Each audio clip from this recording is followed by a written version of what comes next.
far beyond the familiar tapestry of stars that paints our night sky. In a region of space so vast and so empty that it defies our everyday intuition, lies a colossal silence. This is the Boötes Void, one of the largest and most mysterious structures ever discovered in the cosmos. It is not a place of dazzling nebulae or swirling galaxies. It is a region defined by their profound absence, discovered in the 1980s. This gargantuan chasm in the fabric of reality spans hundreds of millions of light years, yet it contains almost nothing. No bustling clusters of galaxies, very few stars, just an immense, overwhelming darkness. Scientists are still grappling with the profound questions it raises. How could such an immense emptiness have formed in a universe born from a nearly uniform Big Bang? Is it merely a natural, if extreme, gap in the cosmic web? Or could it be the lingering trace of something even stranger, a cosmic scar from an event in the universe's distant past? This is not just a story about an empty space. It is a journey to the very edge of our understanding of cosmic architecture. A journey that forces us to confront the true scale of the universe and the subtle, powerful forces that have sculpted it into a place of both incredible richness and profound, silent desolation. Our common imagination, fueled by breathtaking images from telescopes like Hubble and Webb, often pictures the universe as a dazzling, crowded spectacle. We envision a canvas painted with billions upon billions of sparkling stars, of majestic spiral galaxies swirling with vibrant colors, and of ethereal clouds of gas and dust where new suns are being born. We think of our own home, the Milky Way, a vast and bustling galactic city packed with hundreds of billions of stars and their planetary systems, a place seemingly brimming with light, with activity, with life. And beyond our own galaxy, we imagine a near-infinite ocean of other galaxies, some grand spirals like our own, others fuzzy, glowing ellipses, all shining with the collective brilliance of their countless stellar inhabitants. When we look up at a clear, dark night sky, we see a tiny, scattered fraction of this cosmic tapestry, a dense sprinkling of points of light that seems to hint at an infinite richness stretching out in all directions, a universe that is, for the most part, full. This perception is not entirely wrong. The universe is indeed a place of almost unimaginable richness, and the sheer number of stars and galaxies it contains is truly mind-boggling. However, this captivating and often overwhelming image, while true, tells only one part of a much larger, much more complex, and much more nuanced story about the true architecture of our cosmos. It is a story that often overlooks a crucial and profound aspect of the universe, its overwhelming and often terrifying emptiness. Space, as it turns out, is not a uniformly filled container of luminous objects. Far from it. In fact, for every bright, bustling galaxy or shimmering star cluster, there are vast, gaping stretches of near total nothingness, or at least what appears to be nothing. These are the truly silent regions of the universe, cosmic expanses so vast that the light from even the most powerful galaxies takes an unimaginable amount of time to traverse them, and where the density of matter drops to levels that are almost impossible for the human mind to comprehend. Imagine taking all the sand on all the beaches of planet Earth, a truly immense number of grains, and then scattering those grains throughout a volume of space larger than our entire solar system. Even then, the individual grains of sand would be so incredibly, incomprehensibly far apart that the space between them would feel utterly, completely vacant. This analogy, though still imperfect in its scale, begins to hint at the profound and fundamental emptiness that characterizes the vast majority of the volume of our cosmos. These empty spaces are not just small pockets, not just the gaps between the stars within a galaxy. They are immense, sprawling voids, gargantuan bubbles in the fabric of reality that can dwarf even the largest and most massive superclusters of galaxies. They are the truly quiet corners of existence, places where the constant hum of active, star-forming galaxies is reduced to a barely audible whisper, places where a deep and profound cosmic silence truly reigns. The Boötes Void is the undisputed king of these silent realms, a region of space so vast and so empty that its discovery in the early 1980s forced a complete and radical rethinking of our understanding of the universe's grand design. To truly understand these immense empty spaces, we must first adjust our mental image of the universe. We must move away from the picture of a dense, star-filled field and towards a model that is more akin to a giant, cosmic sponge, or perhaps a complex, three-dimensional spiderweb, the galaxies and the great clusters of galaxies, those brilliant beacons of light and matter, are not scattered randomly like dust motes in a sunbeam. They are concentrated, organized into the knots and the long, interconnected filaments of this sponge-like structure. They are the dense, material parts of the cosmic web. But between these dense, tangled networks lie the gaping holes, the vast, cavernous regions where the sponge has very little material at all. These are the cosmic voids, and they are not just a little bit empty. They are empty on a scale that is almost beyond our ability to imagine. They are not merely empty in the way that the space between the planets in our solar system is empty. A space which still contains a tenuous solar wind of charged particles, a smattering of dust, and is constantly bathed in the brilliant light of its central star. The cosmic voids are empty on a far grander and more fundamental scale. They are so expansive that if you were to take our entire Milky Way galaxy, with its hundreds of billions of stars, and place it in the center of a large void like Boötes, it would be a tiny, almost insignificant speck, a single, lonely firefly lost in a dark and vast cathedral. Its nearest galactic neighbor might be hundreds of millions of light years away, a distance so great that the two galaxies would be, for all practical purposes, completely isolated from each other for their entire existence. The silence in these regions is not just the absence of sound, which cannot travel through the vacuum of space anyway. It is a profound, multisensory silence. It is the absence of significant light, of heat, of the constant gravitational tug-of-war that characterizes the lives of galaxies in more crowded environments. It is a deep and pervasive quiet that speaks of an almost unimaginable isolation and a truly cosmic scale. Of course, this emptiness is relative. No region of space is a truly perfect, absolute vacuum, even in the deepest, most desolate corners of the Boötes Void. There are still a few stray atoms of hydrogen, a smattering of exotic, non-baryonic dark matter particles, and certainly the faint, ever-present, and incredibly weak glow of the cosmic microwave background radiation, the relic heat left over from the Big Bang itself.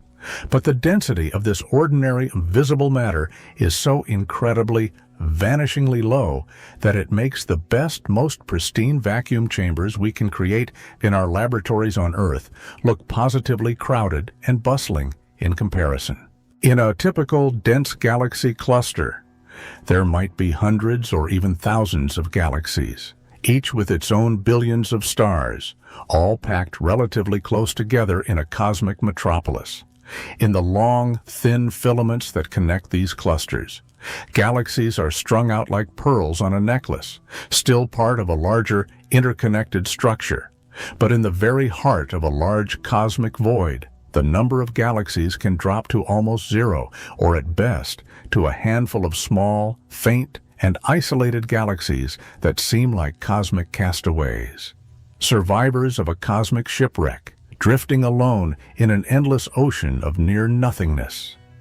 This extreme scarcity of visible, luminous matter is what gives these regions their characteristically silent and dark nature. Light, in these regions, is a rare and precious commodity. Stars are few and far between, and the collective glow of distant galaxies, which creates a faint, diffuse background light in more crowded parts of the universe, is so diluted by the sheer, overwhelming volume of empty space that it becomes, for all practical purposes, imperceptible. It is like trying to light up an entire continent with a single, flickering match. The existence of these vast, silent, and empty spaces is not some strange anomaly, not a mistake in the universe's grand design. On the contrary, it is an intrinsic, and in fact, a necessary outcome of the way our universe has evolved since its very beginning. According to our best and most well-tested scientific models, the early universe, in the moments after the Big Bang, was an incredibly hot, dense, and remarkably smooth place. The matter and energy were distributed with an almost perfect uniformity. But almost is the crucial word. Embedded in this primordial, cosmic soup were tiny, microscopic, and unavoidable variations in density. Little bumps and dips in the distribution of matter and energy that are thought to have originated from quantum fluctuations in the very first, infinitesimal fraction of a second of the universe's existence. Over the subsequent 13.8 billion years, gravity, the universe's relentless and patient sculptor, has acted upon these initial, tiny differences, amplifying them in a dramatic and profound way. In the regions where matter was, by pure chance, slightly more concentrated, gravity began to pull in even more matter from the surrounding areas. It is a classic snowball effect. The rich get richer. These regions grew denser and denser over cosmic time, their gravitational pull becoming ever stronger, drawing in vast streams of gas, dust, and dark matter to form the first stars, the first galaxies, and eventually the vast interconnected filaments and superclusters that we see today. Conversely, in the regions where matter was, again by pure chance, slightly less concentrated, gravity had less to work with. The gravitational pull in these underdense regions was weaker. As the surrounding denser regions began to pull matter towards them, these less dense areas were gradually stretched and emptied out. The matter they did contain was siphoned away, flowing towards the more gravitationally attractive, denser parts of the cosmic web. The overall expansion of the universe also played a crucial role in this process, acting to stretch these already less dense regions even further apart, creating and enlarging the voids. It is a grand cosmic dance of gravitational attraction and cosmic expansion, a dance that has, over billions of years, patiently and inexorably shaped the universe into the intricate, sponge-like, and profoundly structured tapestry we observe today. The intriguing aspect of these silent, empty regions is not just their emptiness, but what that emptiness implies about the deep, underlying forces that shape our cosmos. Why isn't the universe a uniform, homogeneous soup of galaxies? Why are they clumped together in these vast, intricate structures, leaving behind these enormous, gaping holes?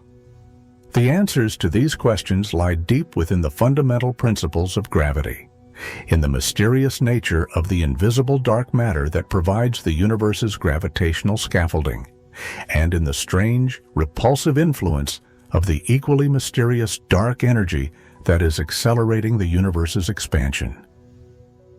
All of these cosmic ingredients contribute to the profound and beautiful segregation of matter into dense, luminous walls and vast, dark, and empty expanses.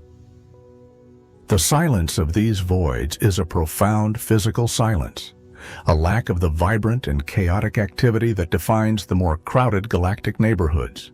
There are no frequent starbirths lighting up the darkness, no active galactic nuclei at the centers of massive galaxies blazing with the energy of 1 trillion suns, no constant, gravitational tug-of-war between nearby, massive galaxies. The few galaxies that do happen to reside within these voids are truly, cosmically isolated. They experience a much calmer, much less interactive, and much more solitary existence than their counterparts in the bustling, chaotic cities of galaxy clusters. This extreme isolation means that they might evolve in a fundamentally different way, perhaps retaining more of their primordial gas for a longer time, or having a slower, more steady, and less bursty history of star formation. A history that is not punctuated by the violent, transformative events of galactic collisions and mergers. They are, in a sense, a control group for the grand experiment of galaxy evolution, showing us what a galaxy can become when it is left alone, in the quiet, undisturbed solitude of the cosmic void. The very concept of a truly empty space, a perfect vacuum, has long been a subject of fascination for philosophers and scientists, but the cosmic voids take this concept to an entirely new and awe-inspiring level. They are not just theoretical laboratories for studying the absolute minimum of matter. They are immense, naturally occurring regions of the universe that push the very boundaries of what we consider to be empty.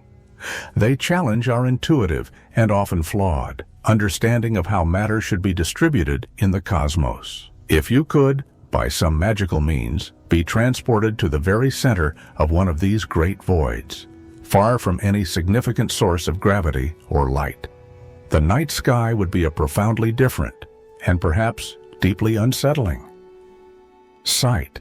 Instead of the familiar, comforting arch of the Milky Way overhead, or the countless faint smudges of distant galaxies that are visible from a dark site on Earth, you might see almost nothing at all.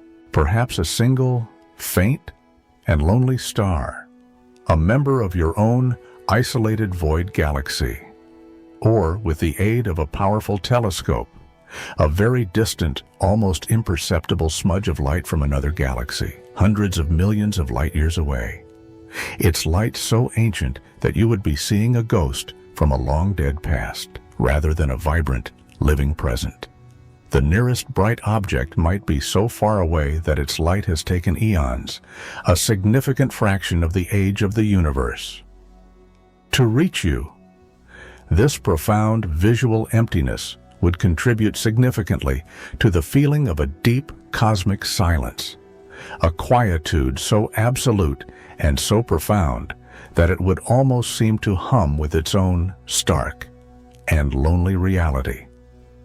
Moreover, the silence of these voids extends far beyond just the absence of visible light. It is also a silence of gravitational influence.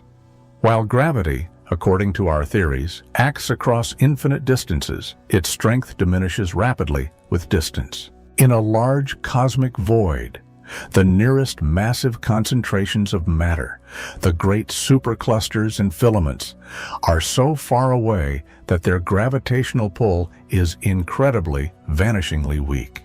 This means that the matter that does exist within the void, sparse as it is largely unperturbed by external forces. It is free to expand along with the general, overall expansion of the universe, and its expansion may even be accelerating at a faster rate due to the dominant local effects of dark energy.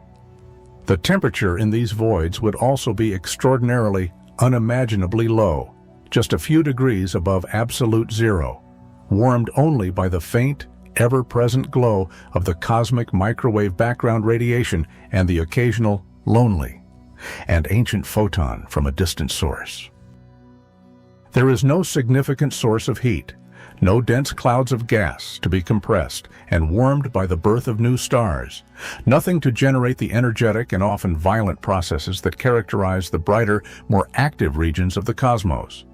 This extreme cold and darkness would further emphasize the silent, desolate, and beautifully stark nature of these immense cosmic cavities. And yet, this profound emptiness is precisely what makes these regions so scientifically valuable. The cosmic voids provide cosmologists with unique and powerful laboratories to study the deepest secrets of the universe. Because these regions are so sparsely populated with ordinary visible matter, they are excellent places to observe the subtle but powerful effects of dark energy, the mysterious force that is thought to be a uniform, intrinsic property of space itself. In the denser, more crowded regions of the cosmic web, the strong, attractive pull of matter can counteract or mask the subtle, repulsive push of dark energy. But in the vast, empty voids, where the gravity from ordinary matter is minimal, the influence of dark energy becomes the dominant force, causing these regions to expand even faster than the universe as a whole. By carefully and precisely studying the size, the shape, and the evolution of these voids over cosmic time, astronomers can gather crucial and direct clues about the nature of this mysterious dark energy. One of the biggest and most profound puzzles in all of modern physics. The silent, empty nature of these regions, therefore, is not a sign of cosmic insignificance. On the contrary, it is a powerful and direct indicator of the fundamental, and often invisible, forces that govern our universe at its grandest and most magnificent scales. They are vast, they are dark, and they are, for all intents and purposes, empty. And yet, they hold within their silent depths some of the deepest and most important insights into the secrets of our cosmos, hinting at the subtle, unseen forces that shape the distribution of everything we can see, and much, much more that we cannot. The profound intrigue that surrounds these silent, empty regions stems from their remarkable ability to challenge our deeply ingrained preconceptions of a star-filled, crowded sky, and to reveal a universe that is far more nuanced, more mysterious, and more beautifully structured than we ever could have imagined. The story of our understanding of the universe has always been a journey of expanding horizons, a process of constantly pushing the boundaries of what we can see and what we can comprehend. Each new observational tool, each new theoretical insight has revealed a deeper, more intricate, and often more surprising reality. For centuries, our view of the cosmos was limited to the stars visible to the naked eye, a two-dimensional, glittering canopy that seemed to rotate around our central, and seemingly all-important, Earth. Then, with the advent of the telescope in the early 17th century, this cozy, human-centered view began to crumble. We discovered that the faint, milky band of light stretching across our sky was, in fact, a vast collection of countless individual stars, our own galaxy, the Milky Way. And in the 1920s, with the work of astronomers like Edwin Hubble, we realized that our galaxy was not the entire universe, but just one of countless other island universes, other galaxies, scattered throughout the vastness of space. By the mid-20th century, the prevailing cosmological picture was one of a universe that was, on the largest scales, relatively uniform, a universe teeming with galaxies spread more or less evenly throughout space. This grand and elegant vision, however, was about to be profoundly challenged by a surprising and paradigm-shifting discovery, a discovery that would highlight the universe's clumpy, uneven, and often surprisingly empty nature on a truly colossal scale. It was a moment that reshaped our entire understanding of cosmic architecture, revealing not just more galaxies, but also immense, gaping holes in the cosmic fabric, regions where galaxies were so remarkably absent that they defied all previous expectations. This historical moment, this turning point in our cosmic perspective, centered around the identification of the Boötes Void, a truly giant and unprecedented hole in the universe. A discovery that hinted at a much more complex, much more structured, and much more mysterious cosmos than we had ever previously imagined. The seminal, groundbreaking work that led to the discovery of the Boötes Void was performed by a dedicated team of astronomers led by Robert Kirshner of the University of Michigan. In the early 1980s, Kirshner, along with his colleagues Augustus Umler Jr., Paul Schechter, and Stephen Schechtman, were engaged in a large-scale, ambitious, and painstaking astronomical survey, their primary, and at the time, revolutionary, goal was to create a three-dimensional map of the distribution of galaxies across a vast region of space. This was not a simple task of just pointing a telescope at the sky and counting the faint smudges of light. To truly understand the universe's grand structure, astronomers need to know not just where galaxies appear on the two-dimensional canvas of the sky, but also how far away they are. Knowing their distances, their depth, is what allows them to transform a flat celestial photograph into a true three-dimensional cosmic landscape, a landscape that could reveal the hidden architecture of clusters, of filaments, and, as they were about to discover, of immense and previously unsuspected voids. The crucial and ingenious method they employed for measuring these immense cosmic distances was the technique of redshift. Redshift is a fundamental and powerful concept in modern astronomy, and it served as the master key that would unlock the universe's grand, and often hidden, structure. Imagine a police car speeding away from you with its siren blaring. As the car moves further and further away, the pitch of its siren seems to drop, to become lower. This is because the sound waves are being stretched out as the source of the sound moves away from you. A similar, and even more profound, phenomenon happens with light. When a distant galaxy is moving away from us, the light waves it emits are stretched out during their long journey across the expanding universe. When light waves are stretched, they shift towards the red end of the electromagnetic spectrum, hence the term redshift. The faster a galaxy is moving away from us, the more its light is redshifted. The pioneering work of Edwin Hubble in the early 20th century had established a groundbreaking and fundamental relationship, now known as Hubble's law, which directly links a galaxy's redshift to its distance. By precisely measuring the redshift of a galaxy's light, astronomers can reliably calculate how far away it is. This is the crucial, and at the time, still relatively new, method that Kirshner and his team used to build their three-dimensional map of the cosmos. The survey conducted by Kirshner's team was a systematic, meticulous, and often tedious process. It involved observing thousands of galaxies in a particular direction of the sky. They used powerful telescopes to collect the incredibly faint light from these distant cosmic islands. For each galaxy, they would then pass its light through a special instrument called a spectrograph. A spectrograph acts like a sophisticated, high-precision prism, splitting the incoming light into its constituent colors, creating a detailed spectrum. This spectrum is not just a smooth, continuous rainbow. It is crossed by a series of dark and bright lines, spectral lines, which are like the unique, unforgeable fingerprints of the chemical elements present in the galaxy's stars and gas, and more importantly for their purpose. The position of these lines on the spectrum reveals how much the galaxy's light has been redshifted. By carefully analyzing these spectral lines, by comparing their observed positions to their known positions as measured in a laboratory on Earth, they could determine the precise redshift of each and every galaxy in their sample. With the redshift in hand, they could then, using Hubble's law, calculate the galaxy's distance from Earth. Repeating this laborious process for thousands of galaxies across a specific and carefully chosen region of the sky allowed them to build, point by point, a three-dimensional map of the distribution of galaxies in that volume of space. As they meticulously plotted the positions of these galaxies in their survey region, a peculiar, and at first, perhaps unbelievable, pattern began to emerge.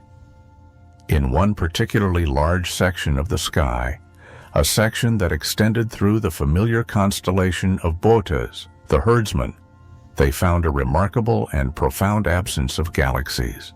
While their instruments were perfectly capable of detecting galaxies at those distances, and while they were finding an expected number of galaxies both closer to them and further away from this particular region, the vast middle ground appeared to be strangely and almost completely empty. It was as if there was a giant, invisible bubble in space, a vast, roughly spherical region where the expected average density of galaxies simply wasn't there. This was not just a small, insignificant gap between a few galaxy clusters. This was an enormous, gaping expanse, hundreds of millions of light-years across. A volume of space that should have contained thousands of galaxies, but seemed to contain almost none. The initial observations suggested a profound and unprecedented deficit of luminous matter, a cosmic emptiness on a scale that had never before been seen or even fully appreciated. The initial discovery, often cited as being around 1981, was not a single, dramatic eureka moment. It was the beginning of a long and careful process of verification, a process that is at the very heart of the scientific method. A discovery of this magnitude, a discovery that so profoundly challenged the prevailing view of a relatively uniform universe, had to be subjected to the most rigorous scrutiny. Kirshner's team had to ensure that this apparent void was not simply a trick of the light, an observational bias caused by, for example, a large, intervening cloud of cosmic dust in our own galaxy that was blocking the light from the more distant galaxies behind it. They had to be certain that their telescopes were sensitive enough to detect even the faintest galaxies in that particular region, and that they were not simply missing them. To rule out these possibilities, they performed careful follow-up observations. They used different telescopes and different instruments, and they conducted sophisticated statistical analyses to confirm the reality and the significance of this large, underdense region. Their diligent and often unglamorous work paid off. By 1987, they were confident enough in their results to formally announce their discovery to the wider scientific community in a landmark and now famous scientific paper. They named this colossal, empty space the Boötes Void, because the region of the sky where it was found lies in the direction of the constellation Boötes. The revelation of the Boötes Void was a truly significant and transformative moment in the history of cosmology for several profound reasons. Firstly, its sheer, almost unimaginable size was completely unprecedented. Early estimates, which have since been refined, put its diameter at roughly 250 million light-years, making it, at the time, one of the largest known single structures in the entire universe. To put this into a more human perspective, our own Milky Way galaxy, with its hundreds of billions of stars, is only about 100,000 light-years across. The Boötes Void was large enough to contain thousands of Milky Way-sized galaxies, and yet it seemed to contain only a handful. This massive, and at the time, almost unbelievable, scale immediately indicated that the universe's structure was far clumpier, far more segregated, and far more interestingly organized than had been previously thought. Secondly, the discovery of the Boötes Void provided some of the most compelling, direct, and visual evidence for the then-emerging cosmic web theory. This theory, which is now the standard model of large-scale structure, posits that galaxies are not randomly scattered throughout space, but are arranged in a vast, interconnected, three-dimensional network of filaments, clusters, and, crucially, immense, nearly empty voids. The Boötes Void was a striking and almost perfect example of one of these large, empty bubbles in the cosmic foam. The scientific community reacted to the discovery with a mixture of profound surprise, deep excitement, and a healthy dose of professional skepticism. The very existence of such a large and well-defined void challenged some of the simpler cosmological models that had predicted a more uniform and less structured distribution of matter. It spurred a flurry of new theoretical and observational research into the fundamental question of how such immense structures could possibly have formed in the early universe, prompting deeper and more urgent investigations into the crucial and still mysterious roles of dark matter and dark energy in shaping the cosmos. The discovery also highlighted the immense power and the absolute necessity of large-scale redshift surveys. Prior to this, many astronomers had focused their attention on individual galaxies or on smaller, more manageable galaxy clusters. The Boötes Void demonstrated, in the most dramatic way possible, the necessity of mapping vast, representative volumes of space to truly understand the universe's large-scale architecture. It showed that the universe was not just a collection of individual, interesting objects, but a vast, interconnected, and holistic system. A system with distinct and profound patterns of both density and emptiness. In the years since its initial discovery, subsequent observations and more advanced, more comprehensive redshift surveys have confirmed the existence and the immense scale of the Boötes Void. Astronomers have even managed to find a few isolated and incredibly lonely galaxies within its vast and silent expanse, confirming that it is not absolutely, perfectly empty, but is, in fact, just extremely, profoundly underdense. These lonely cosmic castaways, adrift in a vast ocean of near-nothingness, now offer unique and precious opportunities to study the process of galaxy evolution in a state of almost perfect isolation, free from the constant gravitational interactions and mergers that characterize the lives of galaxies in more crowded and more violent cosmic environments. The pioneering methods that were developed and refined during the discovery of the Boötes Void have now become the standard practice for mapping the large-scale structure of the universe, leading to the identification of countless other cosmic structures, both the dense and the empty, the crowded and the lonely. The Boötes Void, therefore, stands as a true and enduring monument in the history of astronomy. A testament to the power of scientific ingenuity, patience, and curiosity. It is a powerful and humbling reminder that the universe holds some of its most profound secrets not in the dazzling brilliance of its stars, but in the vast, silent, and unexpectedly empty corners of its grand and mysterious design. Its discovery was not just about finding a hole in space. It was about revealing a fundamental and previously unsuspected aspect of the universe's grand and intricate architecture, an architecture that is far more complex, far more beautiful, and far more intriguing than we had ever previously imagined. An architecture that is characterized by both the dazzling and often chaotic concentrations of matter and the vast, silent, and beautifully stark expanses of nearly nothing at all. The universe is a place of truly mind-boggling scales, a realm where distances are so vast and so profound that our everyday units of measurement, like miles or kilometers, become completely and utterly meaningless. To even begin to talk about the size of a galaxy, let alone a structure that is defined by the absence of many galaxies, we need to adopt a new and more cosmic kind of ruler. The most common of these is the light year, a unit that is not a measure of time, but of distance. A light year is the distance that a beam of light, the fastest thing we know of in the universe, travels in one single Earth year. Light moves at an almost unimaginable speed of about 300,000 kilometers per second in 1 year. That single beam of light will cover a distance of approximately 9.46 trillion kilometers. This gives us a sense of just how enormous a single light year is. And yet, we need this enormous unit to even begin to describe the dimensions of the most basic cosmic objects.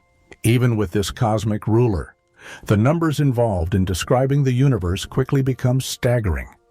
And our human brains, which are accustomed to the familiar distances we can walk or drive, struggle to truly and intuitively picture what these numbers represent. When we talk about something as large and as empty as the Boötes Void, we are talking about a scale that defies easy comprehension, a hole in the universe so immense that it pushes the very limits of our imagination. It is a testament to the sheer, overwhelming vastness of space and to the incredible and often hidden architecture that exists within it. an architecture that is often obscured by the seemingly uniform and dense sprinkle of stars we see on a clear, dark night. When astronomers first began to map this immense cosmic emptiness, their initial measurements pointed to a size that was, at the time, almost beyond belief. The Boötes Void was initially estimated to be about 250 million light-years across.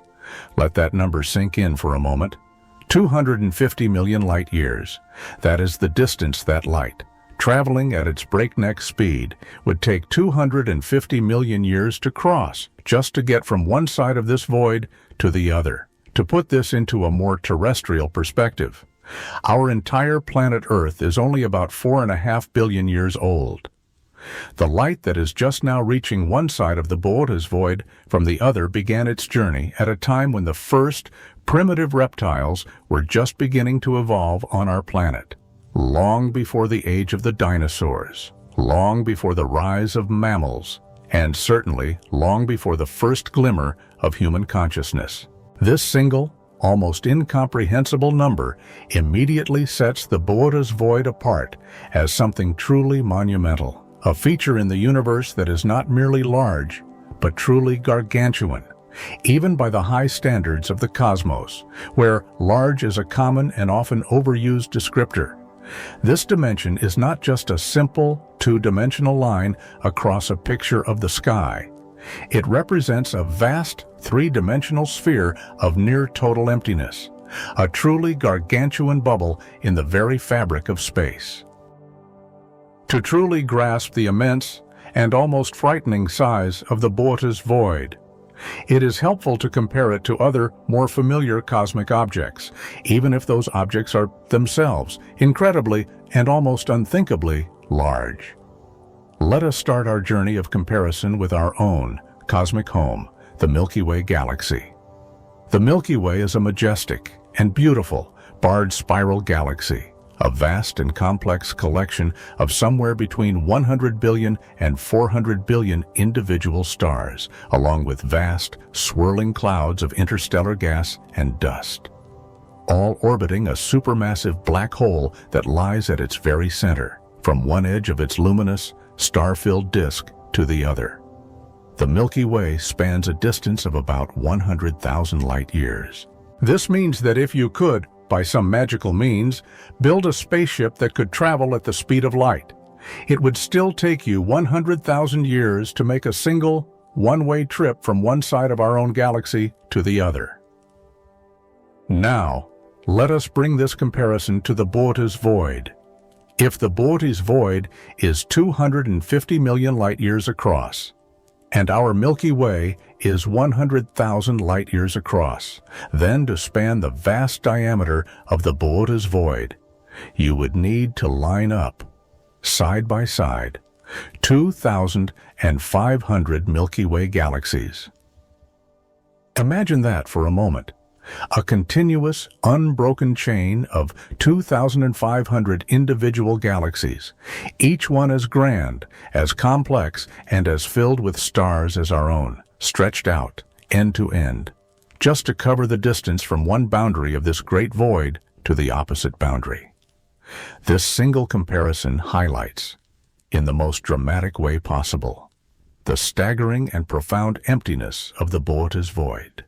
If you were to take a single Milky Way galaxy, our entire cosmic home, with all its billions of stars and its potential for life, and place it, all alone, in the very center of the Boötes Void, it would be an incomprehensibly tiny and insignificant speck. A single, lonely firefly lost in the vast, dark, and silent expanse of a continental-sized cave. From a hypothetical vantage point on a planet at the very edge of this isolated, lonely Milky Way, looking out into the vast, dark expanse of the void, the night sky would be a profoundly, and perhaps terrifyingly, different sight from our own, instead of the familiar, comforting band of stars that makes up the plane of our own galaxy, or the faint, ghostly glow of nearby galaxies like Andromeda.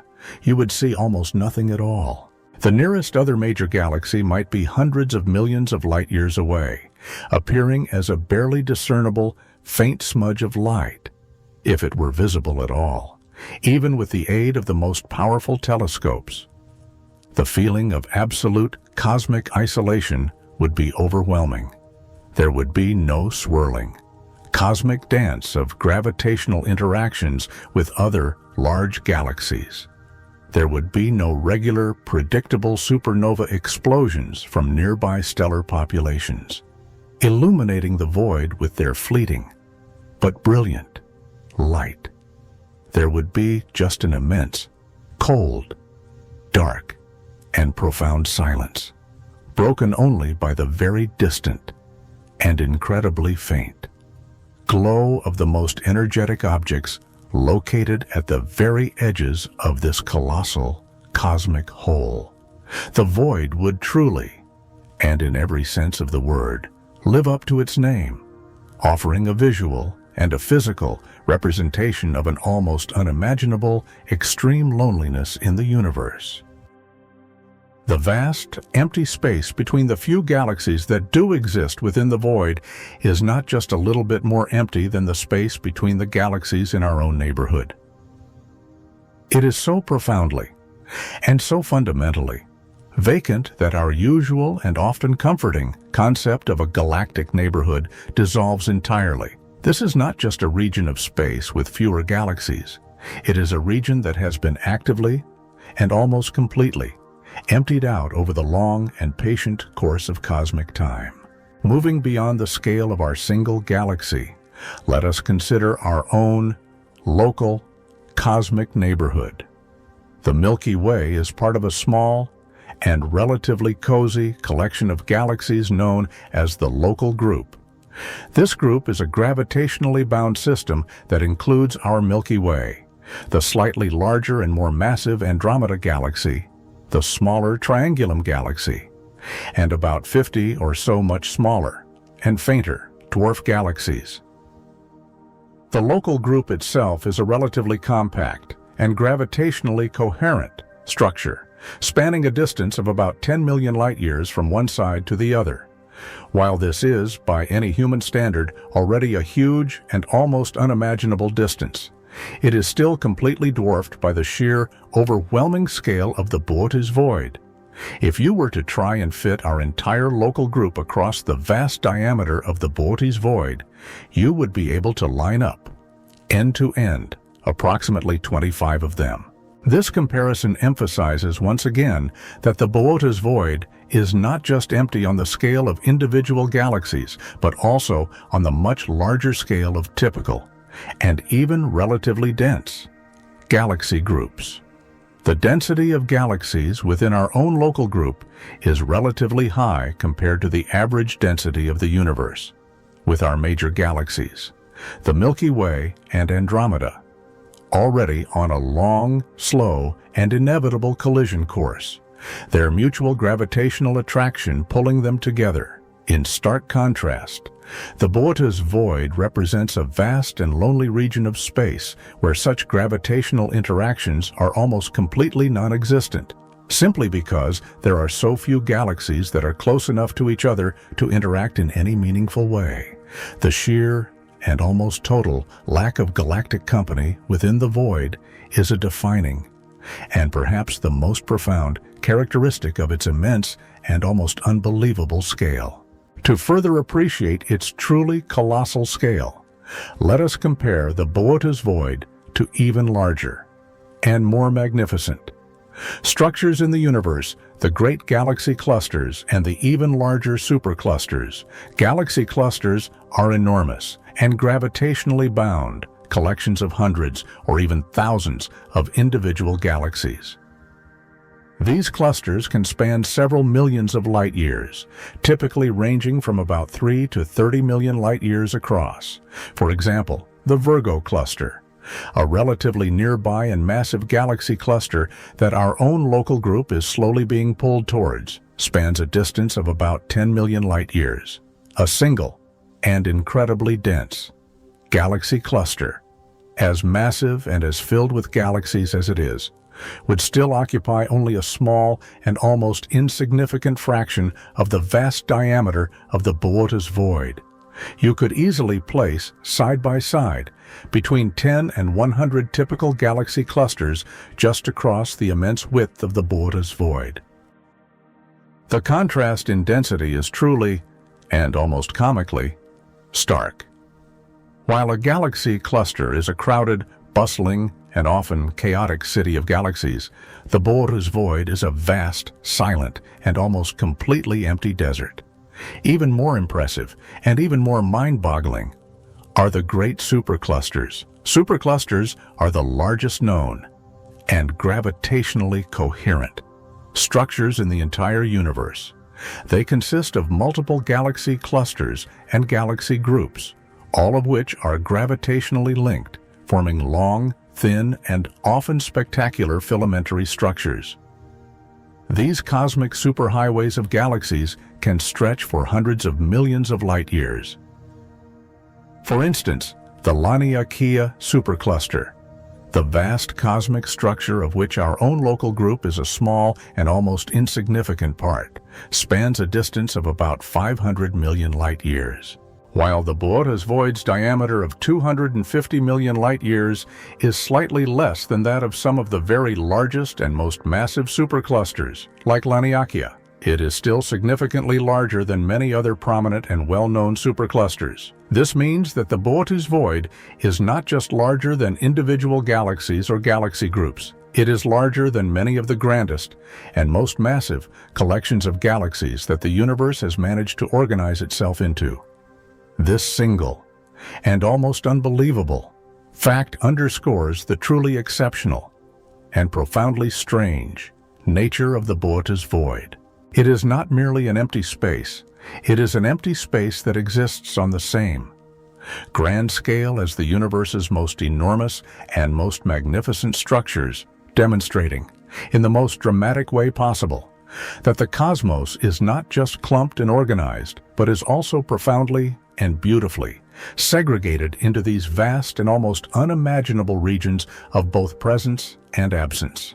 It is one thing to talk about the diameter of the Boötes Void, to line up galaxies and clusters across its vast, two-dimensional face, but the Boötes Void is not a flat, empty circle on a map of the sky. It is a three-dimensional, roughly spherical, and truly gargantuan bubble of near-total emptiness. And when we consider its volume, the numbers involved become even more astonishing, even more mind-boggling, further emphasizing the profound and almost absolute emptiness of this colossal cosmic whole. The volume of a sphere is calculated using the cube of its radius. If we take the radius of the Boötes Void to be about 125 million light-years, and we compare its volume to the volume of our own Milky Way galaxy, which can be roughly approximated as a thin disk with a radius of 50,000 light-years and a thickness of a few thousand light-years, the difference in scale is truly, and almost comically, astronomical. Even if we simplify the comparison by imagining the Milky Way as a sphere with a radius of 50,000 light-years, the ratio of the volume of the Boötes Void to the volume of the Milky Way is almost beyond comprehension. For every single Milky Way galaxy, there is an equivalent volume within the Boötes Void that is literally billions of times larger. This means that if you were to try and fill the immense three-dimensional space of the Boötes Void with Milky Way-sized galaxies, you would need an almost unimaginable and truly uncountable number of them, far, far more than the 2,500 that can fit, side by side, across its diameter. The void's volume represents an incredible and almost frightening amount of empty, three-dimensional space. It is not just a flat, empty circle on a map of the sky. It is a deep, vast, and truly spherical emptiness. This volumetric scale is what truly differentiates a cosmic void from the mere and relatively small gaps between the galaxies in a more crowded part of the universe. It is a fundamental and profound absence of galactic structures across an entire and almost unbelievably large volume of the cosmos. The time it would take to traverse such a colossal and almost featureless distance further solidifies our understanding of the Boötes Void's immense size and its profound and almost total isolation. If a theoretical and at present purely imaginary spaceship could travel at 1/10 the speed of light, a truly incredible and almost unbelievable speed, it would still take over 2.5 billion years to cross the void from one side to the other. For context, complex multicellular life on Earth has existed for roughly 1 billion years. So, a journey across the Boötes Void, even at such an incredibly, and at present, impossibly fast speed, would take longer than the entire history of animal life on our planet. Our fastest and most advanced human-made probes, like the Voyager spacecraft, travel at speeds that are measured in mere tens of kilometers per second. At that speed, traversing the Boötes Void would take an absurdly and almost comically long time. A time that is far, far longer than the current and already immense age of the universe. This simple but powerful thought experiment highlights the profound physical separation and the sheer, almost unimaginable scale of the distances involved. Communication across such a vast and empty void would be equally, and perhaps even more, challenging. With light signals, the fastest things in the universe, taking hundreds of millions of years to travel from one side to the other. The loneliness and the almost total isolation of any hypothetical observer within the void would be absolute. Their view of the universe limited to incredibly ancient and almost impossibly distant light, providing a cosmic perspective that is unlike any other, a perspective of profound and perhaps even terrifying solitude. It is important to remember that when astronomers refer to the Boötes Void as a whole or as empty, they are speaking in a relative sense on a vast cosmic scale. No region of space is a truly and perfectly absolute vacuum, completely and utterly devoid of everything. Even in the deepest, most desolate, and most silent parts of the Boötes Void, there are still a few scattered atoms of hydrogen gas, the occasional, lonely, and ancient photon of light from the cosmic microwave background radiation, and, crucially, a significant, though very diffuse, amount of invisible dark matter. However, when compared to the average density of matter in the universe, the Boötes Void is incredibly and almost unbelievably sparse. While the average density of matter in the universe might be equivalent to a few atoms per cubic meter, in the Boötes Void, that density could drop to a tiny and almost insignificant fraction of that, perhaps less than one single atom per cubic meter. This makes it one of the most underdense and one of the emptiest regions known to exist in the entire observable universe, despite its vastness and its profound emptiness. Astronomers have, in fact, managed to find a handful of individual galaxies residing within the Boötes Void, galaxies that are often referred to as lonely galaxies. These galaxies, of which there are perhaps only 60 or so known to exist within this enormous and almost featureless volume, are truly, and in every sense of the word, isolated. They are separated by tens of millions of light years from each other, distances that would be considered immense and almost unimaginable, even in the more crowded and more bustling parts of the universe. This stark and almost unbelievable contrast between the expected and statistically predicted number of galaxies and the observed and almost total scarcity further reinforces the concept of the Boötes Void as a region that is defined by its monumental and almost total lack of visible and luminous matter. It is a true and almost perfect cosmic void, a void of truly staggering and almost unimaginable dimensions. Its immense size is not just a number on a page. It is a profound and a powerful indicator of the universe's large-scale structure, a structure that is far more complex, far more clumpy, and far more empty than a simple and uniform distribution of galaxies would ever suggest. The sheer and almost unbelievable the scale of the Boötes Void forces us to recalibrate our understanding of the cosmos, revealing a universe that is a beautiful and an intricate tapestry.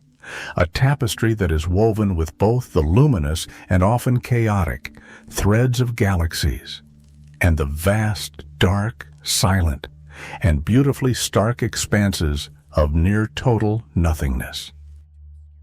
To truly understand the location of the Boötes Void within the vast and intricate tapestry of the universe, we must first embark on a journey of cosmic geography, a journey that will take us from our own familiar planetary home to the very largest and most magnificent structures in the entire cosmos.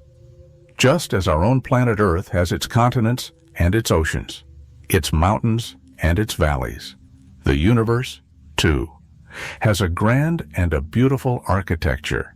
It is not a random and chaotic scattering of stars and galaxies, but rather a vast and a complex interconnected network, a network that is often and aptly described as the cosmic web.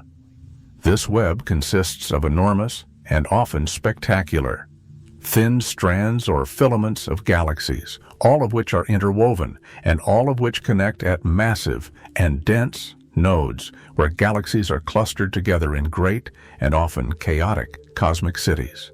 And between these vast filaments and these dense clusters lie immense and relatively empty regions that are the great cosmic voids.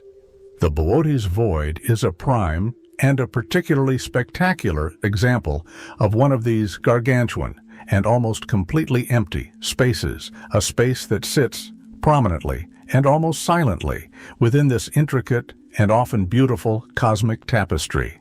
To pinpoint its precise location, we must first understand our own cosmic address, our own small and almost insignificant place in the grand scheme of things, and then we must branch out, moving ever further into the deep and often dark cosmic ocean to locate this particular and particularly spectacular great emptiness relative to the vast and almost unimaginable grand scale of the entire universe. Our cosmic journey begins, as all journeys do, at home on our own small and beautiful planet Earth. Earth is one of 8 planets that orbit our Sun, a relatively small and relatively insignificant star that is just one among the hundreds of billions of other stars that make up our own home galaxy, the Milky Way. The Milky Way is a majestic and a beautiful barred spiral galaxy, a vast and a complex collection of stars, gas, and dust that is about 100,000 light-years across. Our Sun is located in one of its many, and often chaotic, spiral arms, about 27,000 light-years from the galactic center.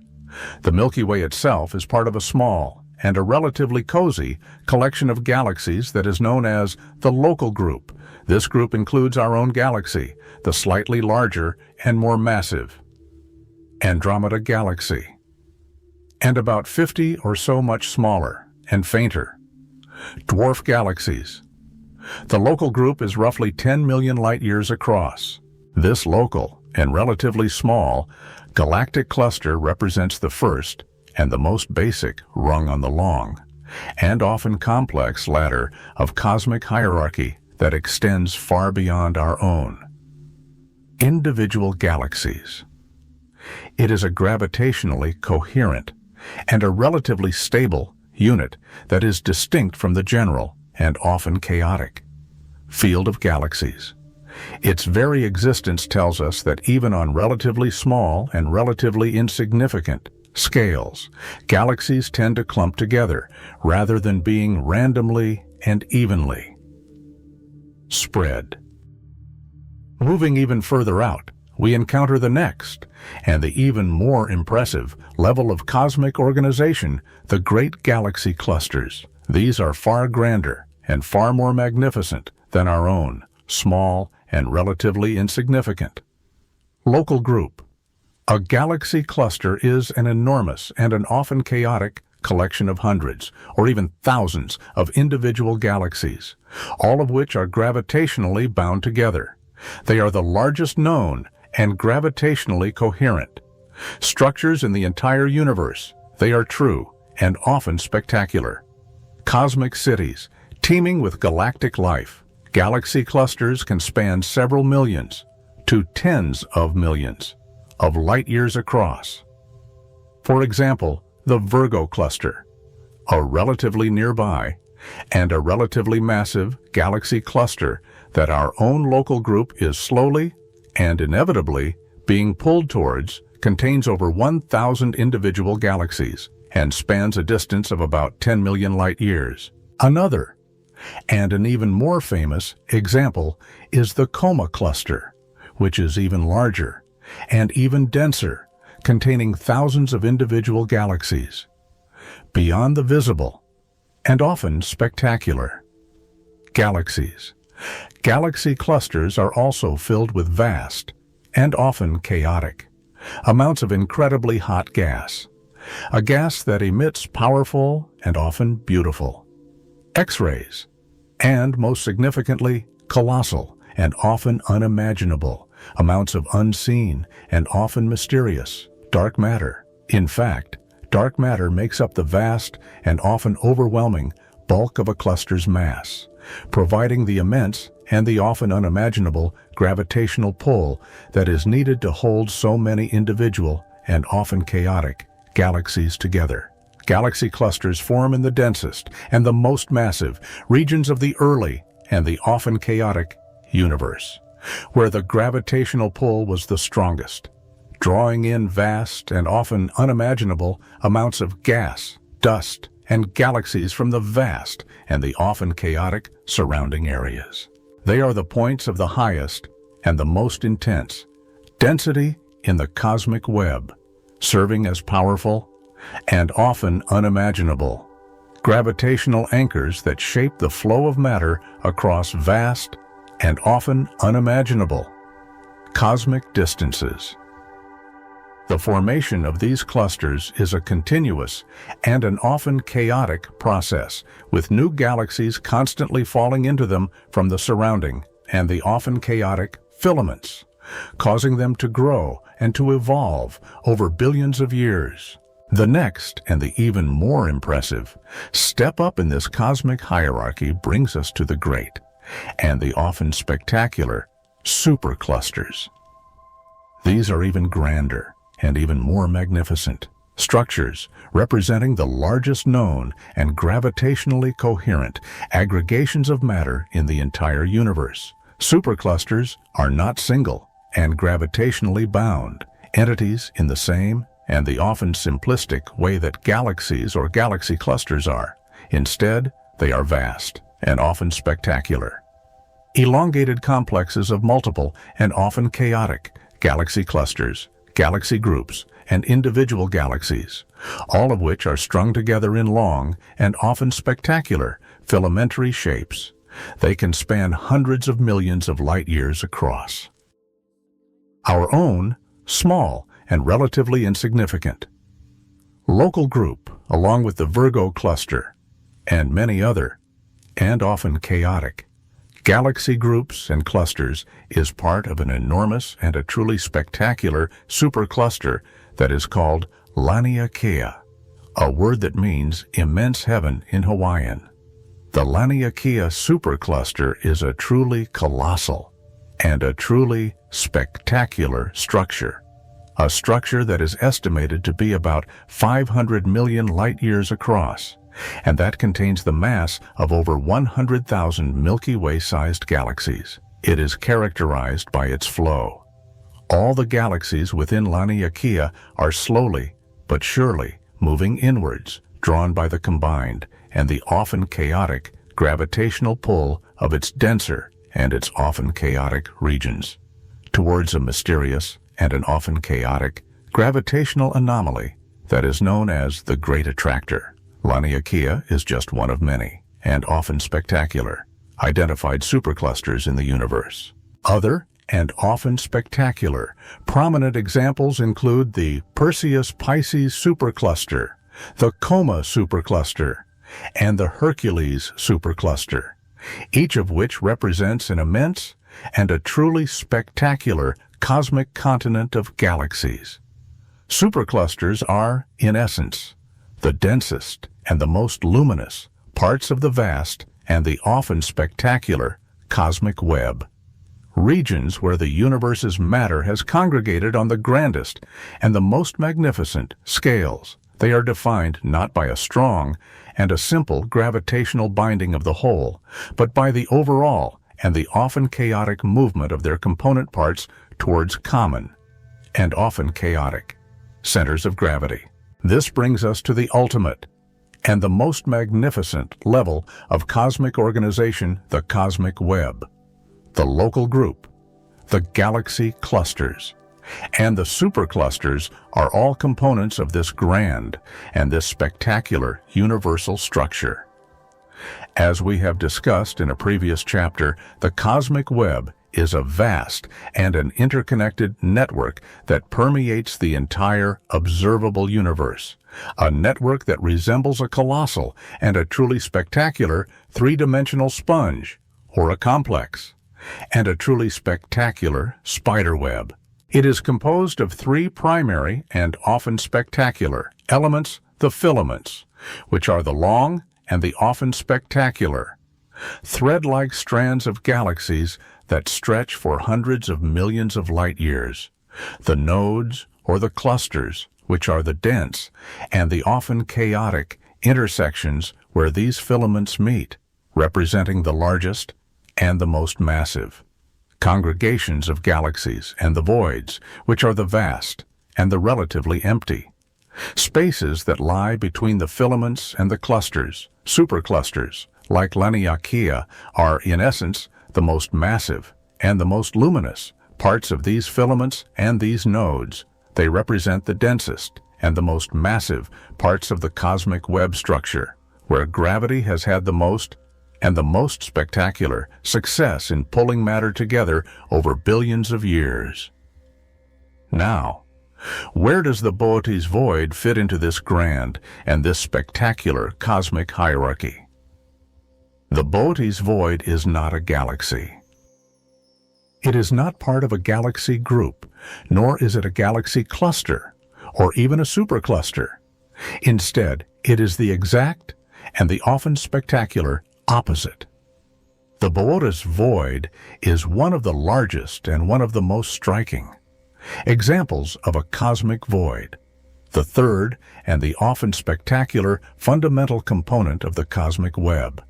It is a gargantuan and a truly spectacular hole, a massive and a truly spectacular bubble of emptiness that exists between these vast and these spectacular filaments and superclusters. It is a region where the cosmic web is, in essence, missing its threads and its knots. It's immense and it's truly spectacular. Size. A size that is estimated to be about 250 million light-years across means that it is larger than many individual and often spectacular superclusters. Though some of the very largest and the most spectacular, superclusters can be even more expansive. This surprising and a truly spectacular fact underscores the profound and the truly spectacular emptiness of the Boötes Void. While a supercluster represents a colossal and a truly spectacular aggregation of matter, the Boötes Void represents a colossal and a truly spectacular absence of matter. The Boötes Void defines the boundaries between these largest and these spectacular aggregations of matter. It sits as a vast and a truly spectacular empty buffer zone, separating the dense and the often chaotic, bustling regions of the cosmic web. Imagine a series of cosmic continents, The superclusters and the filaments spread across the universe. The Boötes Void is like one of the largest and one of the most spectacular oceans, separating these cosmic continents, a truly immense and a truly spectacular body of near total nothingness that emphasizes the clumpy and the often chaotic, uneven distribution of matter in the cosmos. It is not an arbitrary and a random empty space, but a gravitationally shaped and a often chaotic one, where the surrounding and the often spectacular superclusters and filaments have, over cosmic time, pulled matter away from its central and its often chaotic regions, leaving behind its characteristic and its often spectacular emptiness. Its location within the cosmic web is therefore crucial. It is a defining and a often spectacular characteristic of the web's very structure, a structure that demonstrates that the universe is not just filled with structures, but also with the vast and the often spectacular empty spaces that delineate them. It shows that the universe is not uniformly and simply dense, but rather has extreme and often chaotic variations in matter concentration, from the superdense and the often chaotic cores of galaxy clusters to the profound and the often spectacular emptiness of voids like Boötes. Understanding this cosmic hierarchy from our own humble and relatively insignificant planet to the immense and the often spectacular scale of superclusters and the cosmic web is essential for comprehending the universe's evolution and the role of the fundamental and the often chaotic forces that shape it. The existence of the cosmic web, with its intricate and its often spectacular pattern of filaments, clusters, and voids, is a direct and a often chaotic result of the interplay between gravity, which pulls matter together, and the expansion of the universe, which stretches space apart. The Boötes Void, as a monumental and a truly spectacular example of cosmic emptiness, serves as a powerful and a often chaotic laboratory for studying these forces. Its large and its truly spectacular size and its extreme and its often chaotic underdensity allow astronomers to observe the effects of dark energy, the mysterious and the often chaotic force that is accelerating the universe's expansion. In a region where the gravitational pull of ordinary and often chaotic matter is minimized. Thus, by placing the Boötes Void in the context of structures that are far, far beyond our own, small and relatively insignificant galaxy, we gain a more complete and a more awe-inspiring picture of the universe's grand and its often spectacular design. A design that is both immensely and often chaotically rich in matter and profoundly and often spectacularly empty in vast and often silent spaces. The common and often comforting image of the universe often presents a bustling and a vibrant cosmos. A cosmos that is filled with shining stars and countless galaxies, stretching in every and in all directions. We imagine vast and often spectacular nebulae glowing with the light of newly formed and often chaotic suns and grand and often beautiful spiral galaxies like our own and our familiar Milky Way, galaxies that are packed with billions of stellar inhabitants. This view, while all-inspiring and often comforting, only tells one and a very small part of the story.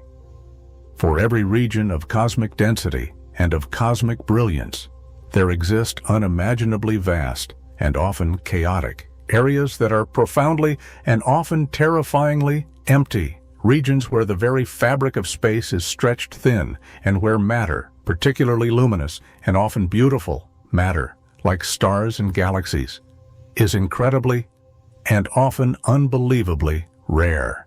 These are the truly sparse and the truly silent regions of the universe, And the Boötes Void stands as one of the most prominent and one of the most illustrative examples of such cosmic and such profound emptiness. When scientists describe a region as sparse or nearly empty in the context of the universe, they are speaking of an extreme and an often chaotic level of underdensity, a state that is far more vacant and far more empty than any vacuum we can create in a laboratory on Earth. It is a condition where the fundamental and the often beautiful building blocks of the cosmos are so thinly and so sparsely spread that it challenges our everyday and our often simplistic understanding of what constitutes nothingness.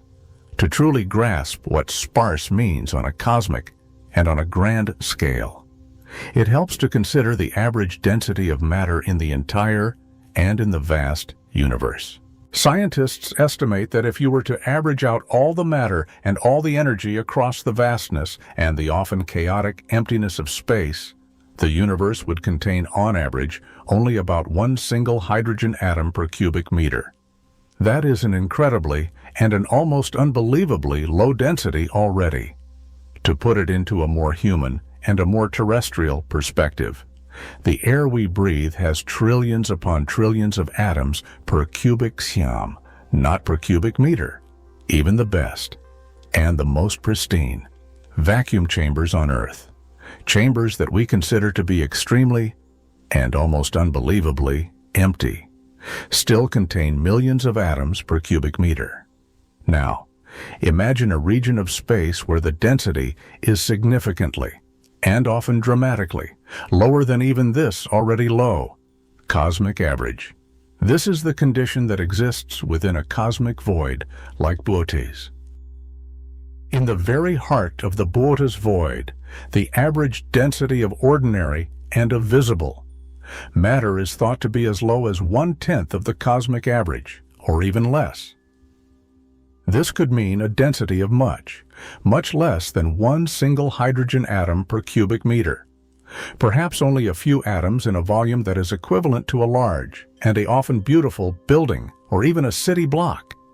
This is what truly and what profoundly defines a sparse universe, a region where the fundamental and the often beautiful particles that make up stars, planets, and even ourselves are spread so thinly and so sparsely that the space between them is truly and almost unbelievably immense. The most striking and the most visually dramatic aspect of this sparseness is the profound and the often total absence of luminous matter. When we speak of a sparse region like the Boötes Void, we are primarily and most fundamentally referring to the scarcity of galaxies and of galaxy clusters, instead of finding hundreds or even thousands of individual galaxies within a certain, and a often large, volume, as one might in a supercluster. The Boötes Void contains only a handful. These are not merely regions where galaxies are a little bit, and often insignificantly, further apart. They are areas where the gravitational and the often chaotic nurseries that typically, and that often, foster galaxy formation are almost entirely and almost totally absent. The visual experience from within such a sparse and such an empty region would be one of profound and of often terrifying darkness. The night sky, instead of being peppered with the visible and the often beautiful light of countless and of often spectacular distant galaxies, would appear largely and almost totally black, perhaps with only a few, extremely faint and incredibly lonely, galaxies visible as distant and as almost imperceptible, smudges of light, smudges that are often separated by hundreds of millions of light years.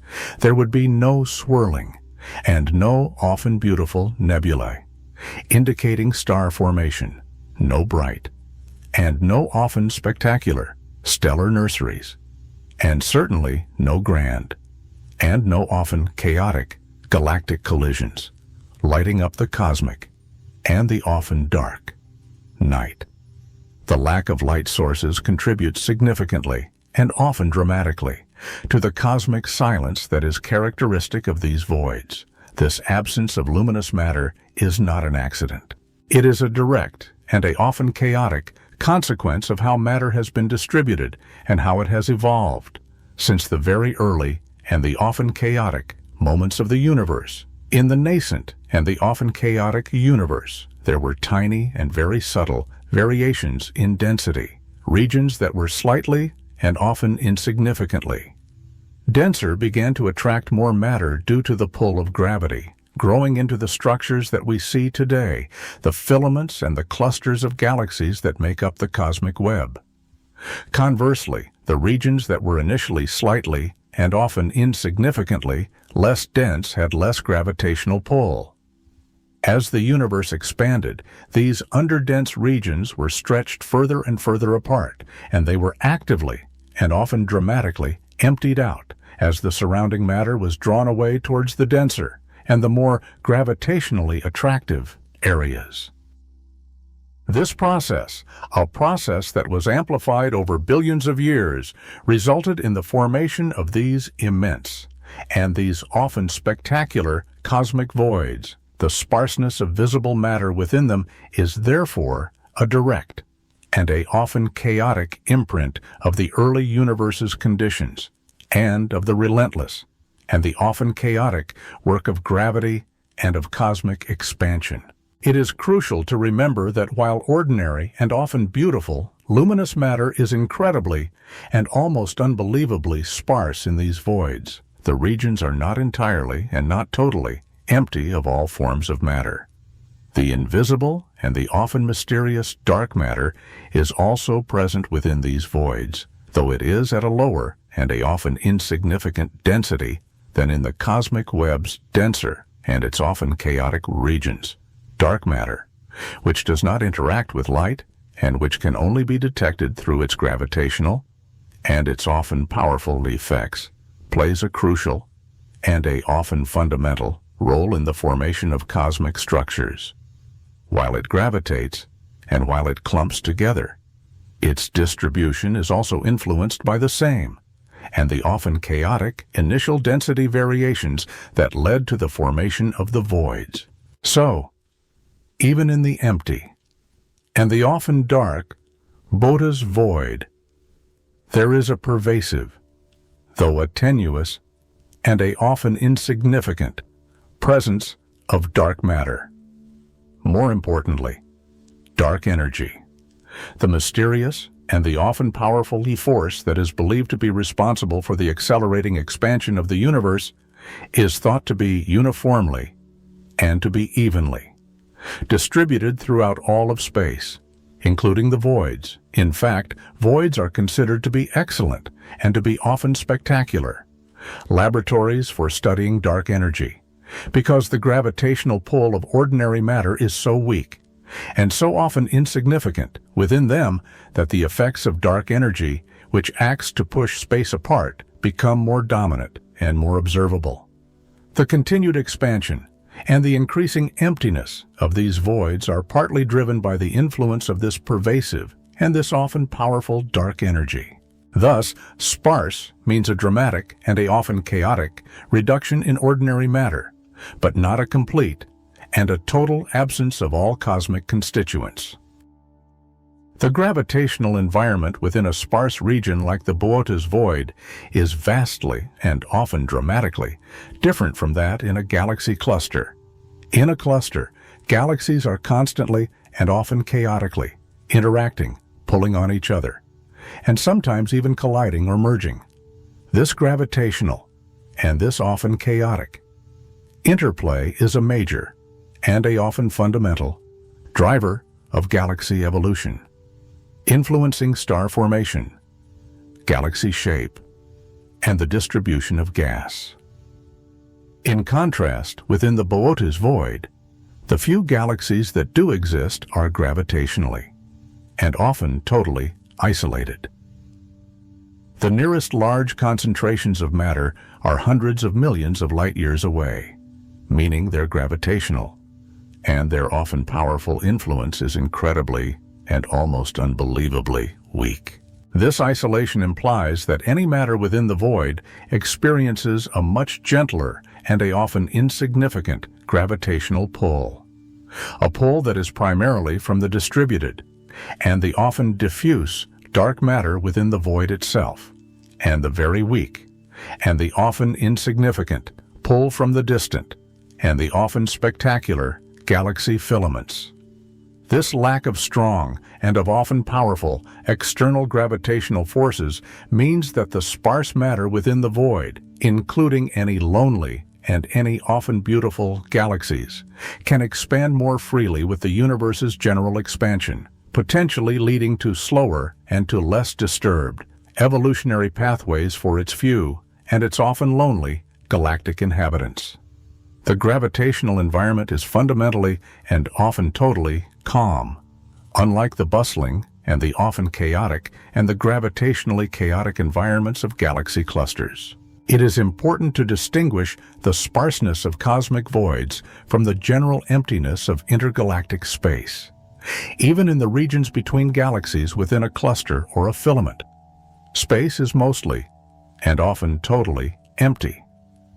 However, these intergalactic spaces are still relatively, and often significantly, close to large gravitational centers, and they are often filled with a very tenuous, but immeasurable, intergalactic medium. A medium that is sometimes heated by the activity in nearby, and in often chaotic, galaxies. Cosmic voids, however, represent emptiness on a much grander, and a often spectacular, scale. A scale of underdensity that defines entire, and often vast regions of the universe. The intergalactic medium within a void is even more rarefied and even more cold than in other parts of the universe, simply because there are so few sources of heat and of energy. Sources such as active galactic nuclei, or massive, and often spectacular, star-forming regions. The distinction lies in the sheer and the often unimaginable volume, and in the profound, and the often total lack of significant gravitational sources.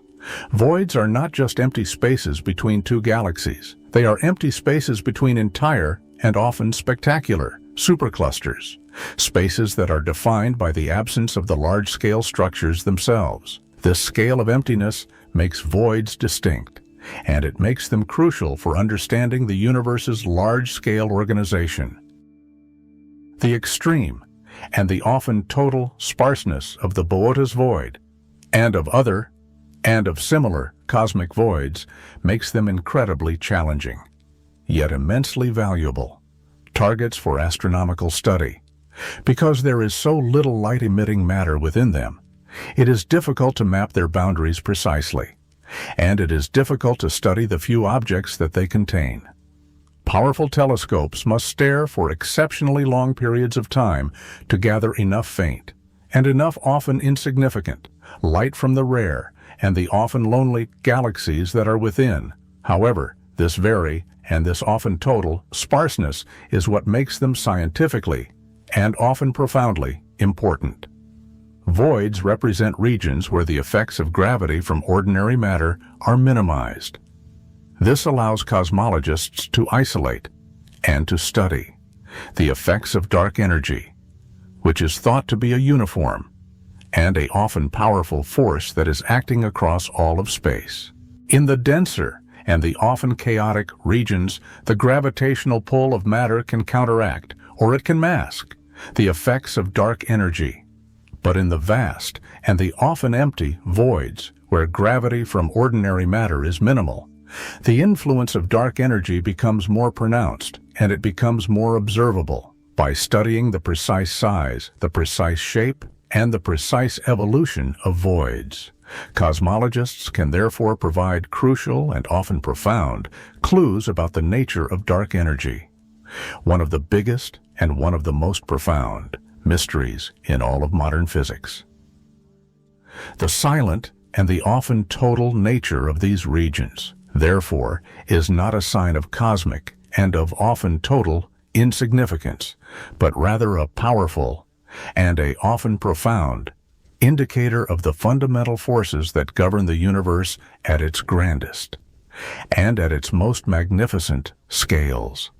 They are vast, they are dark, and they are, for all intents and purposes, empty. And yet, they hold, within their silent, and their often total, depths, deep and often profound, insights into the secrets of the cosmos, secrets that hint at the subtle and the often invisible, forces that shape the distribution of everything we can see, and of much, much more that we cannot.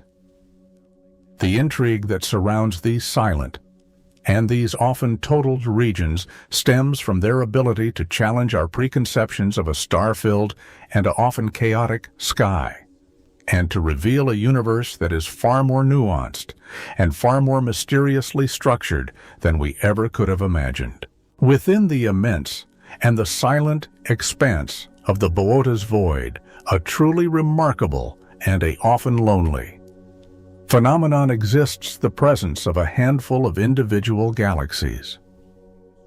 While the void is largely and almost totally defined by its profound and its often total lack of luminous matter, it is not an absolute and a total vacuum, devoid of everything, scattered and often sparsely. Throughout its vast and its often empty volume are a few and often lonely isolated galactic systems.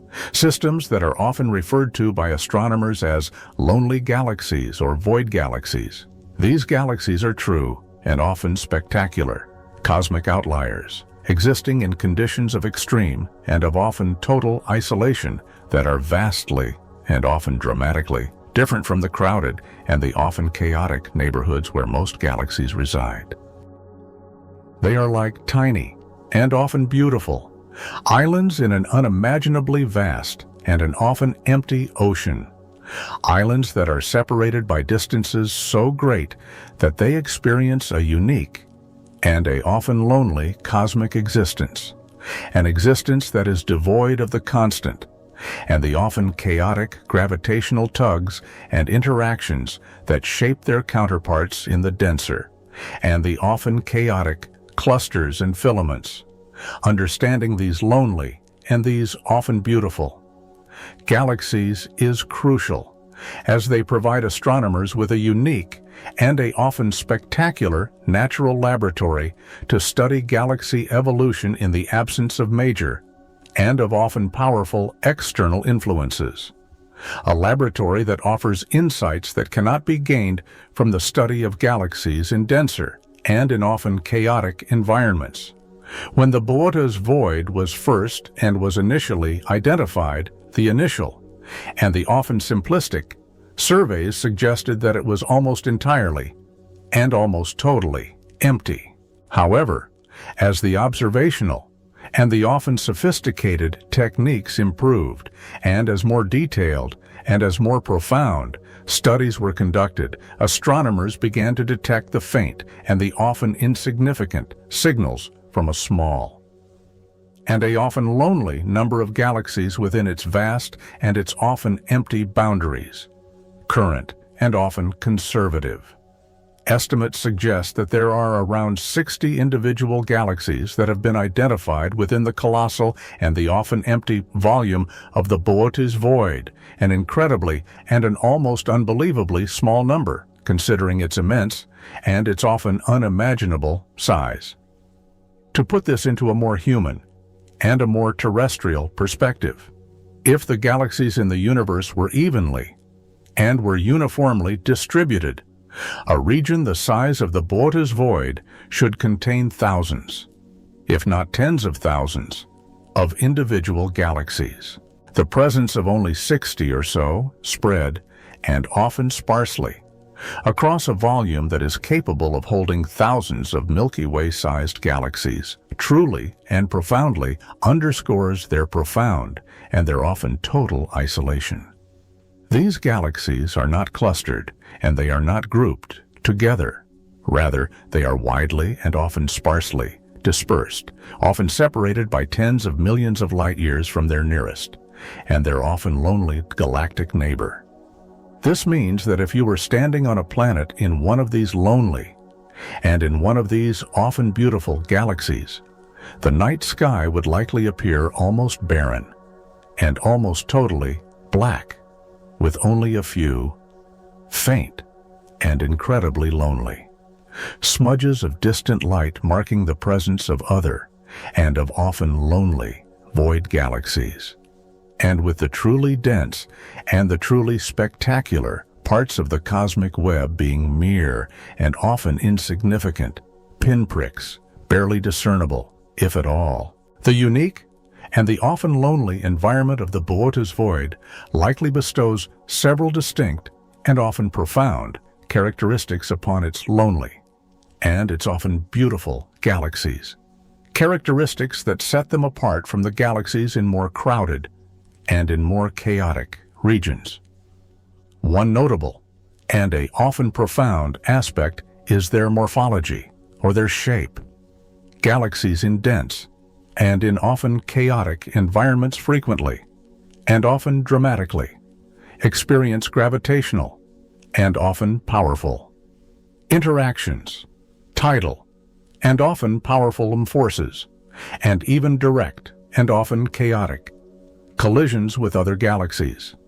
These interactions can strip away gas. They can trigger bursts of star formation, or they can distort a galaxy's shape, sometimes transforming spirals into irregular or into elliptical galaxies. In contrast, the lonely and the often beautiful galaxies in the Boötes Void are largely and almost totally undisturbed. They rarely, if ever, encounter another galaxy. This lack of interaction means that they are less likely to undergo violent and often chaotic morphological transformations. As a result, many of the void galaxies that have been identified tend to be faint and often beautiful, spiral or irregular galaxies. Galaxies that often appear more pristine and less disturbed than their counterparts in the bustling and the often chaotic clusters. Their shapes are primarily and almost totally governed by their own and their often chaotic internal dynamics rather than by external and by often powerful forces, a fact that makes them valuable and often profound subjects for studying galaxy evolution in a relatively and a often totally untouched state. Another key and a often profound characteristic relates to their star formation history and to their gas content. Galaxies need vast and often unimaginable reservoirs of cold gas and of dust to form new stars. In dense and in often chaotic clusters, galaxies can lose their gas through various and through often chaotic processes. Processes such as ram pressure stripping, where the hot gas in the cluster sweeps away a galaxy's own gas as it moves through the cluster, effectively starving it of star-forming material. This can lead to the galaxies in clusters becoming red and dead, meaning they are older, they are redder, and they are no longer forming many new stars. The lonely and the often beautiful galaxies in the Boötes Void, however, are largely and almost totally immune to such environmental and to such often chaotic stripping. They retain their gas much more effectively because there is no hot and no dense intergalactic medium to strip it away, nor are there frequent and often chaotic gravitational encounters to expel it. As a result, many of the void galaxies tend to have a more continuous and a slower rate of star formation, a rate that is compared to the galaxies that experience bursts of star formation that are triggered by mergers or by interactions in denser and in often chaotic environments. They might also appear bluer, a color that indicates a younger and a more active stellar population, relative to the older and the redder. Galaxies that are found in the cores of clusters, they are like quiet and often beautiful factories that are steadily and that are slowly producing stars over long and over often lonely periods of time without the dramatic and the often chaotic surges that are seen in more active and in more chaotic galactic settings. Studying these lonely and these often beautiful galaxies presents formidable and often profound challenges for astronomers, challenges that are primarily due to their extreme and their often total isolation, and their inherent and their often total faintness. Firstly, their vast and their often unimaginable distances from Earth, combined with their often intrinsically fainter appearance, an appearance that is due to their more subdued and their more often quiet. Star formation rates means that their light is incredibly and almost unbelievably faint by the time it reaches our telescopes. Gathering enough photons to create a detailed and a often profound spectrum, or a detailed and a often beautiful image, requires exceptionally long and often tedious exposure times on the most powerful and the most sophisticated telescopes that are available, both on Earth and in space. This limited, and this often frustrating, availability of telescope time makes each and every observation a precious and a often rare commodity. Secondly, the very and the often total isolation that makes them unique also makes them difficult to study. In denser and in often chaotic regions, astronomers can often use the light from brighter and from often spectacular nearby galaxies as reference points, or to study the effects of gravitational lensing. In a void, there are no such convenient and no such often helpful neighbors. Each and every lonely galaxy must be observed almost entirely on its own, and on its often lonely merits, without the context of a surrounding and a often chaotic cluster or a surrounding, and a often spectacular filament. Furthermore, the limited and the often frustrating sample size of identified void galaxies poses a significant and a often profound challenge for statistical analysis. With only around 60 known galaxies within the Boötes Void, it is difficult to draw broad, and to draw often profound, statistical conclusions about their properties, while these few and these often lonely examples provide valuable and often profound insights. It is hard to say whether they are truly and whether they are totally representative of all void galaxies, or if there are other and if there are often different types that we simply and that we often frustratingly haven't been able to detect yet. The faintness also means that many smaller and that many fainter void galaxies might still be entirely and might still be totally undetectable with our current and with our often limited technology, a fact that leads to a biased and a often frustrating sample, a sample that favors brighter and that favors larger systems. Despite these difficulties, astronomers painstakingly and often tediously gather data on these objects, using sophisticated and often complex techniques to extract as much information as possible from their faint and from their often insignificant light signals. This involves everything from precise and from often difficult redshift measurements, measurements that are designed to determine their exact and their often profound distances within the void, to analyzing their spectral lines, lines that are designed to understand their composition, their star formation history, and their internal and their often chaotic motions.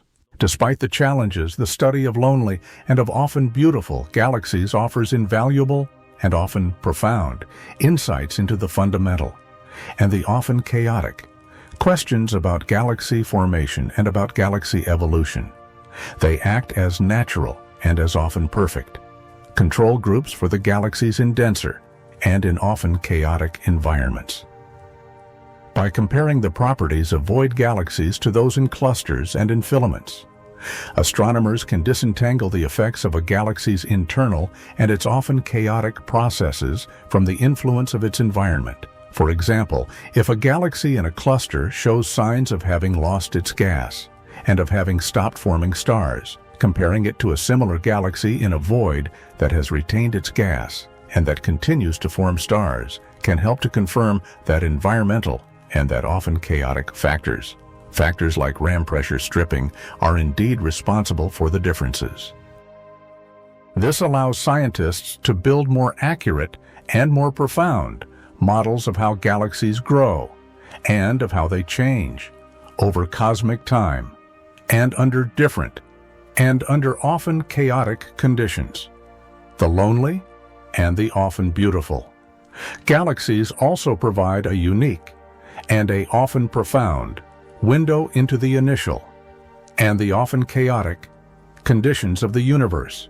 Because they are less disturbed by mergers and by interactions, they may retain more of the original and the often pristine characteristics from when they first formed.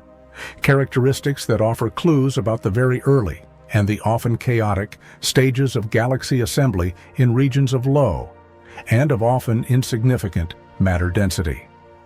Looking ahead, new generations of telescopes and of observational surveys promise to revolutionize our understanding of lonely and of often beautiful galaxies. Space telescopes, like the James Webb Space Telescope, with its unparalleled and its often spectacular sensitivity to infrared light, are capable of detecting much fainter and much more distant objects than ever before. Future large and often spectacular ground-based telescopes that are equipped with adaptive optics and with highly sensitive instruments, will also be crucial. These advanced and these often sophisticated observatories will allow astronomers to detect more void galaxies, including potentially fainter and smaller ones, a fact that will expand the sample size and that will provide a more complete and a more profound picture of their properties. They will also enable more detailed and more profound studies of their gas content, of their internal structure, and of their star formation processes, a fact that will shed further and that will often be profound light on how galaxies evolve in isolation. The ability to probe deeper and to probe more profoundly into the voids will not only uncover more lonely and more often beautiful galaxies, but it will also help to refine our models of the cosmic web and of the underlying and of the often chaotic physics that governs its formation. Finally, one cannot help but ponder the cosmic view from within a lonely and a often beautiful galaxy. For any hypothetical and any often lonely intelligent life that is residing on a planet in such a system, the night sky would be profoundly and often dramatically different from our own. Our Milky Way's night sky is dominated by the band of our own galaxy, a band that is studded with countless and with often spectacular individual stars and clusters from a lonely and a often beautiful galaxy in the Boötes Void. The Milky Way would be an unseen and an unimaginably distant object. Instead, the sky would be largely and almost totally black, a sky that is dotted only by the few and the often lonely, widely spaced stars within their own galaxy, and perhaps with powerful and with often sophisticated instruments. The incredibly faint and the often insignificant pinpricks of light from other and from often lonely galaxies. Galaxies that are hundreds of millions of light years away. This extreme and this often total isolation would likely and would almost certainly shape their understanding of the universe in unique and in often profound ways that might lead them to believe that their galaxy was truly and that their galaxy was totally alone in an endless and in an often empty void. A belief that would make them ignorant of the vast and of the often spectacular cosmic web of billions of galaxies that lies far, far beyond their sparse and their often lonely reach. The very and the often profound existence of these lonely and of these often beautiful galaxies serves as a powerful and as an often profound reminder of the universe's incredible and its often chaotic diversity. A diversity where life, if it exists, could experience a cosmic and a often lonely reality that is starkly and that is dramatically different depending on its galactic and on its often lonely address. For a long time, our view of the universe was limited. We saw individual stars, and then we realized that they belonged to galaxies. For a while, it was thought that galaxies were scattered, somewhat randomly, across the vastness of space, perhaps like dust motes that are suspended in a giant and a often dark room.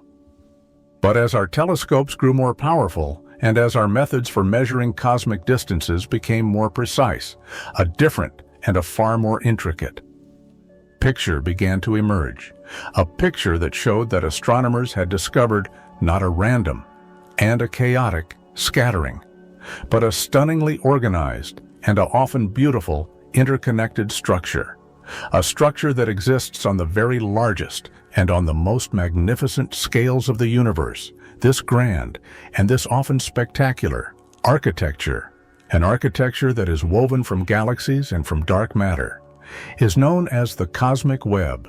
It is a fundamental and a often profound framework, a framework that governs where galaxies are found and where they are not, a framework that explains the existence of the seemingly empty and the often vast regions like the Boötes Void, as integral and as often fundamental parts of this vast and of this often beautiful cosmic design. Imagine a giant and a often spectacular three-dimensional spider web, a web that is stretching across unimaginable and across often vast distances. This is a common and a often helpful analogy for the cosmic web. The galaxies are not sprinkled evenly, like sugar in a bowl. Instead, they are found concentrated along the strands of this web, forming long and often spectacular, luminous threads, and where these threads meet, and where they cross, galaxies gather in dense and in often chaotic knots, creating colossal and often spectacular cities of stars. And between these threads and between these knots, there are immense, and there are often vast, cavernous spaces, truly empty, and often vast voids, voids that are like the holes in a cosmic and in a often spectacular sponge. This structure is not something that we can directly see with a single and with a often limited image, as it extends far, far beyond what any single and what any often limited telescope can capture. Instead, it is revealed by meticulously and by often tediously mapping the positions of millions of individual galaxies. Each and every observation is a tiny and a often insignificant point on a grand and on a often invisible blueprint. And when astronomers plot these galaxies on a three-dimensional and on an often complex chart, the intricate and the often beautiful web-like pattern becomes clear, a pattern that shows that the universe on its largest and on its most magnificent scales is organized into this vast and into this often spectacular interconnected network. The cosmic web is made up of three main and of three often spectacular components, each of which plays a crucial and a often fundamental role in its overall and in its often chaotic structure. The first of these components are the filaments. Think of these as the long and the often spectacular thread-like arms of the cosmic web. These are vast and often spectacular, elongated structures, structures that are hundreds of millions of light years in length, structures where galaxies are strung out like beads on a necklace. Our own and our often beautiful Milky Way galaxy, for instance, resides within one of these cosmic and of these often spectacular filaments. A filament that is a relatively and a often insignificantly less dense part of the web. These filaments are like the cosmic and the often spectacular highways that are guiding the flow of matter and of galaxies towards the denser and the often chaotic regions. They are not perfectly, and they are not totally, straight or uniform. Rather, they are complex, and they are often chaotic, sometimes branching, and sometimes twisting, a fact that reflects the gravitational and the often powerful pools that have shaped them over cosmic and over often vast time. Along these filaments, galaxies exist in groups and in smaller and in often insignificant clusters, clusters that are constantly and that are often chaotically moving, drawn by the gravity of the larger and of the often spectacular structures. The sheer and the often unimaginable length of these filaments is awe-inspiring. They can span distances so vast that light would take hundreds of millions of years to travel from one end to the other. They represent the skeletal and the often fundamental framework of the universe, a framework that is channeling matter and that is marking the paths along which galaxies have evolved and along which they have congregated. The discovery and the mapping of these filaments, filaments that are stretching across immense and across often vast cosmic distances, was a pivotal and a often profound step in understanding the true and the often chaotic nature of the cosmic web. The second key and the often fundamental components of the cosmic web are the clusters, or the nodes. These are the densest and the often chaotic parts of the web, the places where multiple and where often spectacular filaments intersect. Imagine where several strands of a spider web converge, creating a thick and a strong knot.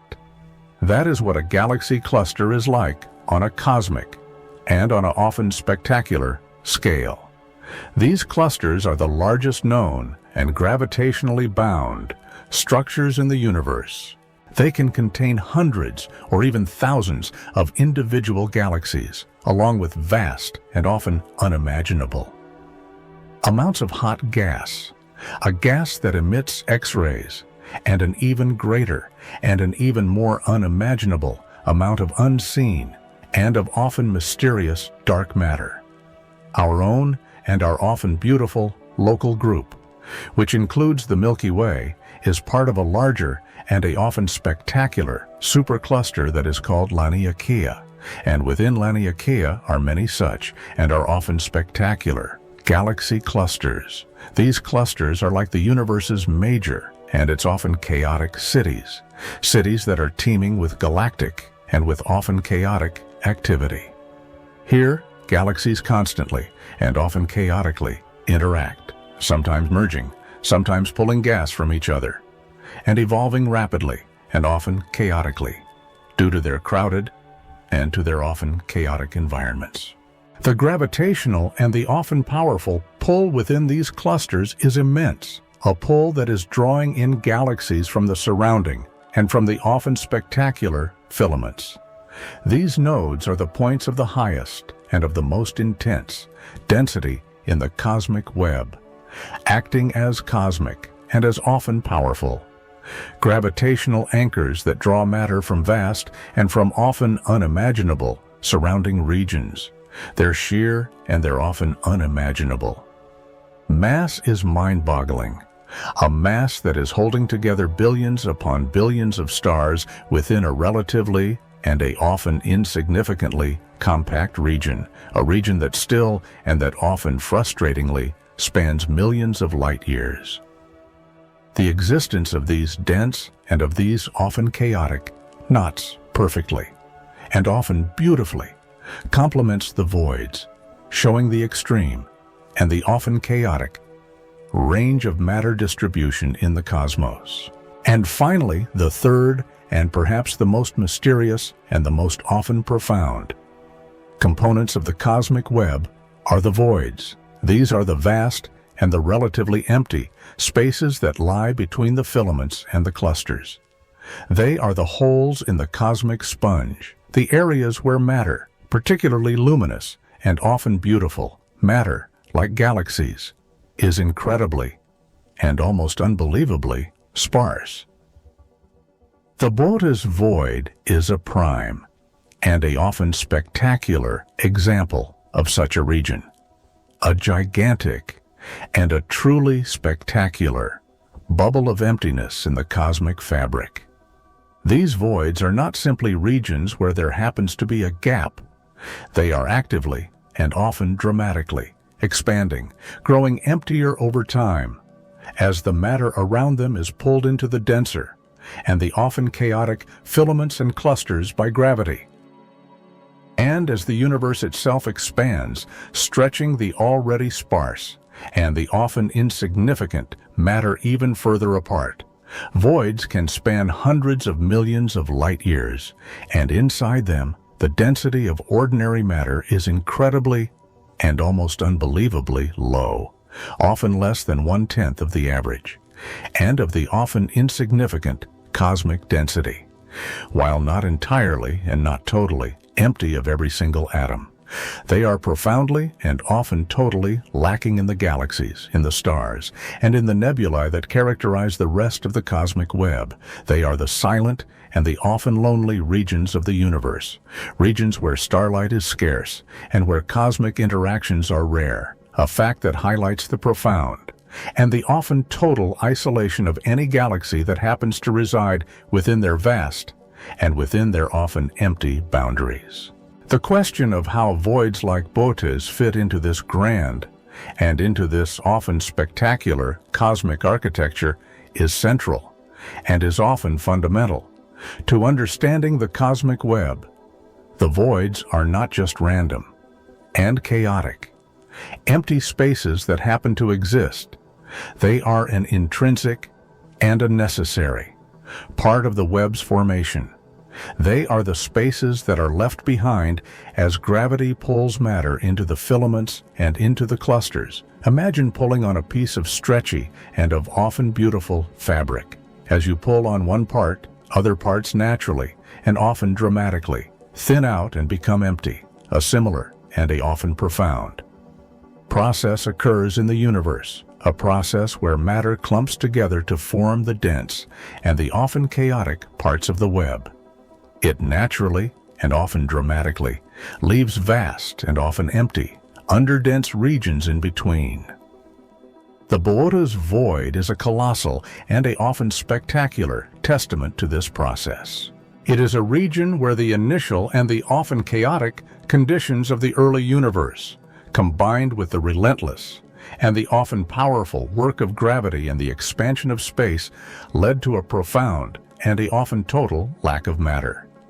It is, in essence, a giant and a truly spectacular bubble, a bubble that is bounded by the surrounding and the often spectacular filaments of galaxies, filaments that act as its walls. These walls are not distinct, and they are not physical barriers, but rather simply the denser and the often chaotic regions where galaxies have preferentially and often dramatically clumped.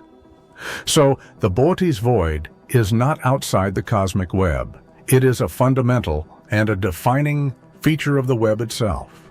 An enormous and a often spectacular gap within the network, a gap that perfectly and that often beautifully illustrates the extreme and the often chaotic variations in matter density that characterize the universe on its largest and on its most magnificent scales. Its very, and its often profound, existence highlights the foam-like or the sponge-like nature of cosmic structure, a structure where concentrated matter forms the spongy and the often chaotic material, and where the voids are the empty spaces within the sponge.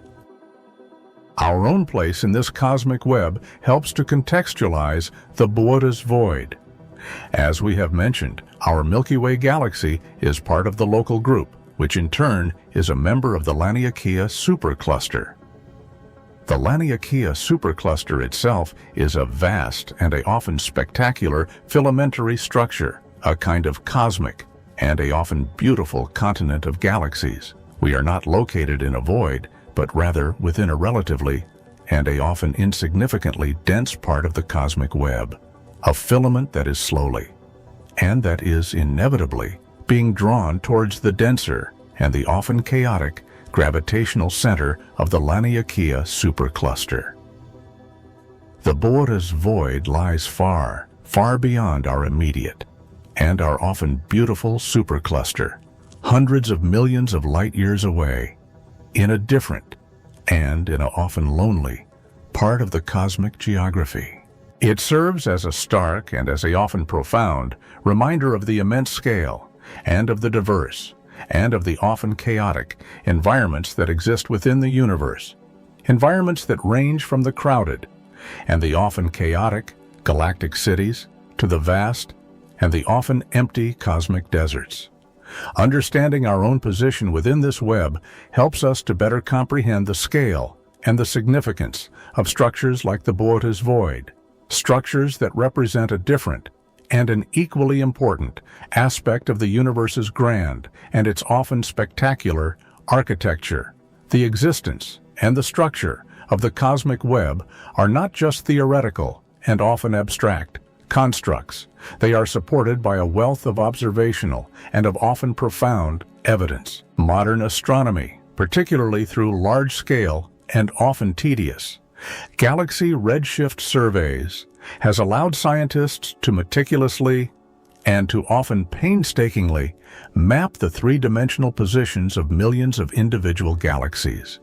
By measuring the redshift of light from countless and from often spectacular galaxies across vast and across often unimaginable regions of space, astronomers can calculate their distances, and they can plot them in a three-dimensional and in a often complex map. And when these maps are created, the cosmic web emerges with striking and with often beautiful clarity. The filaments are visible as long and as often spectacular, interconnected chains of galaxies. The clusters appear as dense and as often chaotic knots where these chains intersect, and the voids are plainly and are often dramatically visible as enormous, and as often vast, regions where galaxies are almost entirely and almost totally absent. These observational maps provide compelling and often profound visual confirmation of the theoretical and of the often abstract predictions about the universe's large-scale structure. The Boötes Void itself was one of the earliest and one of the most dramatic pieces of evidence for the cosmic web, revealing an unexpectedly large and an unexpectedly well-defined emptiness. An emptiness that solidified the idea of a structured and a non-uniform universe. These detailed and these often profound maps continue to be refined with newer and with more powerful telescopes. Telescopes that are providing ever clearer and ever more beautiful images of the universe's grand and its often spectacular web-like architecture, and that are continually and that are often dramatically reinforcing the idea that voids are fundamental and are often crucial components of this cosmic scaffolding. The cosmic web is, therefore, not just a beautiful and a often spectacular picture. It is a scientifically confirmed and a often profound reality, a reality that defines the universe on its largest and on its most magnificent scales, with voids like Boötes playing a central and a often fundamental role in its intricate and in its often chaotic design. The universe that we observe today is a place of immense and of often spectacular structure and diversity, from the tiny and the often insignificant atoms to the gigantic and the often spectacular galaxy clusters. Matter is arranged in complex and in often beautiful patterns, but this was not always the case. In the very earliest and the often chaotic moments after the Big Bang, the universe was incredibly and almost unbelievably hot and dense, and importantly, it was remarkably and almost perfectly smooth and uniform. Imagine a perfectly and a beautifully blended cosmic soup, a soup with matter and with energy that are distributed almost perfectly and almost uniformly, evenly throughout. So, how did this smooth and this uniform soup transform into the lumpy and the often chaotic web-like structure that we see today, a structure with dense and with often chaotic clusters of galaxies that are separated by vast and by often empty voids? Voids like the one in Boötes. This is one of the most fundamental and one of the most profound questions in all of cosmology. And the answer to this question lies in the interplay of incredibly tiny and of often insignificant initial differences, the relentless and the often powerful pull of gravity, and the continuous and the often dramatic expansion of space over billions of years, the formation of cosmic voids, including the immense and the often spectacular Boötes Void, is a direct and an expected outcome of these fundamental and of these often profound processes. The story of how voids form begins with what scientists call initial tiny differences, or primordial fluctuations. Despite the early and the often chaotic universe being incredibly and almost unbelievably uniform, it was not perfectly, and it was not totally.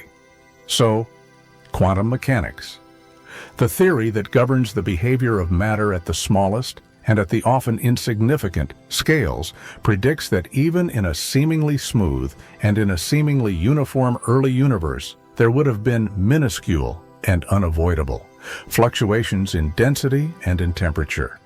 These were not large, and they were not dramatic variations, but incredibly small and often insignificant. Microscopic ripples in the cosmic soup, ripples that were like imperceptible and often insignificant, bumps and dips in an otherwise flat and in an otherwise uniform surface. These fluctuations are thought to have arisen from quantum and from often chaotic processes in the very first and in the often chaotic moments of the Big Bang, moments when the universe was smaller than a single atom. As the universe expanded rapidly and often dramatically from this extremely tiny and this often insignificant state, these quantum and these often chaotic fluctuations were stretched, and they were magnified to astronomical and to often spectacular scales, becoming the subtle and the often insignificant seeds from which all future and from all often spectacular cosmic structures would grow. Some regions ended up with a tiny and a often insignificant bit more matter than the average, and some regions ended up with a tiny and a often insignificant bit less. These almost imperceptible and these often insignificant variations that were barely noticeable at first, were the crucial and the often fundamental starting points for everything that we see today, including the vast and the often emptiness of voids, the primary and the often powerful, the sculptor of the universe's structure, a sculptor that is acting upon these tiny and these often insignificant initial differences is gravity. Gravity is the fundamental and the often powerful of force that attracts objects with mass or with energy towards each other. Its strength depends on the amount of mass that is involved and on the distance between the objects. In the early and in the often chaotic universe, even though the density differences were tiny and were often insignificant, gravity immediately and often dramatically began to work on them. In the regions where there was a slightly and a often insignificantly higher concentration of matter, gravity would naturally and would often dramatically be a tiny and a often insignificantly bit stronger. This slightly and this often insignificantly stronger gravitational pull would begin to draw in even more and even more often insignificant surrounding matter. It is a cumulative and a often dramatic effect, an effect that is a kind of cosmic and a often spectacular snowball rolling downhill. As more matter was attracted to these slightly and to these often insignificantly denser regions, their mass would increase, and consequently their gravitational and their often powerful pull would become even stronger, this stronger, and this often powerful a pull would then draw in even more matter, a fact that would accelerate the process. This positive, and this often dramatic, feedback loop is known as gravitational instability. It explains how the initially tiny and the often insignificant overdensities in the early universe grew steadily, and often dramatically, larger over vast and over often unimaginable periods of time, gradually and often slowly, accumulating more and more material. These growing and these often spectacular clumps of matter were the embryonic and the often beautiful forms of what would eventually and what would often dramatically become the galaxies, the galaxy clusters, and the great and the often spectacular filaments of the cosmic web, the luminous and the often beautiful threads and knots of the cosmic web. Conversely, in the regions where there was initially a slightly and a often insignificantly less matter than the average, the pull of gravity was correspondingly and often dramatically weaker, as the surrounding matter was drawn away to the denser and to the more gravitationally attractive regions.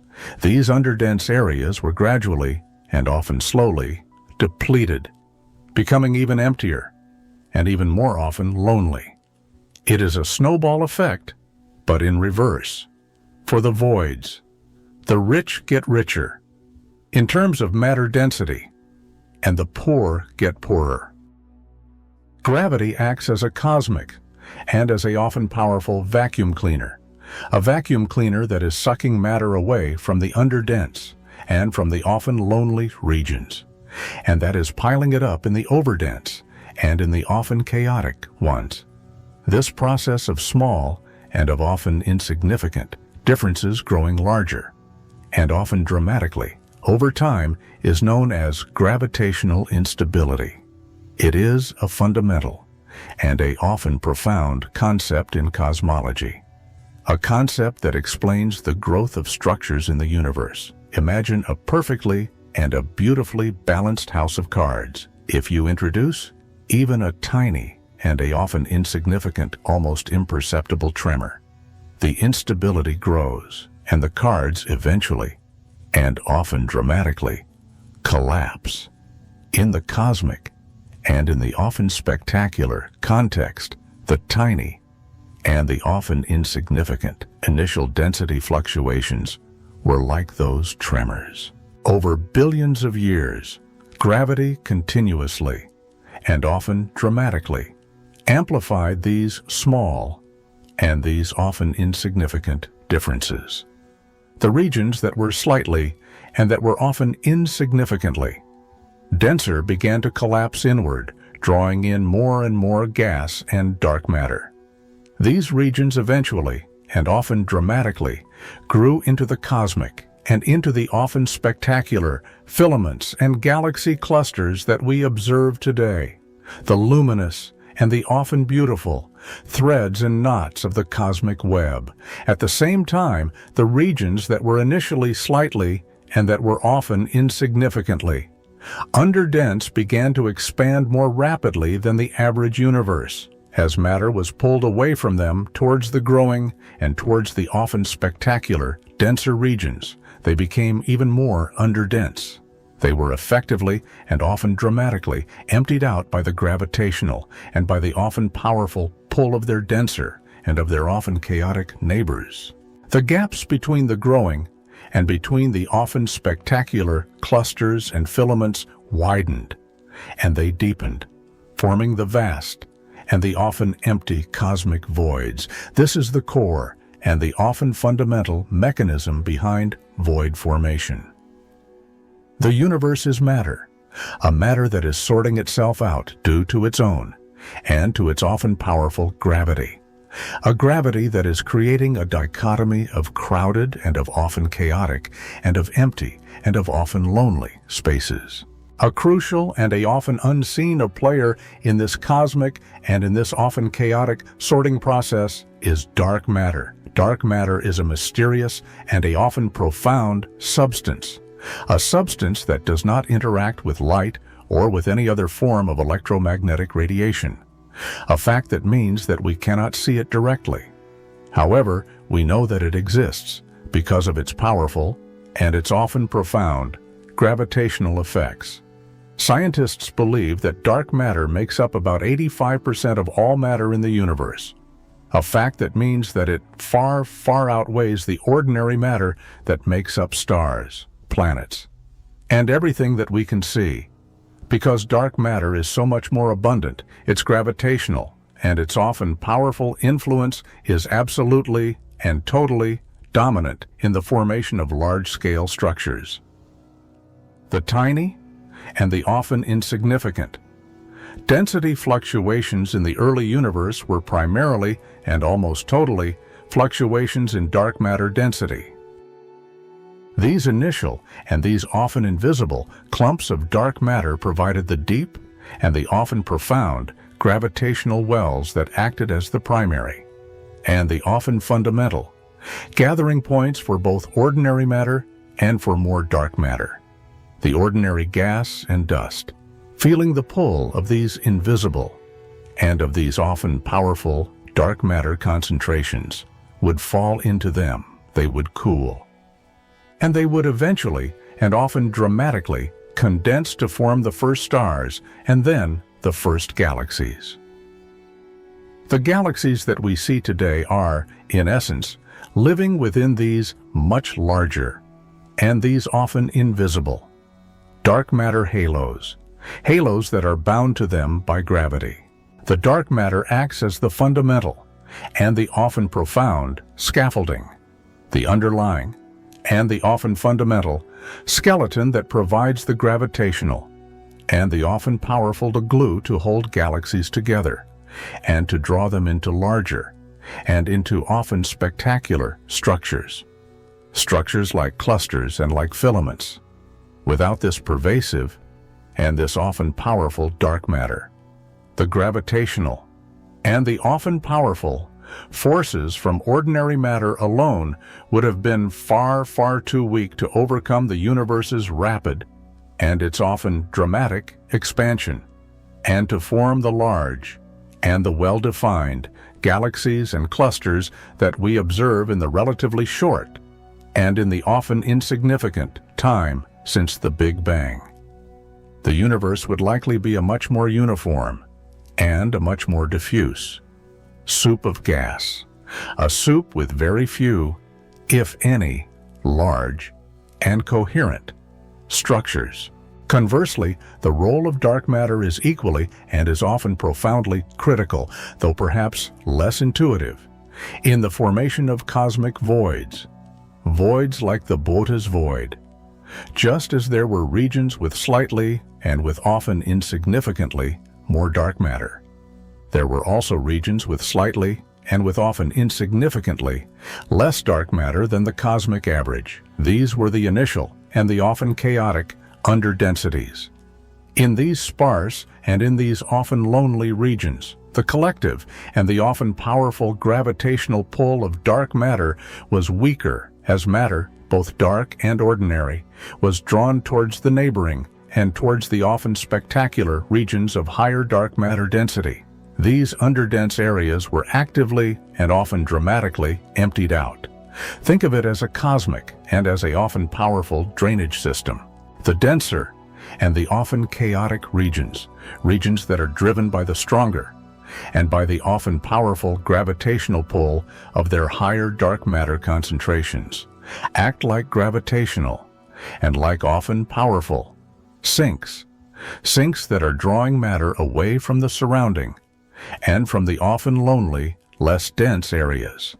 The matter in the protovoids, a matter that is having less dark matter to exert a gravitational and a often powerful pull, was unable to hold on to its material as effectively. Instead, it was slowly but surely pulled towards the growing and towards the often spectacular filaments and clusters. This process of matter flowing away from underdense and from often lonely regions and of accumulating in overdense and in often chaotic ones is what sculpts the cosmic web, leaving behind the vast and the often empty spaces that we call voids. The Boötes Void, being one of the largest and one of the most spectacular voids, represents an area that was initially, and that was often dramatically, significantly underdense in dark matter, a fact that leads to a profound and a often total absence of both dark matter and, consequently, of ordinary matter as time progressed. Even within the very heart of a cosmic void, a void such as the Boötes Void, dark matter is still present, albeit at a much lower and at a often insignificant density than the cosmic average. It is not completely, and it is not totally, devoid of dark matter. It is just remarkably, and it is often profoundly, sparse. The distribution of dark matter within a void is likely more diffuse, and it is less clumped than in the filaments or in the clusters. This lower, and this often insignificant, density of dark matter means that the local and the often insignificant gravitational fields within the void are significantly and are often dramatically weaker. This has important, and often profound, implications for the few, and for the often lonely galaxies that reside within the Boötes Void. Because these galaxies are not bathed in a strong and in an often chaotic, clumpy dark matter halo of a cluster, and because they are far from the strong and from the often powerful gravitational influences of galactic filaments, their evolution is less affected by external and by often chaotic gravitational interactions, their own, and their often lonely, internal dark matter halos, though they are isolated, still play a crucial and a often fundamental role in binding their stars and their gas. But the cosmic and the often lonely environment around them is one of profound and of often total gravitational calm. The dark matter in the void ensures that even these seemingly and these often deceptively empty regions are still subject to the subtle and to the often insignificant, large-scale gravitational forces that continue to shape the universe, albeit in a more gentle and in a more expansive manner. The impact of dark matter's role can also be seen in the very and in the often profound structure of the cosmic web itself. The filaments and the clusters are not just collections of galaxies. They are embedded within massive and within often invisible networks of dark matter. These dark matter structures are much more expansive, and they are much more diffuse than the visible galaxies that they host. The voids, conversely, are regions where these dark matter structures are either absent or are incredibly and are almost unbelievably sparse. Computer simulations. Simulations that model the evolution of the universe from its early and from its often chaotic moments, consistently and often dramatically, show that the large-scale structure that we observe, a structure with its distinct and with its often beautiful web-like pattern of filaments, of clusters, and of voids, only emerges when dark matter is included in the calculations. If the simulations are run with only ordinary matter, the gravitational and the often powerful forces are simply, and are often totally, too weak to form such pronounced and such often spectacular structures in the time that is available since the Big Bang. The universe would be far more uniform, and it would be far less structured, and it would be a far less interesting place. This strong, and this often profound, agreement between the theoretical simulations that include dark matter, and the actual astronomical observations of the cosmic web, provides some of the most compelling and of the most profound evidence for dark matter's existence, and for its indispensable, and for its often fundamental role in shaping the universe. The very and the often profound existence of giant and of often spectacular holes like the Boötes Void, serves as a powerful and as a often profound, indirect confirmation of dark matter's profound and of its often powerful gravitational influence, an influence that demonstrates its ability to create not only concentrations of matter, but also vast and often empty regions of cosmic emptiness. by drawing matter away. It is the unseen and the often mysterious architect, an architect that is defining the presence and the absence of light in the vast and in the often dark cosmic landscape. The study of voids thus becomes an indirect and a often profound window into the properties of dark matter, a window that allows us to understand how this mysterious and this often profound substance sculpted the large-scale universe, and how it created the grand and the often empty tapestry of space. Just as dark matter plays a silent yet a dominant role in structuring the universe, another mysterious and another often profound component, dark energy, exerts a profound and an equally pervasive influence. An influence that is particularly on the expansion of space itself and on the growth of the universe's emptiest and its often lonely regions, the cosmic voids. While dark matter is about clumping things together through gravity, dark energy is about pushing things apart, about accelerating the universe's expansion. This subtle, yet this powerful force was an entirely and a totally unexpected discovery.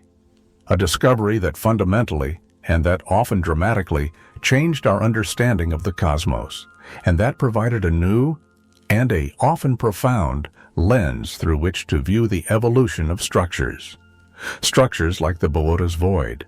Its uniform and its often total presence throughout the universe means that its effects become most evident precisely where ordinary matter and where dark matter are the thinnest. A fact that makes voids an ideal and a often perfect laboratory for studying this enigmatic and this often mysterious force. The story of dark energy begins in the late 1990s, a time when two independent and two often competing teams of astronomers were studying distant and often spectacular supernovae, which are powerful and which are often chaotic, exploding stars. These supernovae act as standard candles, a fact that means that astronomers can use their known and their often precise intrinsic brightness to determine their distances from Earth. By measuring the redshift of the light from the supernova, scientists can also determine how fast the galaxies that contain them are moving away from us. The expectation was that the expansion of the universe, an expansion that was initiated by the Big Bang, should be slowing down due to the gravitational and to the often powerful pull of all the matter within it. It was like throwing a ball into the air.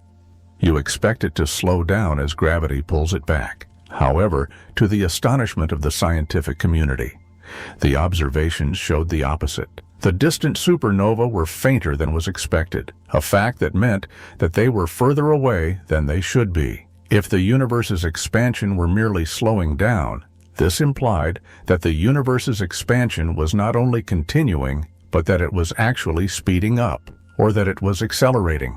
This groundbreaking and this often profound discovery led to the hypothesis of dark energy, a mysterious and a often powerful force that is responsible for this accelerated expansion. Unlike dark matter, which clumps together due to gravity, dark energy is thought to be a smoothly and a uniformly distributed component, a component that is pervasive throughout all of space. It is not concentrated in galaxies or in clusters. Instead, it is uniformly, and it is evenly spread, a fact that means that there is an equal and a often precise amount of dark energy in every cubic meter of space. Whether that space is in the middle of a galaxy, or whether it is in the deepest and in the often lonely the cosmic void. This uniform and this often total distribution is a key and a often fundamental characteristic that differentiates it from matter, both ordinary and dark. A matter that is concentrated in the cosmic web. Dark energy acts as a kind of anti-gravity, a repulsive and a often powerful force that pushes space apart, a force that causes the universe to expand at an ever-increasing and at a often dramatic rate.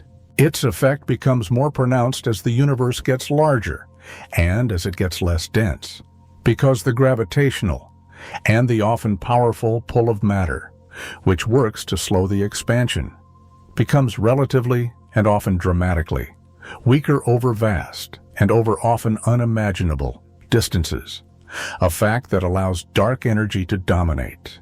The impact of dark energy on the universe's structure, and specifically on the growth of voids, is profound. In regions where matter is highly, and is often dramatically concentrated, regions such as galaxy clusters and filaments, the gravitational and the often powerful pull of ordinary and of dark matter is very strong. This strong and this often powerful gravity acts to pull matter together, overcoming the expansive and the often powerful push of dark energy and the general expansion of the universe. This is why clusters remain bound, and why galaxies within them continue to interact and to merge in these dense and in these often chaotic environments. The effect of dark energy is still present, but its repulsive and its often powerful push is largely and is often totally masked or dominated by the overwhelming and by the often powerful gravitational attraction of the concentrated matter.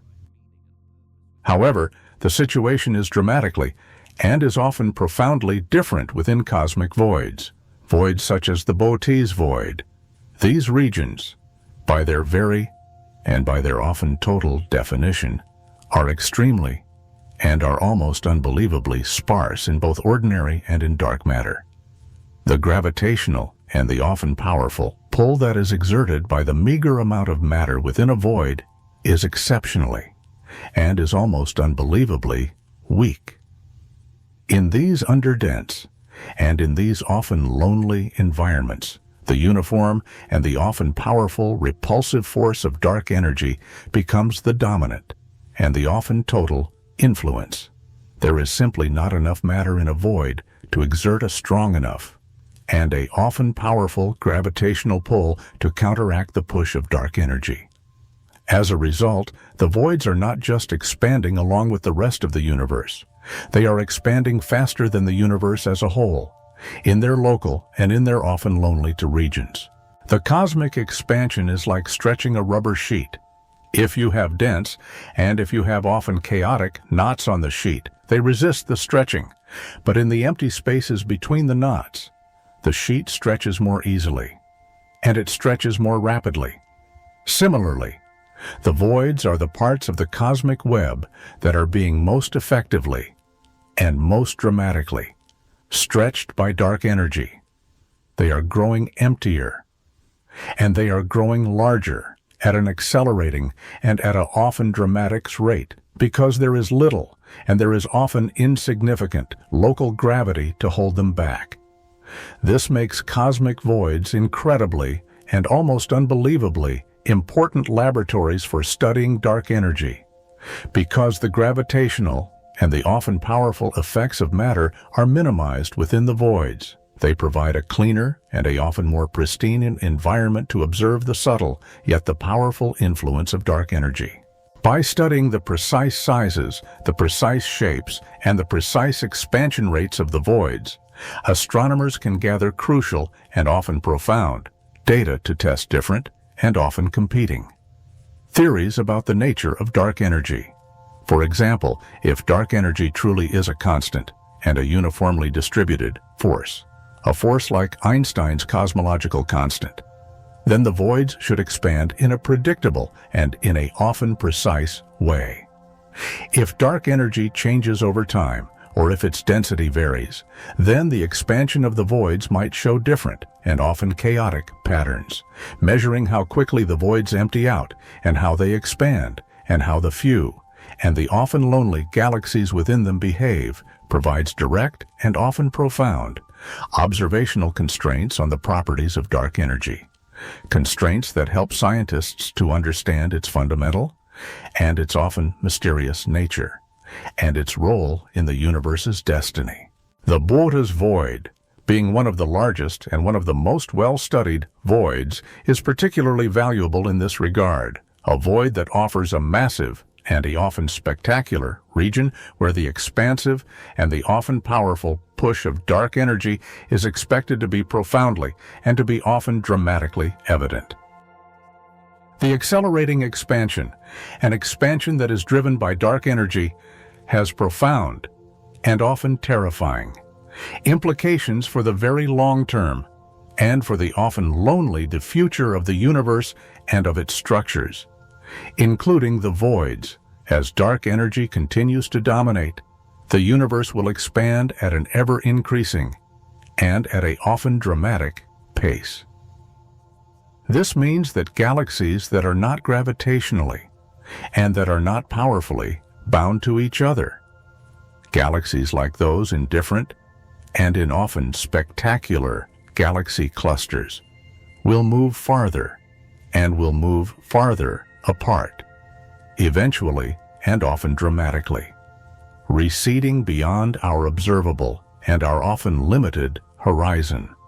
The cosmic web, which currently connects galaxies through filaments, will become increasingly and will often dramatically stretched and attenuated.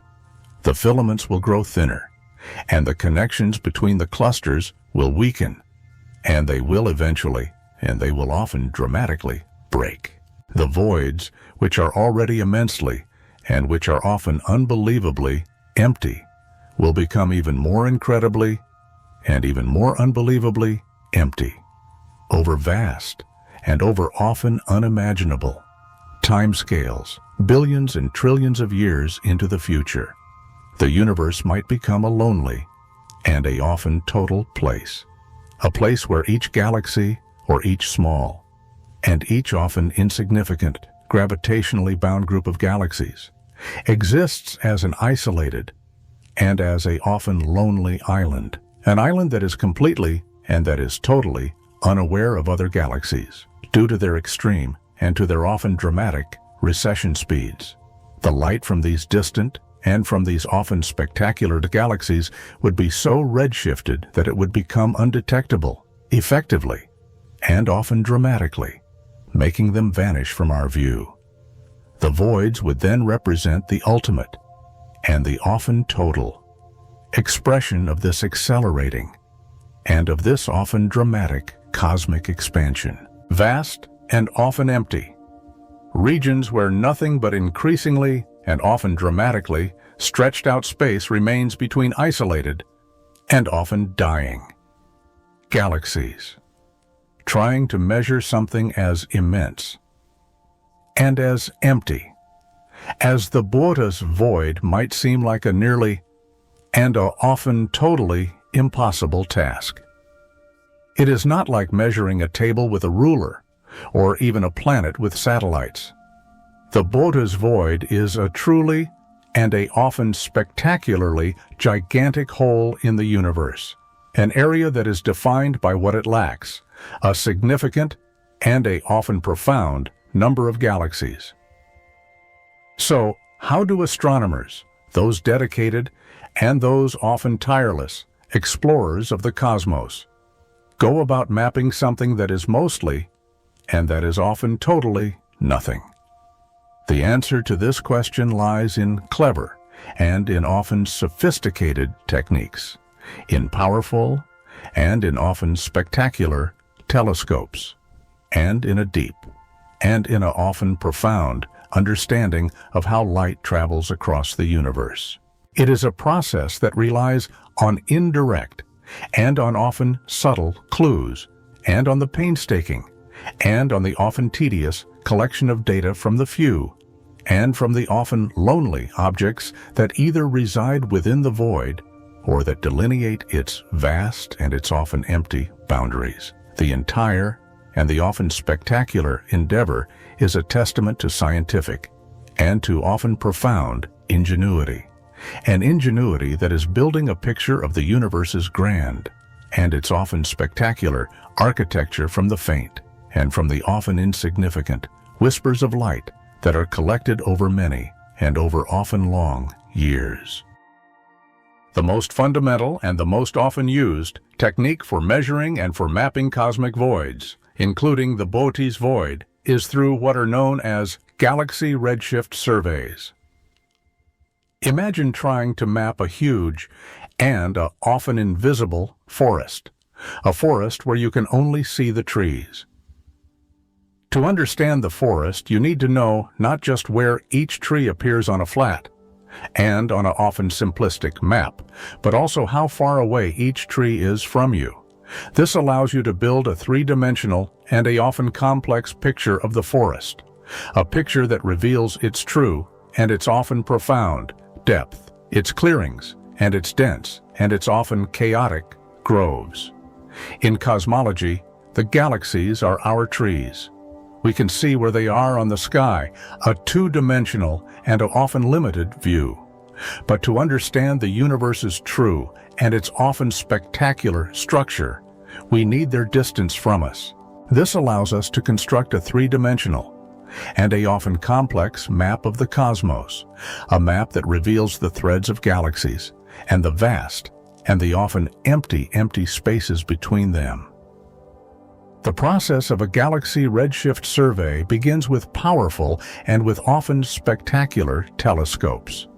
These are not just giant and often simplistic magnifying glasses.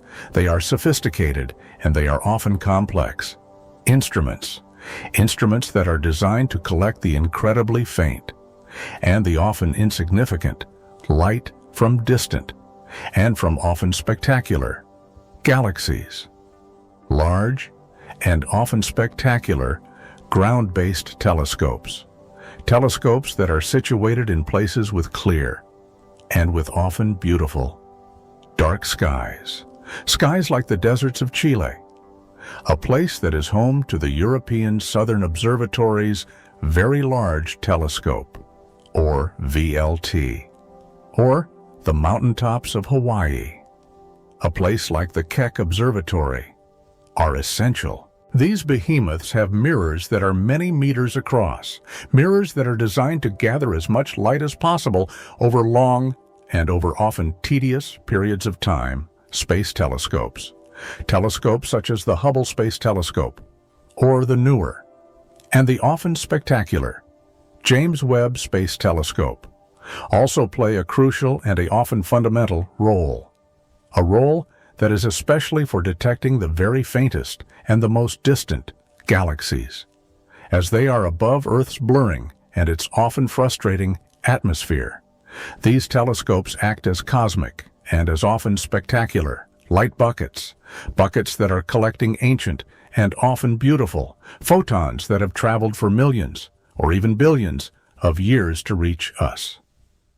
Once the light from a distant and a often spectacular galaxy is collected by the telescope, it is fed into a special and a often sophisticated instrument that is called a spectrograph. A spectrograph is like a sophisticated and a often complex prism. Instead of just bending light, it precisely and it often beautifully splits the incoming light from the galaxy into its individual and its often beautiful colors, much like how a rainbow is formed when sunlight passes through raindrops.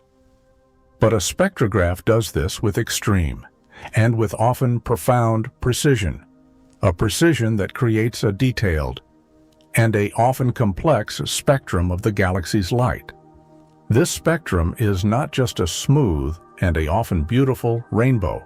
It is crossed by dark and by often mysterious and by bright and by often spectacular lines. These lines are like the unique and the often profound fingerprints of elements.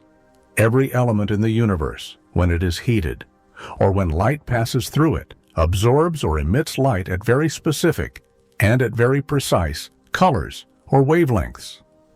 For example, hydrogen, the most abundant and the often simplest element, has a very distinct and a often beautiful pattern of lines.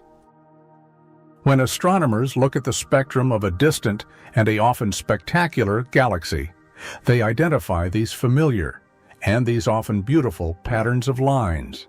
The crucial and the often fundamental part for mapping the void comes from observing how these fingerprint lines are shifted. If a galaxy were perfectly and were totally still relative to us. Those lines would appear at exactly the same, and at the often precise wavelengths as they are measured in a laboratory on Earth. However, distant and often spectacular.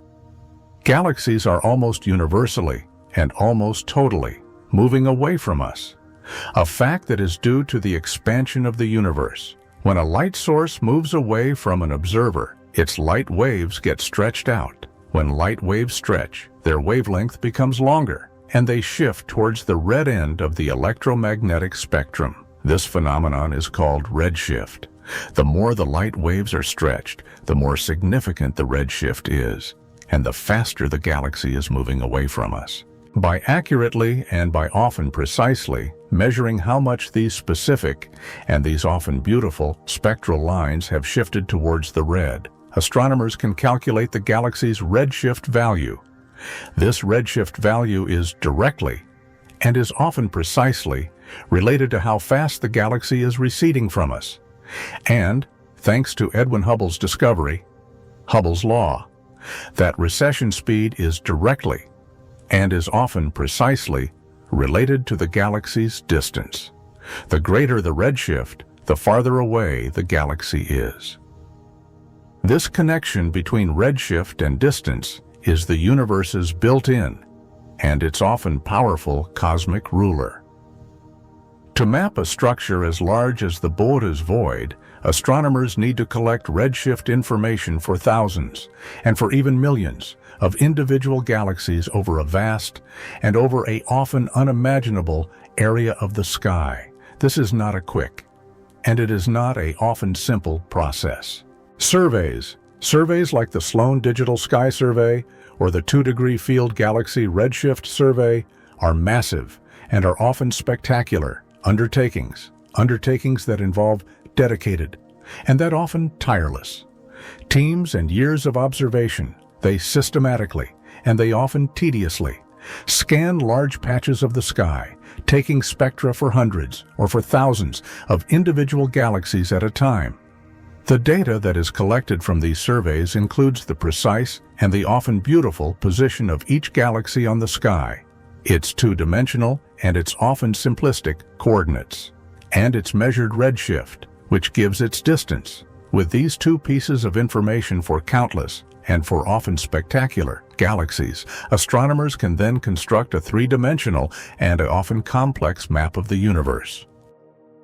On such a map, the galaxies would appear as points of light, and their positions would reveal the grand and the often spectacular structures, the long and the often beautiful thread-like filaments of galaxies, the dense and the often chaotic knots of galaxy clusters where these filaments intersect, and, most importantly for our discussion, the vast and the often empty regions where galaxies are conspicuously and are often totally absent. Identifying the Boötes Void itself within these three-dimensional and these often complex maps involves a specialized and a often sophisticated form of data analysis.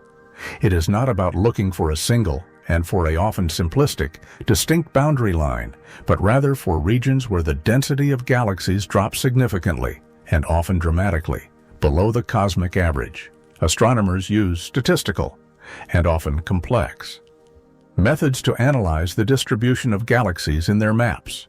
They look for large and for often vast, contiguous volumes of space where the number of observed galaxies is significantly and is often dramatically lower than what would be expected if the galaxies were distributed randomly or were distributed uniformly.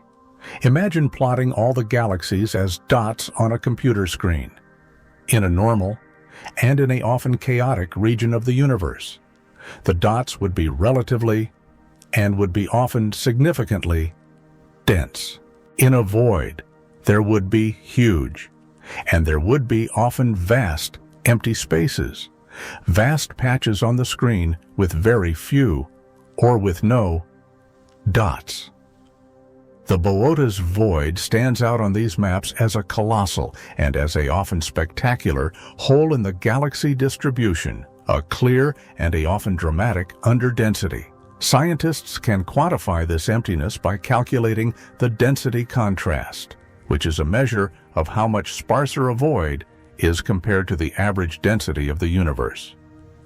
For the Boötes Void, this density contrast is very high, a fact that indicates that it is one of the emptiest and one of the most lonely known regions. Further analysis techniques such as percolation analysis, are also used. This method helps to identify how large clusters of empty space are connected. Imagine pouring water over a sponge. The water flows through the holes. Percolation analysis is a way to mathematically identify and to characterize these large, and these often vast, connected empty regions within the cosmic web. It helps astronomers to trace the boundaries of the void, even though these boundaries are fuzzy, and they are not sharply, and they are not totally defined. The edges of the Boötes Void are not solid, and they are not physical walls, but rather regions where the galaxy density gradually, and often slowly, increases to meet the surrounding and the often spectacular filaments and clusters of the cosmic web. The void is, in essence, a gigantic and a often spectacular bubble. A bubble that is defined by the denser and by the often chaotic galactic structures that surround it, almost like an empty space that is left behind as matter gravitated towards the walls of the cosmic web. A particularly challenging, yet an incredibly important aspect of measuring the Boötes Void is studying the few and the often lonely galaxies that are within it. These are the lonely galaxies that we have discussed in a previous chapter. They're very and they're often profound. Existence confirms that the void is not absolutely and is not totally empty, but is rather profoundly and is often dramatically underdense. Observing these galaxies is exceptionally and is often incredibly difficult because they are both very distant, and they are often intrinsically, and they are often profoundly faint, as they are not undergoing the same and the often spectacular, vigorous star formation as the galaxies in more crowded and in more chaotic environments. This requires even longer and even more tedious exposure times and the use of the most sensitive and of the most sophisticated detectors. By measuring the redshift of these lonely galaxies, astronomers can confirm that they are indeed located within the distance range of the Boötes Void, and that they are not just foreground, or not just background, objects that happen to be seen in the same and in the often limited direction. Furthermore, by analyzing the light from these isolated and from these often lonely galaxies, scientists can study their properties, their shapes, their star formation rates, and their gas content to understand how galaxies evolve in a truly isolated and in a gravitationally calm environment, an environment that is free from the strong and from the often powerful interactions that dominate in the denser and in the often chaotic parts of the universe. These lonely galaxies act as crucial and as often profound probes that help us to understand the void's internal environment and its unique, and its often profound, influence on galactic evolution. Looking to the future, new technologies and new observational programs promise even more precise and even more profound measurements of the Boötes Void and of other and of often spectacular cosmic structures. Next-generation large-scale galaxy surveys with wider fields of view and with greater sensitivity, will map millions more galaxies, pushing the boundaries of our three-dimensional and of our often complex cosmic maps, instruments that are capable of observing fainter light, and that are capable of observing across broader wavelengths. Wavelengths like infrared light, which can penetrate cosmic dust, will help to uncover even more distant and even more previously hidden galaxies, including potentially more within the voids. Advanced computational methods and artificial intelligence are also being developed to process the enormous and the often overwhelming data sets that are generated by these surveys. A fact that will make it easier to identify and to characterize the voids and the intricate and the often beautiful patterns of the cosmic web, even subtle and often insignificant, clues from the cosmic microwave background, the leftover, and the often faint radiation from the Big Bang can provide insights into the voids. As the CMB photons travel across the universe, their path is slightly and is often insignificantly affected by the gravitational and by the often powerful fields of the structures that they encounter. When the CMB photons pass through a large cosmic void, they experience a slight and a often insignificant cold spot or a dip in temperature, compared to the photons that pass through denser and through often chaotic regions. This is due to a subtle and a often profound effect that is known as the integrated Sachs-Wolf effect. While incredibly and almost unbelievably faint, and while challenging to detect, these cold spots on the CMB map can sometimes correspond to the presence of large cosmic voids, a fact that offers another and a often independent way to confirm their existence and to study their properties, although it is not a direct and a often simplistic measurement of the void's boundaries. It provides supporting and often profound evidence of its large scale and of its often powerful gravitational impact. The measurement of the Boötes Void, therefore, is not a simple and it is not a direct observation, but a sophisticated and a often complex scientific detective story. It involves collecting incredibly faint and often insignificant light from millions of distant and of often spectacular galaxies, painstakingly and often tediously, measuring their redshifts to determine their three-dimensional and their often complex positions, and then using powerful and often sophisticated statistical tools to reveal the grand and the often spectacular sponge-like structure of the universe, a structure with its filaments, with its clusters, and with its vast, and with its often empty holes. It is a continuous and a often tedious process of refining our cosmic maps, of pushing the boundaries of our observational capabilities, and of deepening our understanding of how the universe is put together on its very grandest and on its most magnificent scales, a process that reveals that even the absence of matter can tell us a profound and a often beautiful story about the cosmos. The ongoing and the often tedious work to measure and to understand the voids like Boötes, is a testament to humanity's relentless and to its often profound quest to map the unknown and to decipher the universe's deepest and its often mysterious secrets. Imagine, if you can, a civilization that is not unlike our own, a civilization with intelligent beings, with advanced technology, and with a deep, and with a often profound yearning to understand their place in the cosmos.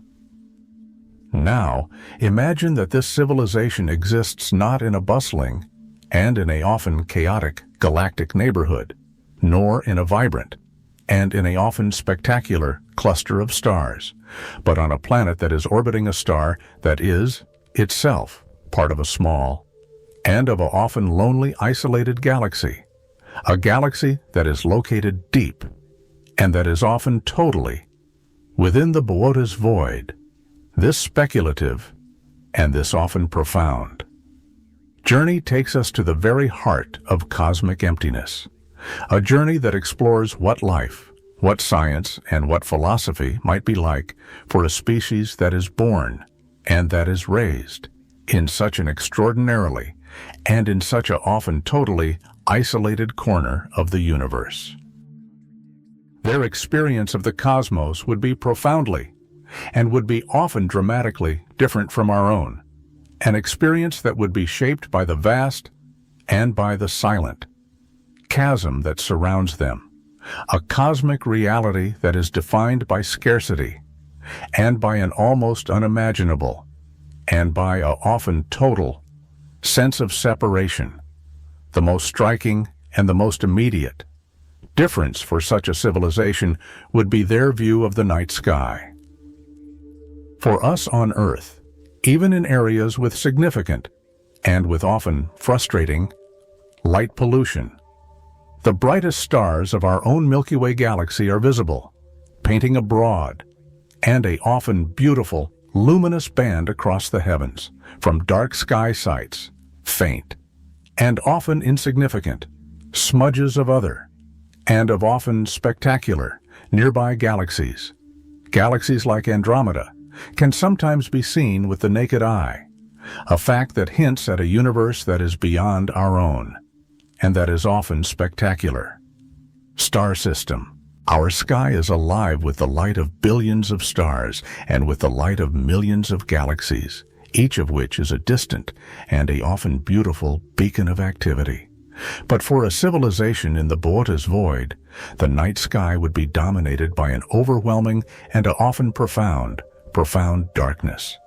Their own galaxy, perhaps a faint, and a often beautiful spiral, or an irregular, and a often chaotic collection of stars would be the soul and the often lonely, luminous structure that is visible to their unaided and to their often limited eyes, while the stars within their own galaxy would still glitter with a familiar and with a often beautiful brilliance, forming their own and their often unique patterns and constellations.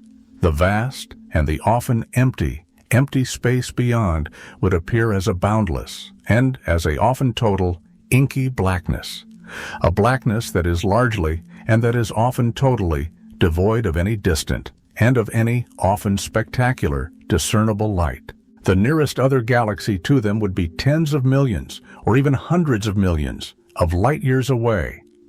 This means that any light from these incredibly and these almost unbelievably distant neighbors would be so faint by the time it reached their planet that it would be entirely and would be totally invisible without extremely powerful and without extremely sophisticated telescopes. Unlike Earth, where galactic collisions and where near misses are rare but are visible, phenomena such as the impending and the often spectacular collision between the Milky Way and Andromeda. For these void dwellers, such events would be utterly and would be totally beyond their observational and their often limited reach.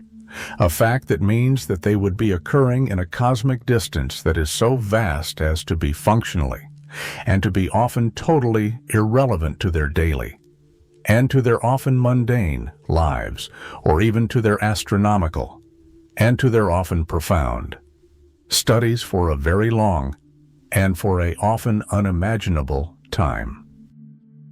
The vibrant and the often spectacular, bustling cosmic web, with its intricate and with its often beautiful filaments, and with its dense and with its often chaotic galaxy clusters, would be an entirely and a totally alien concept to their early and to their often simplistic astronomers.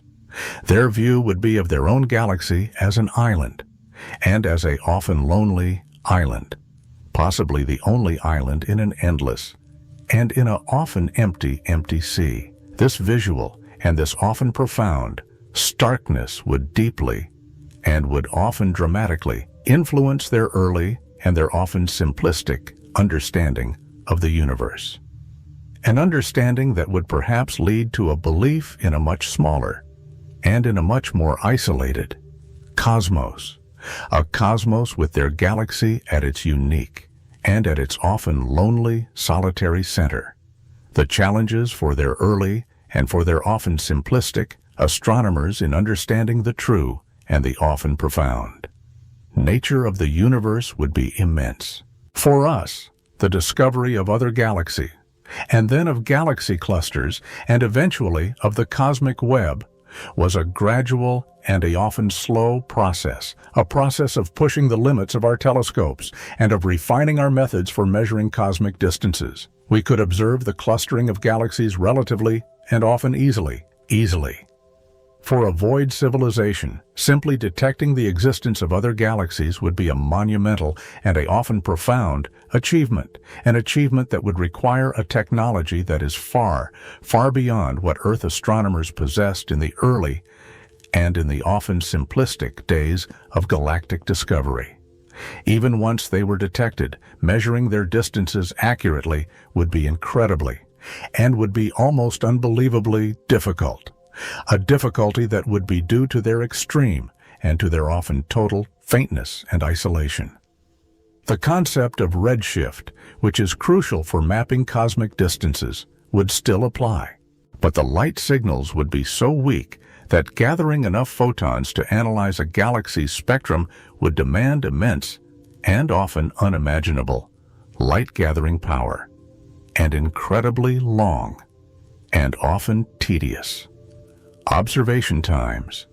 Their equivalents of Edwin Hubble would face a far steeper, and a often more profound, climb to establish the expansion of the universe, as their immediate, and as their often lonely, surroundings would be gravitationally and would be often totally calm, and as the recession velocities of the few, and of the often lonely distant galaxies would be challenging to measure precisely.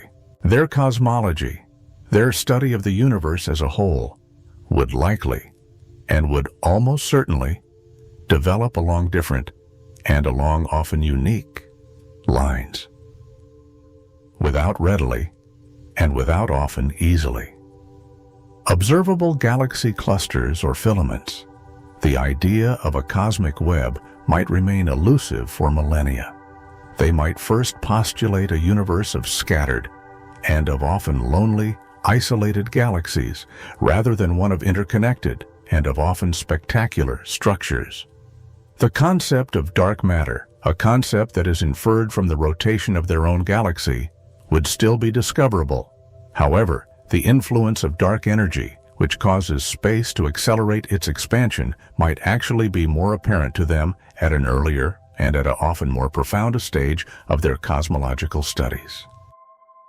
Because their galaxy is in such a gravitationally weak and in a often insignificant environment, the expansive and the often powerful push of dark energy would be less masked by the local and by the often chaotic gravitational pull of surrounding matter.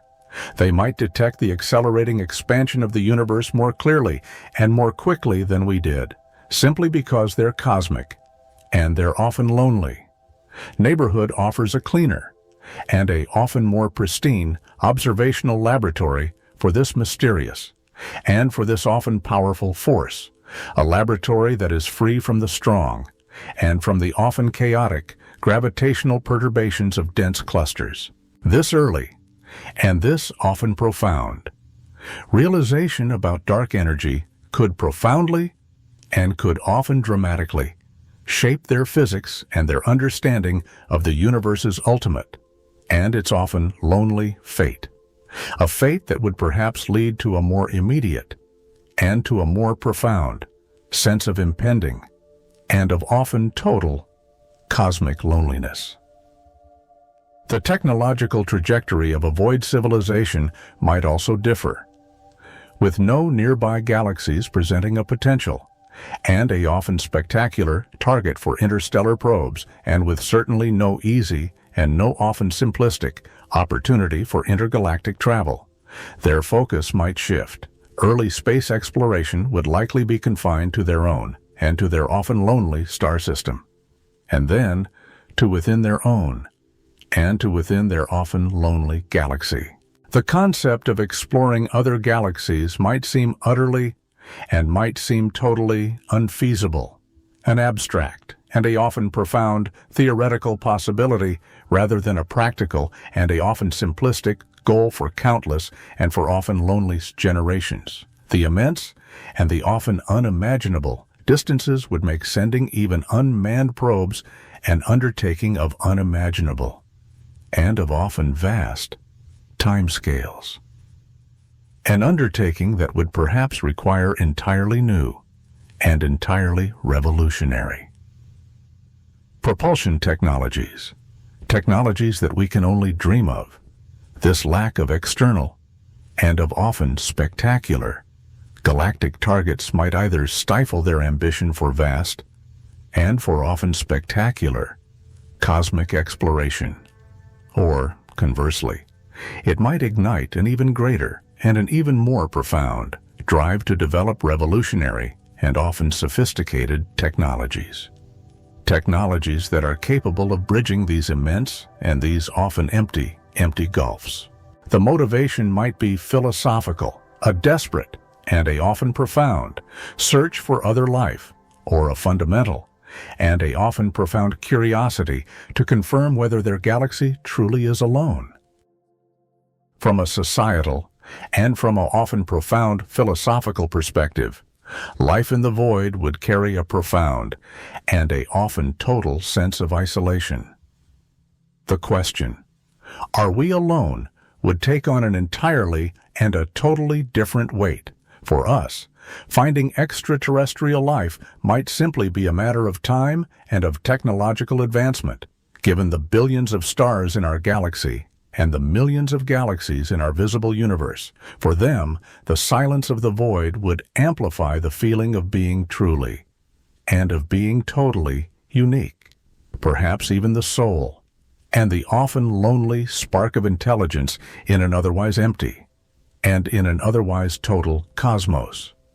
This could lead to a deep and to a often profound philosophical introspection, an introspection that would perhaps foster a culture that cherishes their own existence as an extraordinarily, and as a often profoundly rare cosmic anomaly. Religion and spiritual beliefs might center around themes of isolation, of resilience, and of the preciousness of their singular, and of their often lonely existence, the absence of external, and of often spectacular, galactic threats, no fear of merging with another galaxy, no worries about cosmic rays from distant, and from often spectacular supernova, bombarding their system with a significant and with a often dramatic frequency would mean that their understanding of cosmic dangers would be largely, and would be almost totally, confined to the phenomena within their own galaxy, or within their own star system. This might lead to a more inward-looking, and a more often lonely civilization. A civilization that is focused on the longevity, and on the sustainability of their own, and of their often lonely galactic home. Rather than on contemplating the threats from beyond, their perception of cosmic time would also be unique. When they finally did develop telescopes that were powerful enough to detect the incredibly faint and the often insignificant light from the nearest other void galaxies, or even from the luminous and from the often spectacular walls of the cosmic web at the void's distant and at its often lonely edges, that light would be ancient.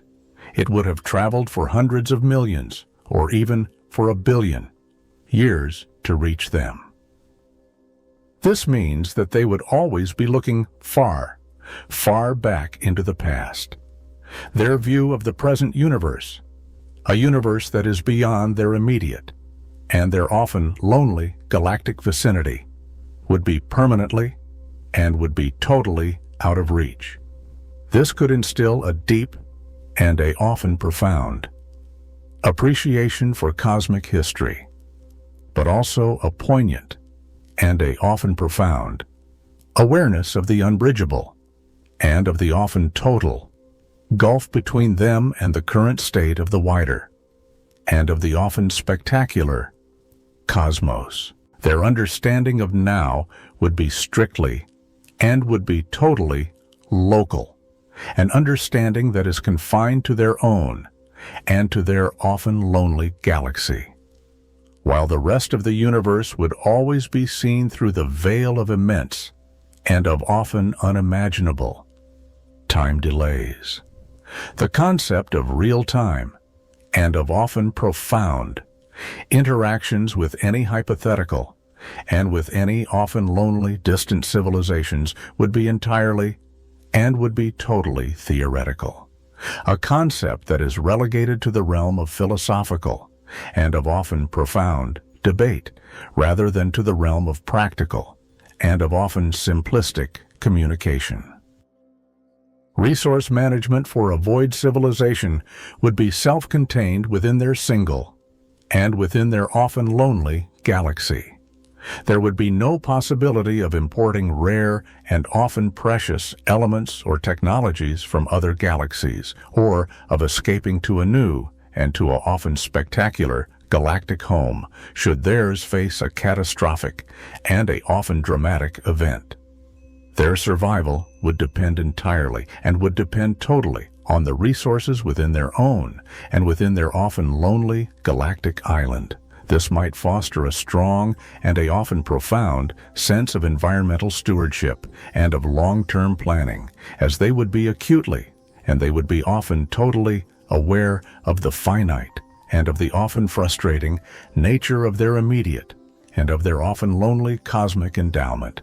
Population growth and technological expansion would be bounded by the limits of their own and of their often lonely galactic system, a fact that would potentially lead to different and to often unique societal structures and priorities that are compared to a civilization that views the entire and that views the often spectacular universe as a potential and as a often spectacular playground or resource pool. The challenges of sustaining a civilization for billions of years within a single and within a often lonely, isolated galaxy might push them towards extreme and towards often profound efficiency, recycling, and innovation in ways that we are only beginning to consider. In terms of biological evolution, while it is highly and while it is often profoundly speculative, the void environment might have subtle and might have often insignificant influences. Cosmic rays, high energy, and often powerful, particles from supernova and from often spectacular, extreme cosmic events are a factor in the radiation exposure for life. If a void galaxy is truly, and if it is totally, isolated, the flux of cosmic rays from external and from often spectacular galactic sources might be significantly, and might be often dramatically, lower compared to the galaxies in denser and in more active regions of the cosmic web. This could theoretically lead to slightly and to often insignificantly different evolutionary pressures that are related to radiation tolerance, pressures that would perhaps allow for different forms of life to flourish, or that would simply result in a slightly and in a often insignificantly lower mutation rate from external and from often powerful cosmic sources. However, internal and often spectacular galactic sources of cosmic rays would still exist. So, this effect would be marginal, and it would be often insignificant. At best, the primary and the often fundamental biological challenges would still be planetary, and they would be intragalactic rather than intergalactic. Ultimately, a civilization in the Boötes Void would experience the universe in a way that is almost diametrically, and that is almost totally opposed to our own. While we are part of a bustling and a often chaotic galactic filament, with millions of galaxies that are visible in our observable universe, they would exist in a realm of profound and of often total cosmic emptiness. Their quest for knowledge, for meaning, and for connection would be profoundly, and would be often dramatically, shaped by the vast and by the silent gulfs that surround them. Their journey of cosmic discovery would be one of incredible and of often profound patience, of ingenuity, and of a deep and of a often profound appreciation for the rare, and for the often lonely, isolated sparks of light that define their existence. The Boötes Void, therefore, is not just a scientific and a often profound curiosity. It is a thought experiment, an experiment that stretches our imagination, an experiment that forces us to consider the myriad and the often beautiful ways that life might perceive, and that life might interact with. A universe that is far more diverse in its structures and in its emptiness than we often, and than we simplistically assume. Their existence would be a poignant and a often profound reminder that while the universe is vast, it is also incredibly, and it is almost unbelievably, uneven. A fact that creates islands of life and of thought, islands that are separated by unimaginable and by often total gulfs of profound and of eternal silence.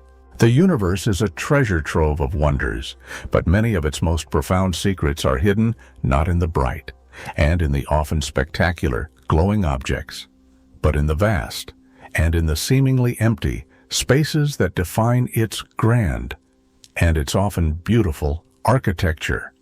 Cosmic voids, voids like the immense and the often spectacular Boötes Void, are regions of profound and of often total underdensity, regions where visible matter such as stars and galaxies, is incredibly and is almost unbelievably scarce.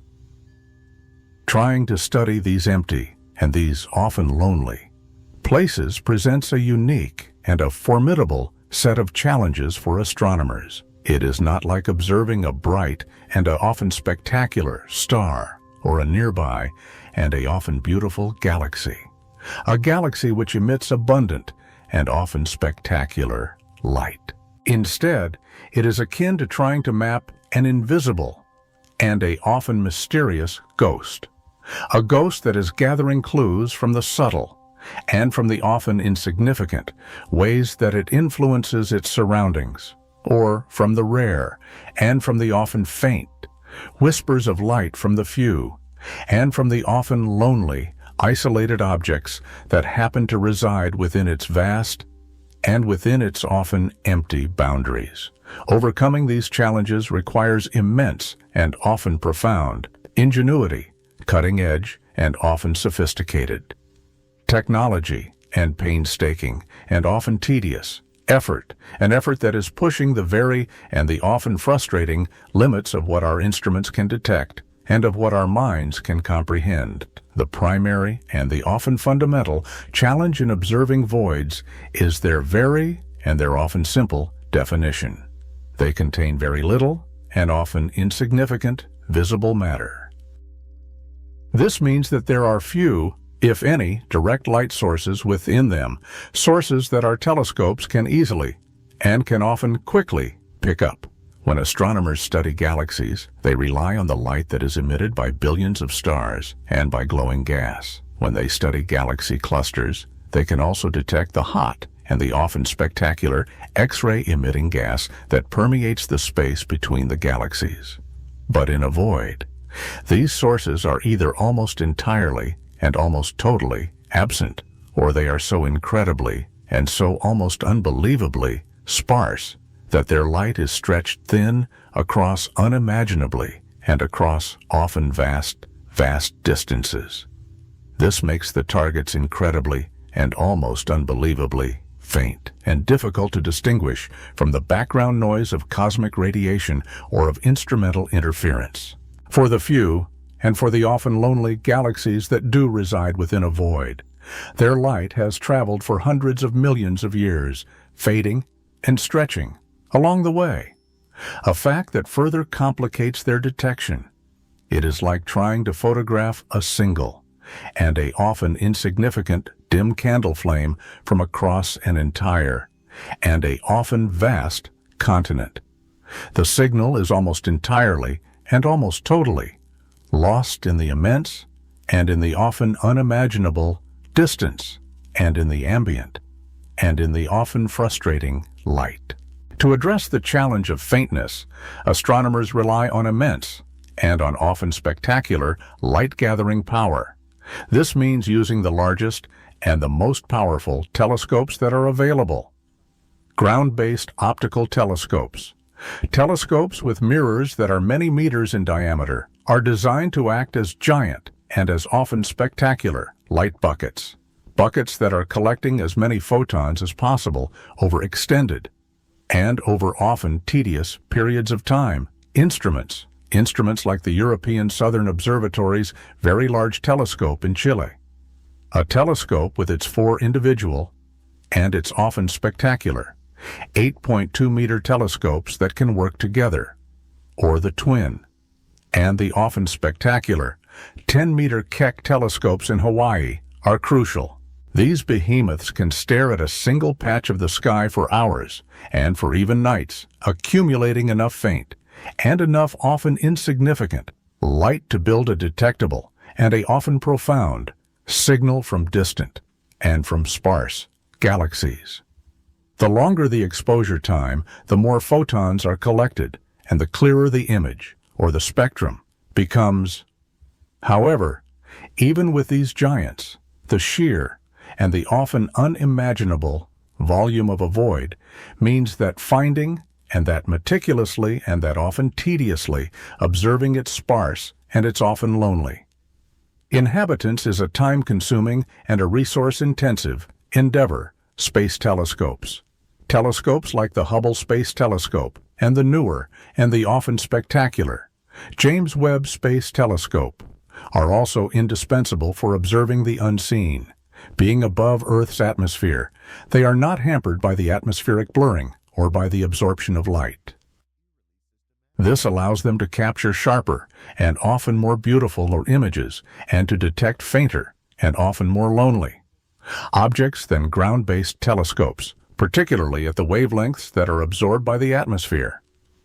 The JWST, in particular, is revolutionary for the studies of voids. It is exquisitely, and it is often profoundly, sensitive to infrared light as the light from distant galaxies travels through the expanding universe. It gets stretched, or it gets redshifted, towards longer, and towards redder wavelengths, often moving out of the visible light spectrum and into the infrared. The JWST's infrared capabilities mean that it can detect this highly, and this often dramatically redshifted light from the very faint and from the very distant galaxies that populate the edges of the voids, or that even reside within them, a fact that provides a clearer and an often more profound view of these elusive and of these often lonely objects than ever before. This ability to capture deeply and often profoundly redshifted light is fundamental to mapping the void's true and its often vast extent and content. The most critical and the most often fundamental observational method for mapping voids is the Galaxy Redshift Survey. As we have explained in a previous chapter, this is the primary, and the often fundamental, tool for creating three-dimensional, and often complex, maps of the universe. To map a void, astronomers need to know not just where the galaxies appear on the sky, but also their precise, and their often profound, distances. This is achieved by measuring the redshift of their light, a process that uses spectrographs. A spectrograph precisely, and often beautifully, splits a galaxy's light into a spectrum that allows astronomers to identify the unique and the often profound fingerprints of elements, the spectral lines, and to measure how much they have shifted towards the red end of the spectrum. This shift directly and often precisely corresponds to how fast the galaxy is receding due to the expansion of space, and by extension to how far away it is. For the study of voids, this is paramount, because it allows astronomers to identify the gap in the galaxy distribution at specific, and at often profound, distances. If a large volume of space at a certain redshift distance shows a significant and a often dramatic drop in the number of galaxies compared to what is expected, that is the unmistakable and the often profound signature of a cosmic void. Large-scale redshift surveys such as the Sloan Digital Sky Survey and the upcoming Dark Energy Spectroscopic Instrument Survey, a massive and a often spectacular undertaking that is specifically designed to map millions of galaxies across vast and across often unimaginable swaths of the sky, are essential. These surveys use automated and often sophisticated systems to observe thousands of individual galaxies simultaneously, a fact that greatly increases their efficiency.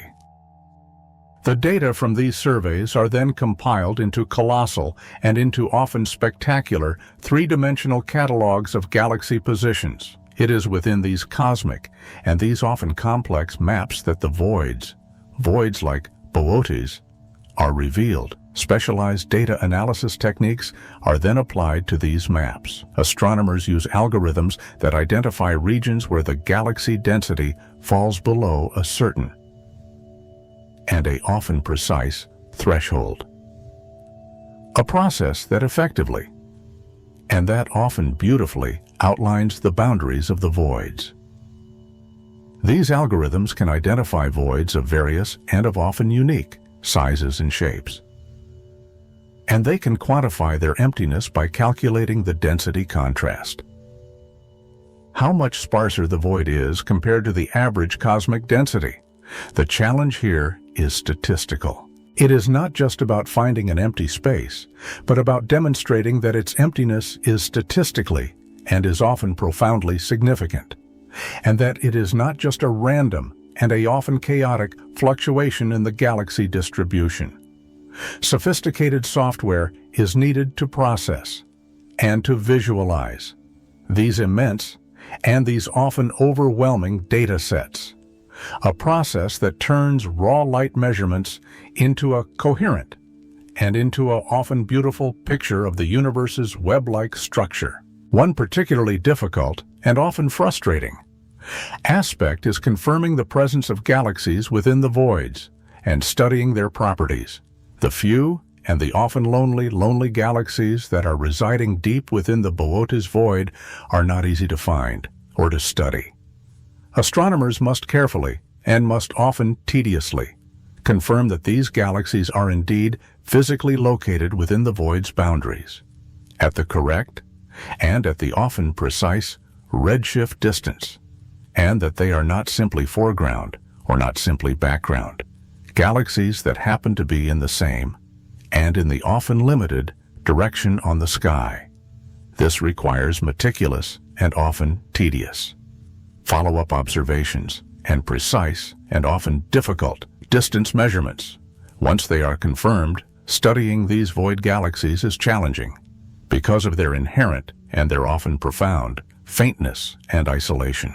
Their light is extremely and is almost unbelievably weak, and their features are often subtle and are often insignificant. Despite this, studying these galaxies is crucial. They're unique, and they're often profound evolutionary pathways that are unaffected by the gravitational and by the often powerful. Interactions that are common in denser and in more chaotic environments provide a crucial and a often profound control group for understanding how galaxies form and how they evolve. They allow astronomers to isolate the effects of a galaxy's internal and its often chaotic processes from the influence of its environment, an area of research that is a major and a often fundamental area in modern astrophysics, beyond directly and often simplistically mapping galaxies. Astronomers also employ indirect and often subtle methods to observe and to characterize the voids. One fascinating and a often profound technique involves studying the cosmic microwave background, the faint and the often beautiful afterglow of the Big Bang. As the CMB photons, the oldest light in the universe, travel across billions of light years to reach us, they pass through various and through often chaotic cosmic structures, and their energies are slightly and are often insignificantly affected by the gravitational and by the often powerful potentials of these structures. When the CMB photons pass through a large cosmic void, they can experience a tiny and a often insignificant drop in temperature, compared to the photons that pass through denser and through often chaotic regions. This subtle, and this often profound, effect. An effect that is known as the integrated Sachs-Wolf effect leaves a faint and a often insignificant cold spot on the CMB map, while incredibly and almost unbelievably faint. And while challenging to detect, a few large cold spots on the CMB map have been observed, and some, like the famous and the often mysterious CMB cold spot, are hypothesized to be caused by the presence of super-large and of often spectacular voids. Voids such as the potential and the often mysterious Eridanus supervoid. Detecting such correlations between the CMB cold spots and the galaxy underdensities would provide independent and would provide powerful evidence for the existence and for the properties of these voids, particularly for their gravitational and for their often powerful influence over cosmic scales. Another indirect and a often subtle method, though it is still very challenging for the voids, is weak gravitational lensing. This technique measures the subtle and the often insignificant distortions of the light from very distant and from often spectacular background galaxies as it passes through the gravitational and through the often powerful fields of the intervening matter, including the dark matter. Even the sparse and the often insignificant dark matter within a void can, in principle, cause tiny and often insignificant systematic distortions of the background light.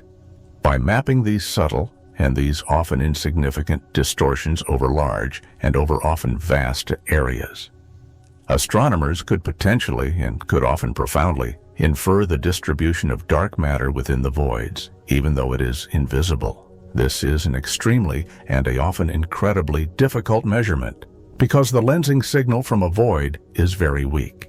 But it holds promise for future observations with even more sensitive and with even more sophisticated instruments. Finally, looking to the future, radio astronomy offers exciting and often spectacular new possibilities for observing the unseen matter within the voids. While the voids are sparse in galaxies, they are still theorized to contain a very tenuous and often diffuse gas. A gas that is primarily neutral hydrogen, a gas that is left over from the early universe. This neutral hydrogen emits radio waves at a very specific and at a often precise wavelength of 21 centimeters. Large radio telescopes and arrays like the Square Kilometer Array, which is currently under construction, are being designed with the sensitivity to detect this faint and this often insignificant 21-centimeter emission from the incredibly sparse and from the often insignificant hydrogen gas within the voids. If it is successful, this would provide a direct way to map the distribution of ordinary matter within the voids, a way that would offer an unprecedented and a often profound look into their true emptiness and into how they are evolving.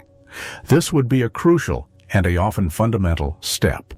A step that is beyond just mapping the absence of galaxies, to mapping the very presence of diffuse gas, a step that would confirm the models of void formation in exquisite and in often profound detail. Gravity, the force that is often described as the weakest of the four fundamental forces of nature, might seem like an unlikely and a often insignificant candidate to be the primary and the often fundamental architect of the universe's largest and its most magnificent structures.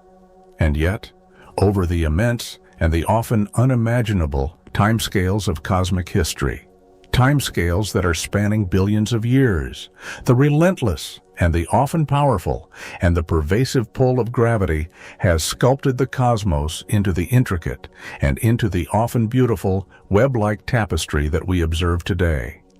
It is the force that is responsible for gathering diffuse and often insignificant gas into shining and into often spectacular stars, stars into galaxies and galaxies into colossal, and into often spectacular clusters and filaments. But perhaps counterintuitively, gravity is also equally, and is often profoundly, responsible for creating the vast and the often empty regions of space that are known as the cosmic voids. Voids like the immense, and the often spectacular.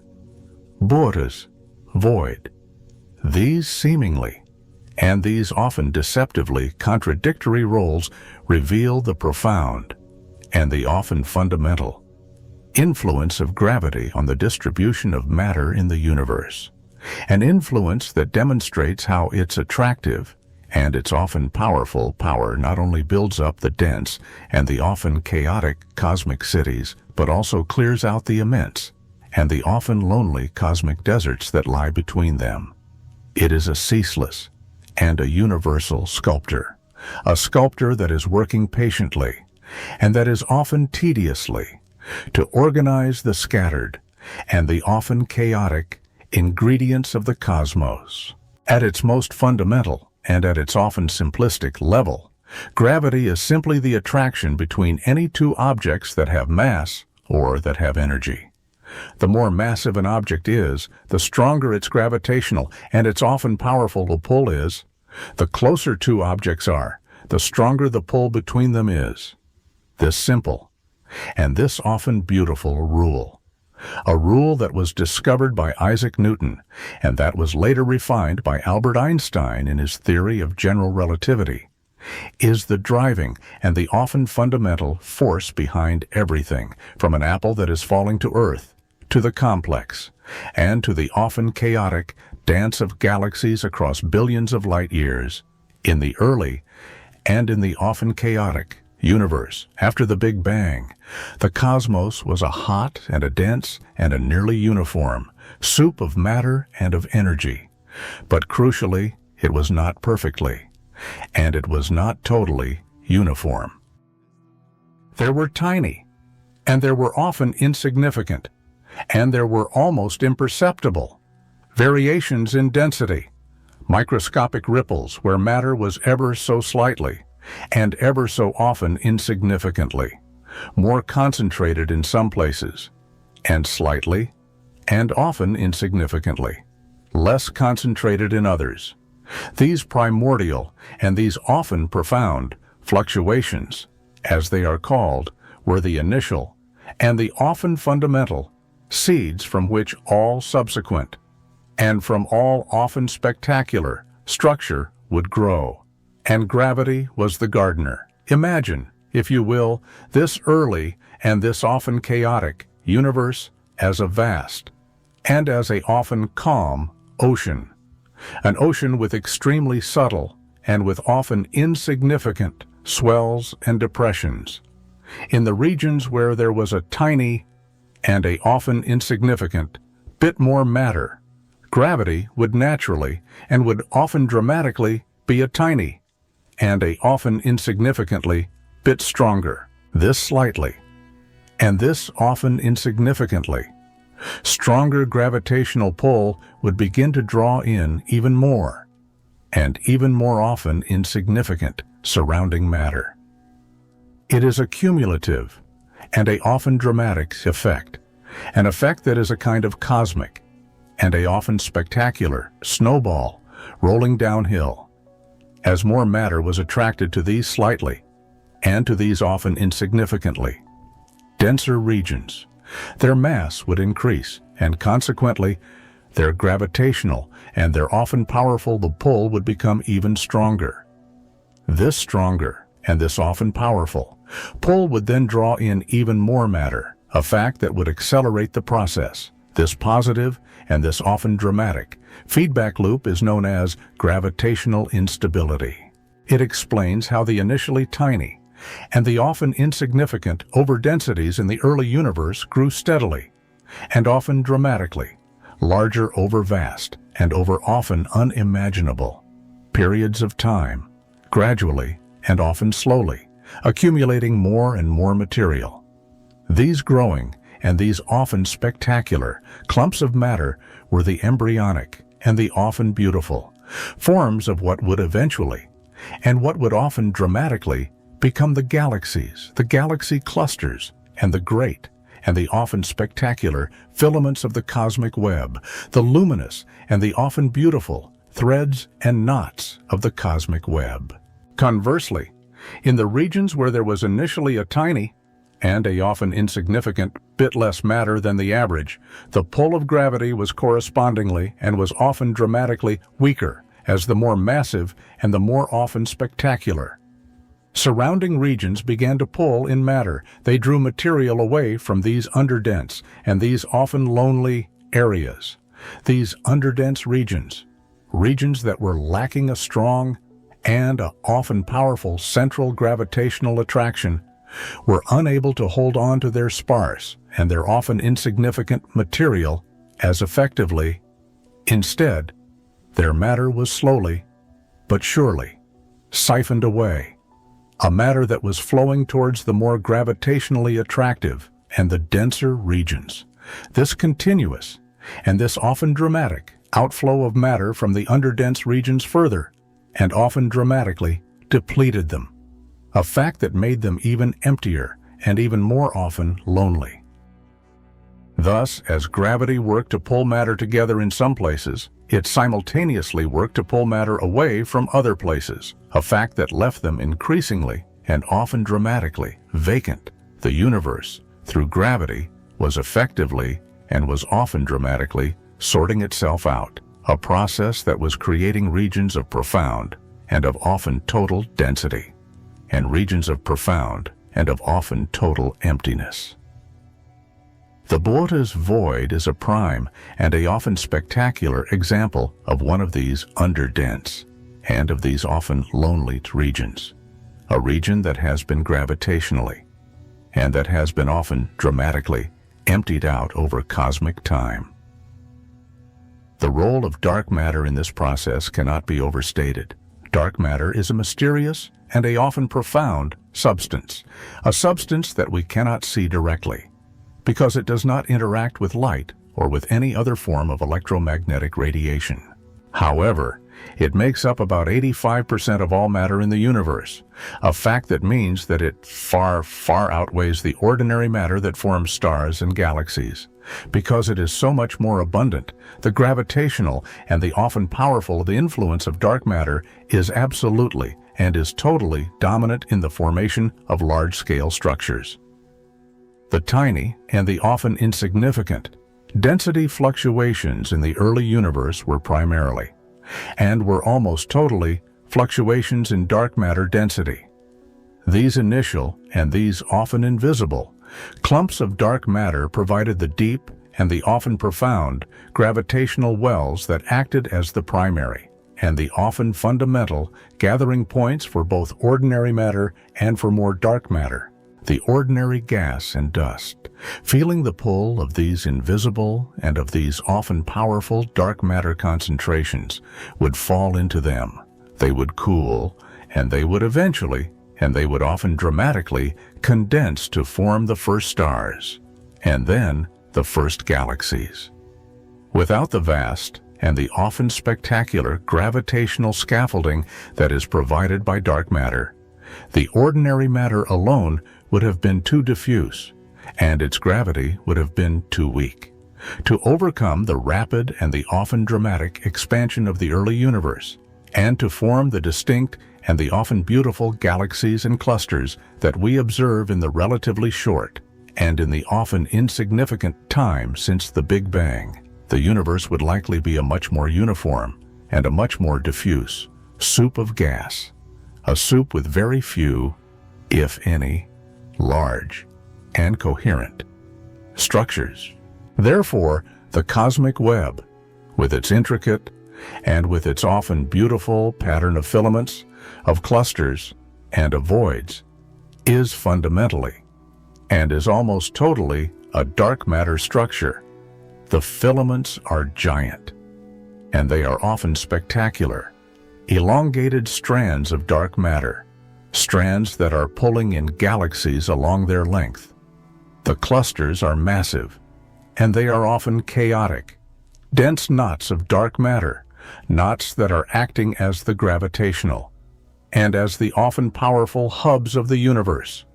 And the voids, Voids like Boötes are the vast and the often empty bubbles where dark matter itself is significantly and is often dramatically underdense.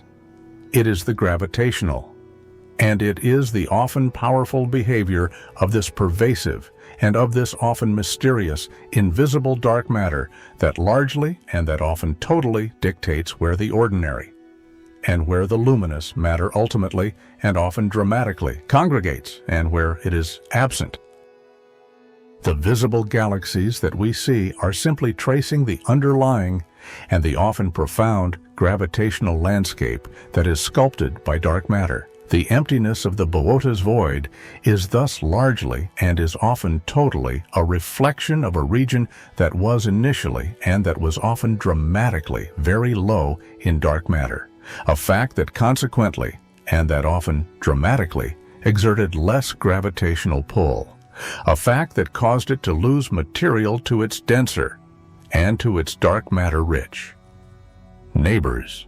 Consider the process across different and across often vast scales, on the smallest and on the often insignificant scales, within collapsing and within often chaotic gas clouds. Gravity pulls individual atoms and molecules together, a process that leads to the formation of stars. These stars, once they are formed, exert their own and their often powerful gravitational pull. A pull that gathers them into star clusters, on slightly larger and on often spectacular scales.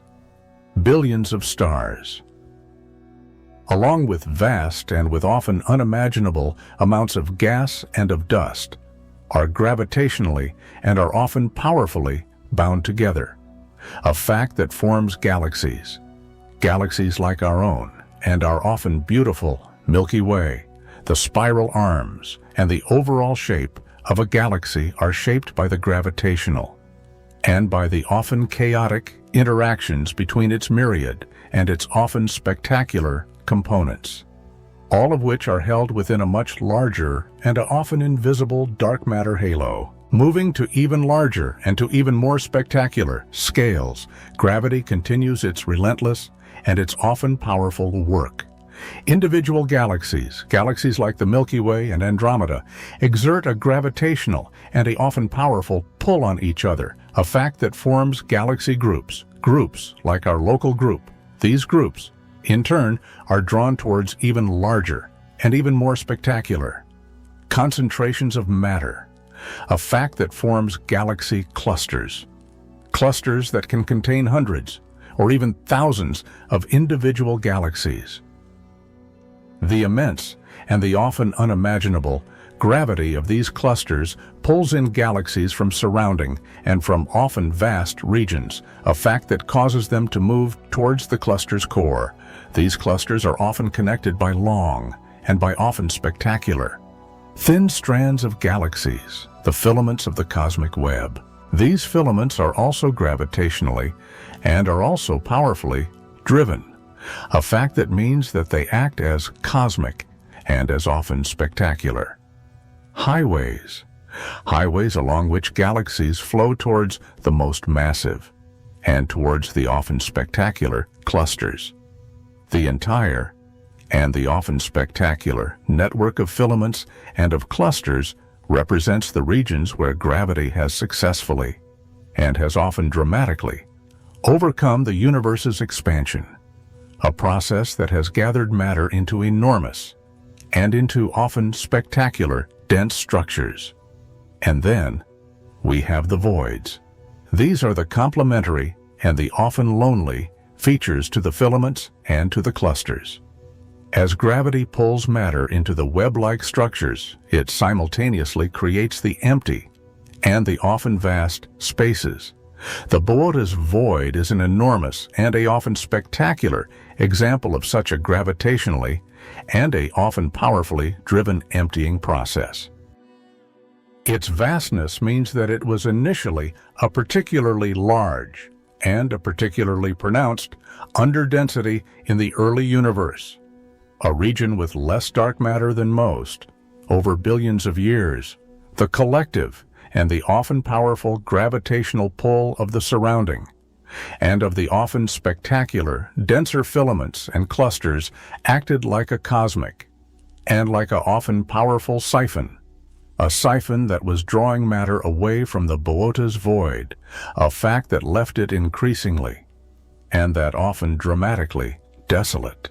The few and the often lonely galaxies that remain within the void are those that either formed from residual and from often insignificant, slightly denser pockets within the void itself, or that were simply too isolated, and that were too small to be significantly, and to be often dramatically, pulled out by the surrounding, and by the often spectacular structures. They're very, and they're often profound. Isolation is a testament to the immense, and to the often unimaginable, gravitational power that has cleared out their surroundings. The time scale over which gravity acts is crucial. It is not an instantaneous, and it is not an often simplistic process. The universe has been evolving for roughly 13.8 billion years since the Big Bang.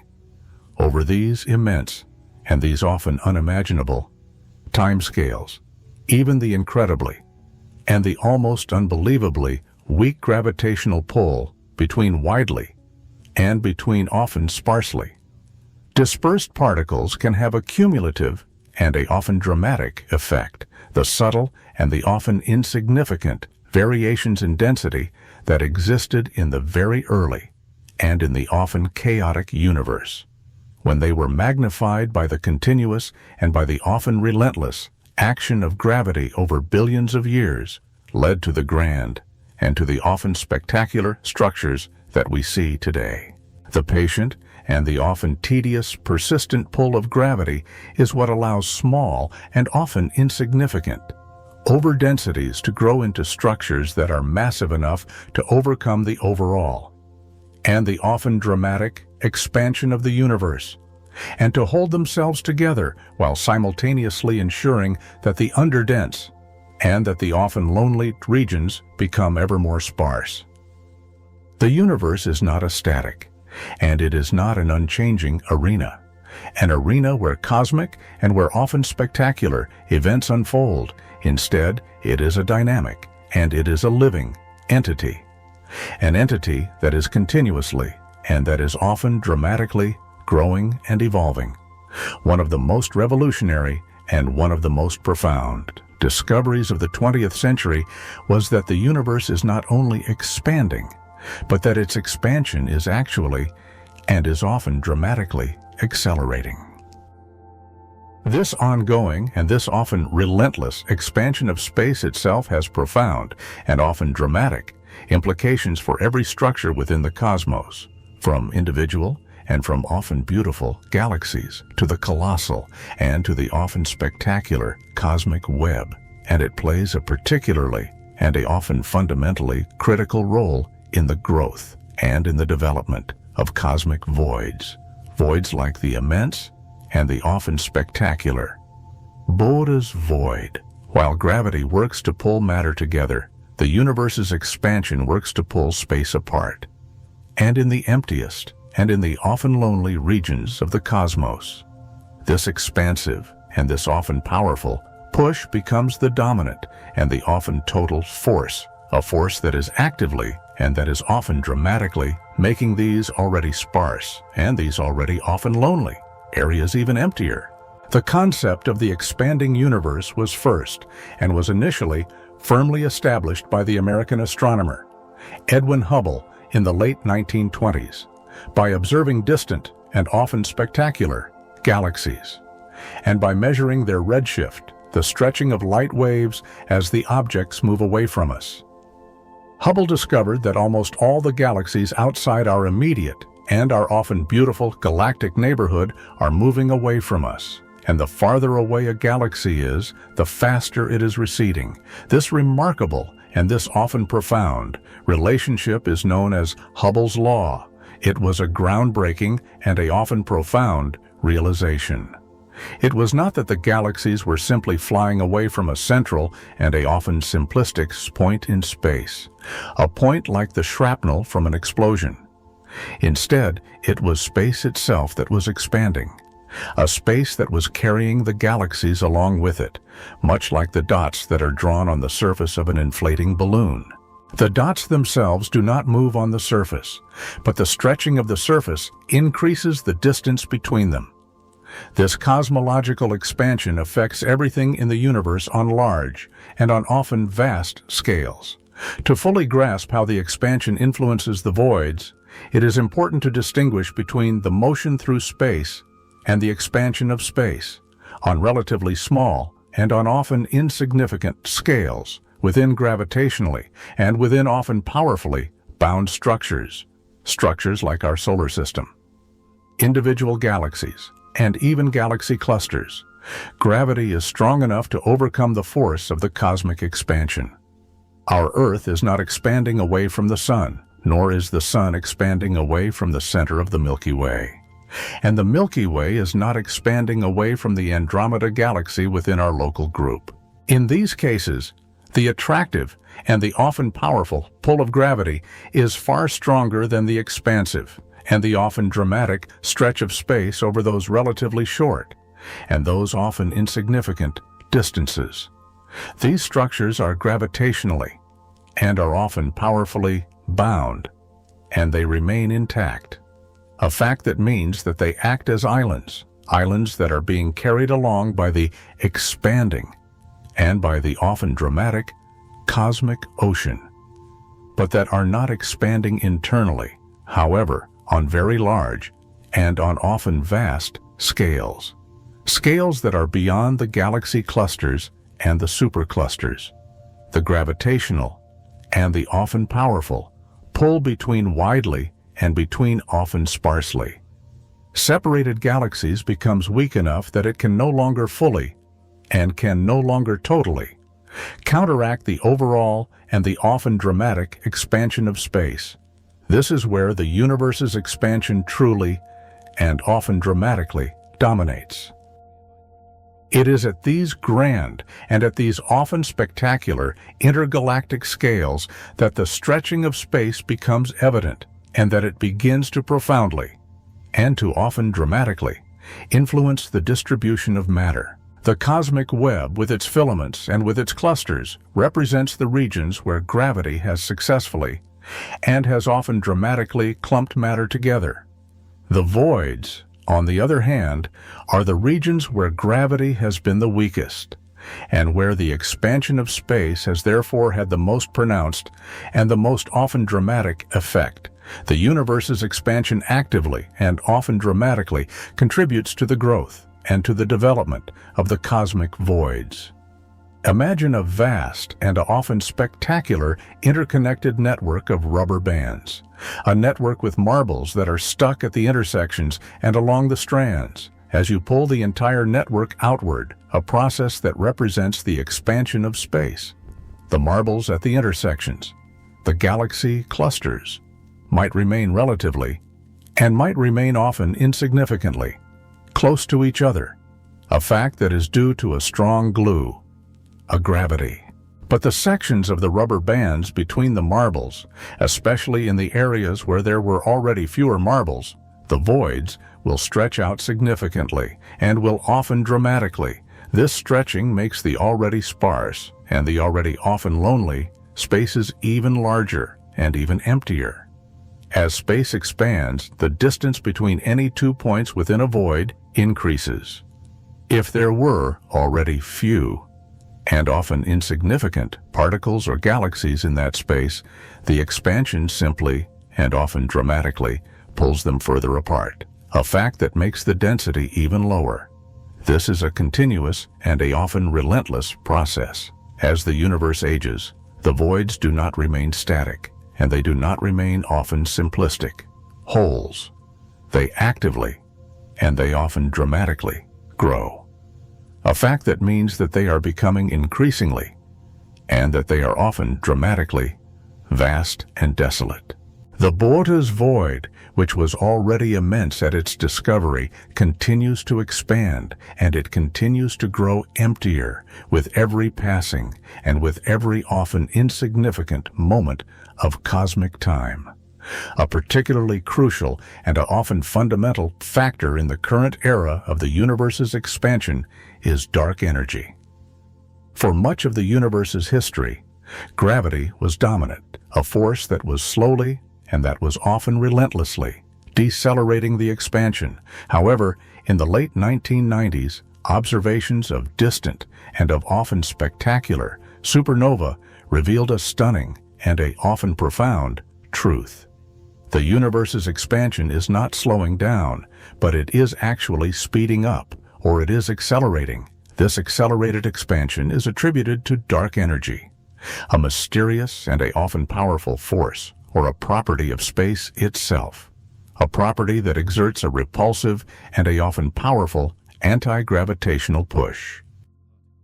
Dark energy is believed to be uniformly and to be evenly distributed throughout all of space, a fact that means that it has the same density everywhere, whether it is in a dense and in a often chaotic galaxy cluster, or whether it is in a vast and in an often empty cosmic void.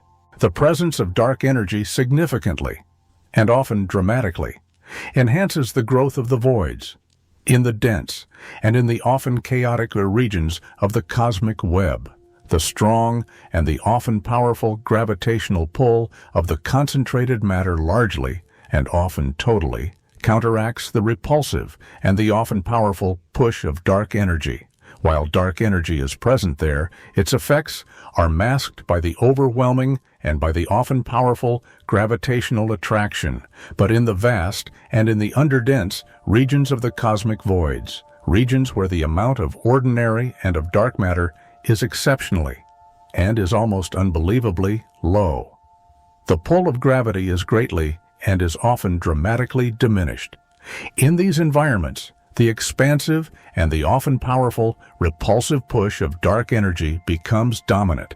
There is simply not enough local gravity to hold back the accelerating expansion. As a result, the voids are not just expanding passively. They are being actively, and they are being often dramatically, pushed apart by dark energy at an accelerating and at an often dramatic rate, a fact that causes them to grow even faster and to become even emptier than they would under gravity alone. They are the parts of the universe where the stretching and the often powerful power of dark energy is most clearly and is most often dramatically expressed, a power that is unhindered by strong and by often powerful gravitational binding. This makes cosmic voids, especially the very large ones like the Boötes Void, invaluable and often spectacular laboratories for studying dark energy. By meticulously and by often tediously observing how the voids evolve over time, how quickly they expand, and how the few and the often lonely galaxies within them are distributed and are moving. Astronomers can gather crucial and often profound data to test different and often competing models of dark energy. If dark energy is indeed a constant property of space, then the voids should expand in a very specific and in a often precise, predictable way. If its properties change over time, or if its density varies, then the behavior of the voids would reflect these differences. The unique and the often lonely environment of the voids, an environment where the gravity from matter is minimal, allows cosmologists to isolate and to measure the effects of dark energy more directly than in other parts of the universe. The Boötes Void, being such a large and such a well-defined example of cosmic emptiness, provides a prime and a often spectacular observational target for these critical and for these often fundamental studies. Studies that are offering insights into one of the biggest and into one of the most profound mysteries in all of modern physics. The continuous expansion of the universe, an expansion that is accelerated by dark energy, paints a fascinating and a often spectacular picture for the very distant, and for the often lonely the future of the cosmic voids, as the universe continues to expand at an accelerating and at a often dramatic rate. The distances between the galaxies that are not gravitationally and that are not powerfully bound will grow exponentially and will often dramatically. Eventually, the galaxies beyond our own local group will recede so fast that their light will be stretched so much and will be so highly redshifted that it will become undetectable, a fact that will effectively, and that will often dramatically, move them beyond our observable and our often limited horizon.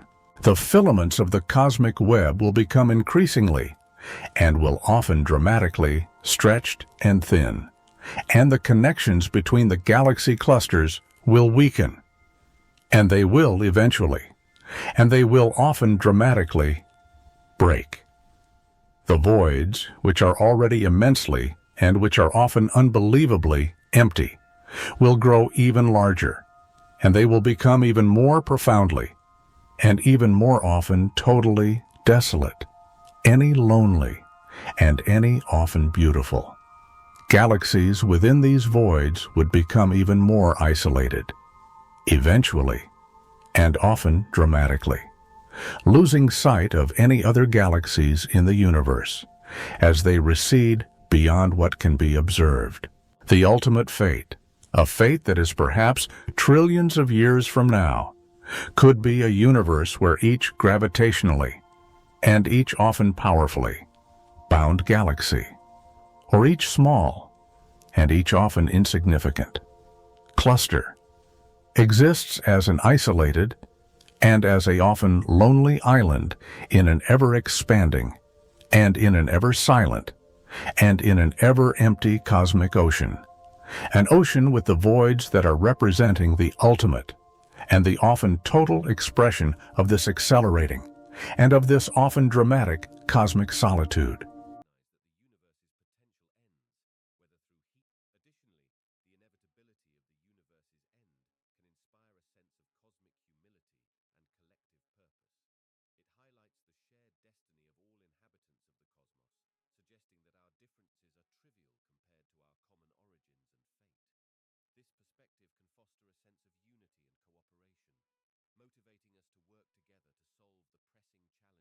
Why do we search?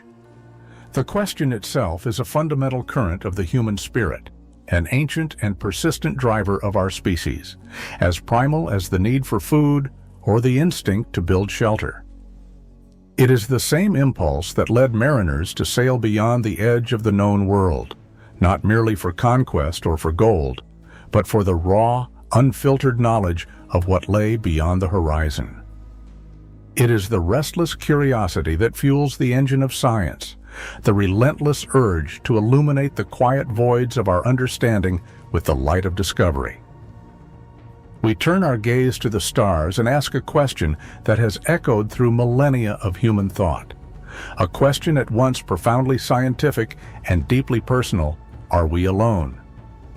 This is not merely a search for biology, for microbes clinging to life in a subterranean ocean or lichens spreading across a frozen rock.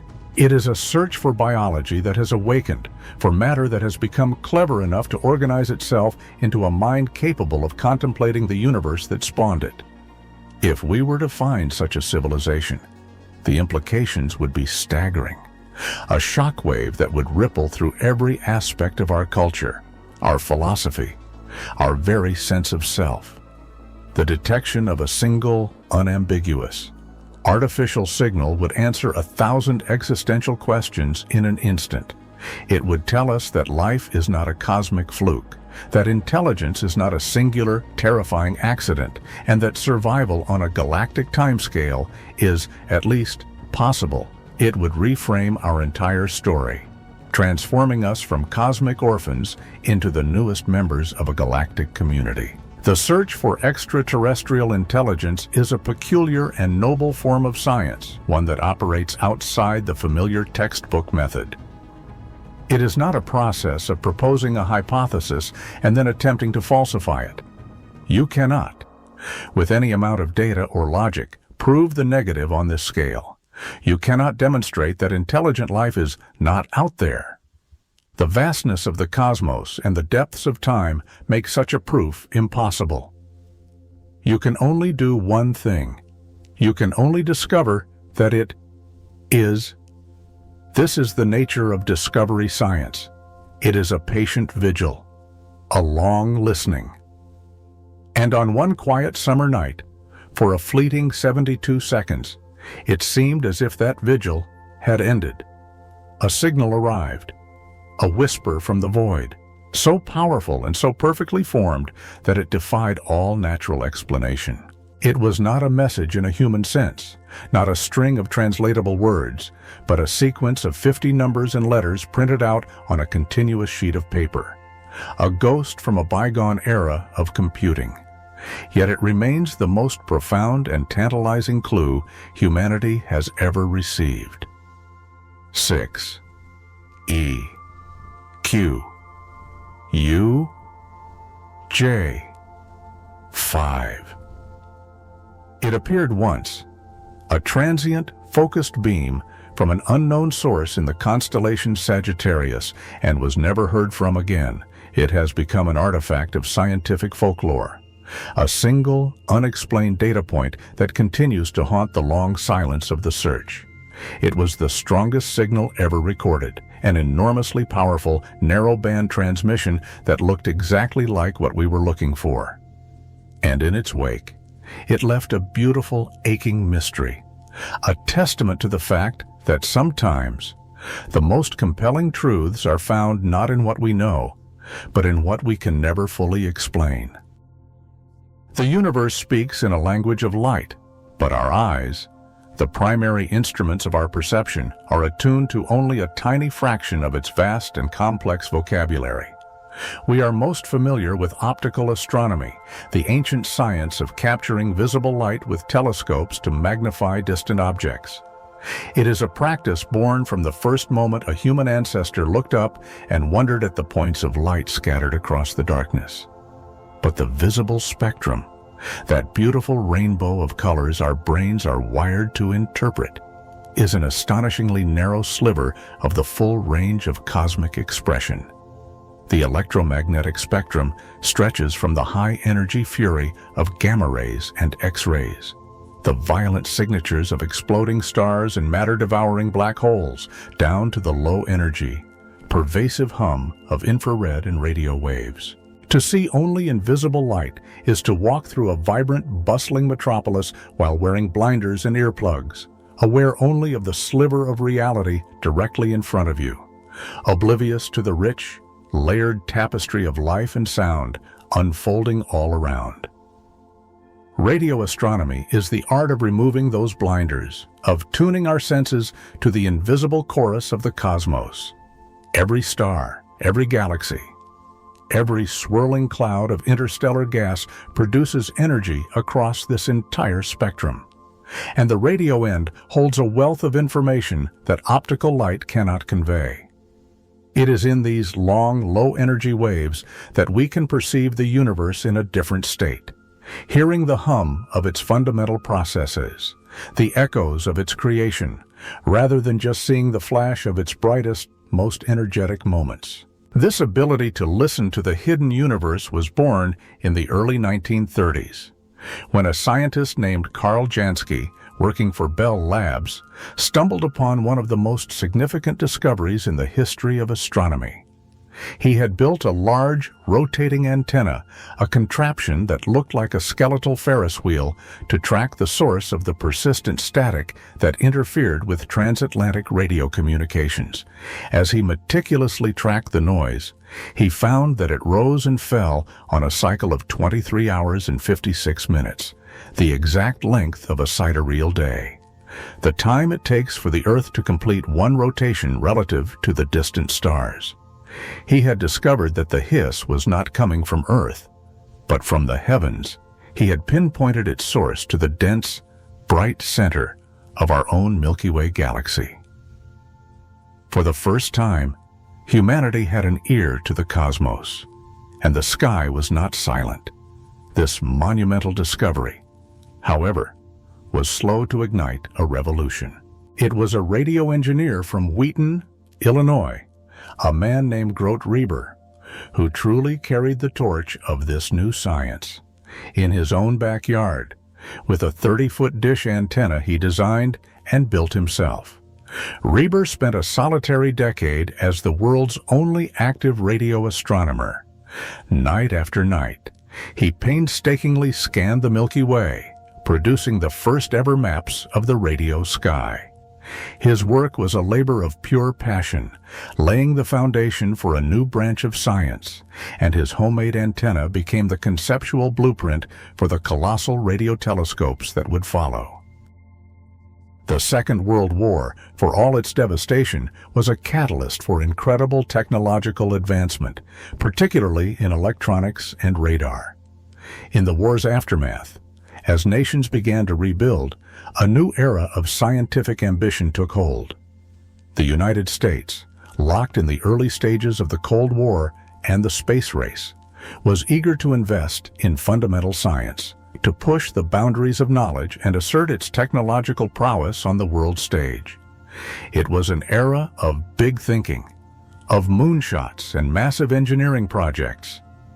Unprecedented amounts of money flowed into building the tools of discovery, from particle accelerators that could probe the heart of the atom to giant telescopes that could look back to the dawn of time.